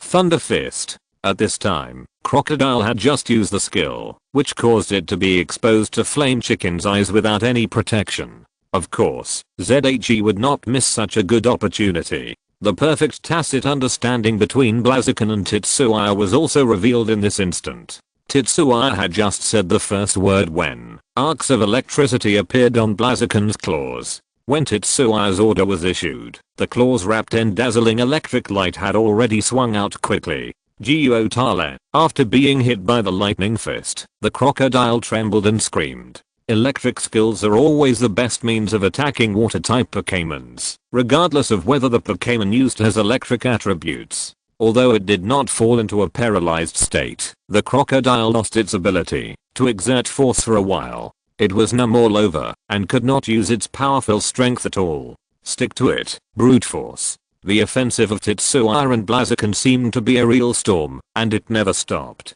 Blaziken ducked and jumped directly into the arms of the Crocodile. Thanks to the fact that the size of the Crocodile is generally much larger than that of Blaziken. Otherwise, judging from the development of Tetsuya's Blaziken, Sugiyama Rang, who can only be regarded as slightly better, would not be able to support Blaziken to use such a move easily. The muscles of the Blaziken's arms and legs bulged visibly. Bang, bang, bang, shoulder strikes, elbow strikes, claw strikes, punches, knee lifts. In the blink of an eye, the attacks were like mercury pouring down on the body of the Crocodile. The Crocodile's mouth, which had just closed, opened again. It wanted to scream, but suddenly lost the ability to speak under the powerful blows of the Blaziken. While using brute force to hit, the Blaziken did not forget to avoid the beige bone armor on the Crocodile's abdomen, but hit its upper body, where its defense was the weakest. Bang! Blaziken's last whip kick kicked the Crocodile directly, and sent it flying backwards. The Crocodile's body, which was nearly 2 meters and 5 meters tall, and weighed nearly 100 kilograms, fell to the ground, and smoke and dust rose up. At this time, the passionate voice of the commentator reached the ears of the attentive audience. This is incredible. Tetsuya's Blaziken used a high-speed attack that ordinary people could hardly keep up with, and Sugiyama Cage's Tyranitar had no ability to resist at all. This is the real aesthetics of violence. The audience at the scene could not suppress their excitement and cheered. This kind of fierce battle was what they really wanted to see. Although it was just a one-sided beating for the players and elves on the field, it was beautiful. Tetsuya and Blaziken did not care about these things that had nothing to do with their battle. Blaziken's slightly blue pupils emitted a barely visible light, and it focused on the smoke. Gyutale. A weak, but extremely ferocious sound came, and in an instant the smoke formed by dust was shaken off. A Tyranitar with blue water light wrapped around its body appeared in the center of the smoke. Tetsuya and Sugiyama Kage knew very well what the state brought by the torrent characteristic meant. On the one hand, Tyranitar's attack ability has been greatly improved, but on the other hand, the stimulation of the torrent characteristic also shows that Tyranitar's physical state is extremely bad at this time, and basically it will lose its combat ability if it is attacked by Blaziken again. Fortunately, the frozen state caused by the frozen fang hitting Pockets just now directly shows that this powerful crocodile does not have the hidden characteristic of forcing. Otherwise the strength of Sugiyama Kage's powerful crocodile would have to be even higher. If it had forced, the fire type flame chicken might have been solved by the powerful water type skill under the premise of activating the torrent characteristic. This is very likely to happen. The power formed by the superposition and superposition is roughly estimated to be beyond the tolerance range of flame chicken. However, even if there is no forcing, if flame chicken is hit by an ordinary water type skill now, it will be seriously injured. ZHE also exhaled with a heavy face. It can be said that this battle has only just begun. The advantage brought by flame chicken's rapid offensive before is entirely possible to disappear quickly in the next moment of carelessness. The faint white light on flame chicken's body also dissipated at this moment, and the continuous effect brought by high-speed movement just ended at this moment. But flame chicken is not needed for the time being, because its acceleration characteristics have been accumulated during this period. If it is also in the state of high-speed movement, it is estimated that it will lose some of its control ability, which is not worth the loss. The two Pokémons were facing each other from a distance, separated by half the field. Crocodile, Surf. Sugiyama Kage took the lead in attacking. Crocodile state cannot be delayed. Activating and maintaining the state of the torrent characteristic also consumes physical strength. If it is delayed, Crocodile might fall first. The overwhelming waves rose out of thin air. Crocodile, with water entangled all over his body, stood on the crest of the wave and rushed towards Flame Chicken with great momentum. Hide, you can only avoid. It only took a blink of an eye for ZHE to make a wise judgment. Bounce. He immediately gave the order. The ground and the underground must not stay, so the only thing left is the sky. Flame Chicken did not hesitate. The whole body squatted slightly, and then the legs exerted force, and the fiery red figure soared into the sky. What Sugiyama Kage wanted was for Flame Chicken to jump into the air. Crocodile, climb the waterfall. Crocodile shouted fiercely again. The huge wave under its feet suddenly rushed out a column of water, carrying it into the sky. With its claws spread out, Flamel hovered in the air like a big bird, looking at the rapidly approaching crocodile below. Its eyes were full of calmness. Fly back. Tetsuya's orders were always so timely. When Crocodile rushed to Flamel with a water column 4 or 5 meters away, a dazzling white light suddenly flashed on Flamel. Then, Flamel seemed to violate the laws of physics and moved several meters to the right. And these few meters of distance became the natural barrier between Flamel and Crocodile. The two Pokémon looked at each other, and Crocodile's eyes were still so fierce. However, Crocodile, which lost the thrust of the water column below, could not stay in the air for long. Its nearly 100 kilogram body made it fall straight down. Go up, Shadow Claw. Tetsuya continued to command. Flamel turned over nimbly, and the whole Pokémon moved diagonally downward towards Crocodile. Although it could not complete the real flight, it was still very good at aerial operations, not to mention that Pidgeot often taught it how to keep balance in the air. The dark light flickered on the claws of the Flame Chicken, and it was obvious that it was not good. The ghost-type Shadow Claws were not only powerful, but also very easy to hit the vital points. Rip. The sound of claws and flesh rubbing against each other sounded in the air. This time, the powerful Crocodile took the initiative to clench its teeth and endured the severe pain. For a Pokémon like Crocodile, this scene is almost impossible to see, because it knows that if it can't survive this attack, then there is really no hope of victory. Bang! Crocodile was smashed to the ground again, and the impact this time was even greater than the last time. The spreading smoke and dust blocked everyone's sight again. Flame Chicken landed lightly on the ground, removing the impact of falling from a high altitude. It turned its head, and one of its eyes met with Tetsuya. Tetsuya nodded slightly. Flame Chicken, wave missile. The opposite side of the Sugiyama cage was very unhappy and very angry when he heard Tetsuya shout out the name of Flame Chicken and prepare to attack. According to the rules of the competition, if you are not sure whether Tyranitar still has the ability to fight, you cannot continue to attack. Otherwise, the unconscious Pokémon will be severely injured by the subsequent attack and may even be in danger of life. For the trainer, this is more painful than killing himself. However, after hearing the skill that Tetsuya asked Blaziken to use, Sugiyama Cage was speechless. Blaziken's use of wave missiles means that it can use the power of wave guides, which means that in Blaziken's perception, Tyranitar's current state of not losing its ability to fight is very clear. Tetsuya would never risk the world's condemnation and kill the opponent's Pokémon at the conference. Sugiyama Cage didn't know whether he should be happy and touched or sad. He was happy and touched that Tyranitar was still holding on in this situation, but he was sad that Tyranitar had no hope of surviving the attack of Blaziken's wave missiles, and his journey to the conference was about to end. In one of Blaziken's claws, a tiny blue wave missile gradually took shape. Sure, Blaziken estimated the power and felt that it was about right, so he threw it out. The rotating wave missile flew through the air quickly, and everyone's eyes were fixed on this small blue ball of light. Bang! The wave missile made a clear channel in the smoke and dust, and hit the body of the crocodile, who was still struggling to get up. Gyuotar led after the crocodile screamed weakly. Its limbs could no longer support the whole body, and it fell directly to the ground. Its eyes were drawing circles.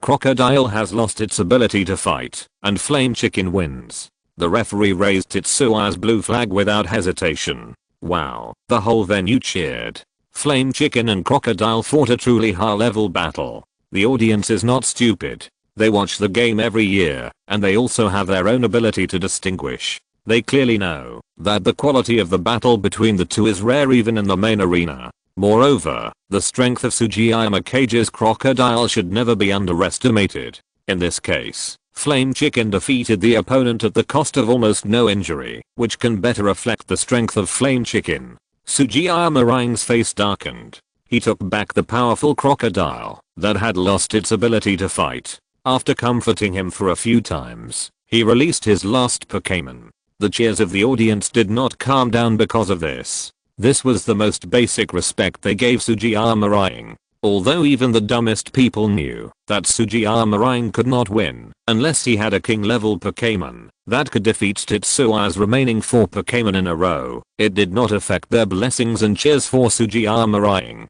Tetsuya looked at the opponent's last elite level Poison plus ground attribute Nido. His face was still so cold. This scene was broadcast by the TV station and entered thousands of households. Everyone had a further understanding of this young torch runner and powerful trainer. This is a guy who is so calm and composed that he doesn't look like a young man at all. No rookie trainer who participated in the conference for the first time would have such a calm attitude when facing his entry into the top 32. Although there were not many such people before and there was no reference. 10 minutes later, the referee raised the blue flag representing Tetsuya for the 6th time. Nidoqueen has lost her ability to fight, and Blaziken wins. All 6 Pokémon of the red team, Sugiyama Cage, have lost their ability to fight. In the first match of the 64-32 of this quartz conference, the blue team, Tetsuya Tamaki from Kanto Tokiwa, wins. With the cheers of the audience, Blaziken sprayed fierce flames from its wrist.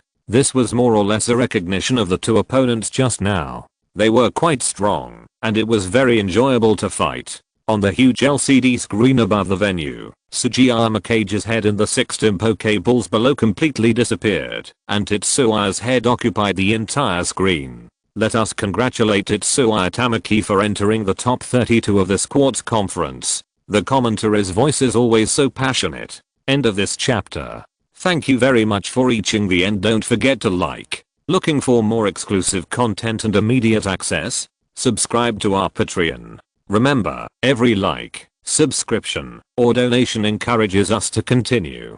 Thanks to everyone. See you in the next video.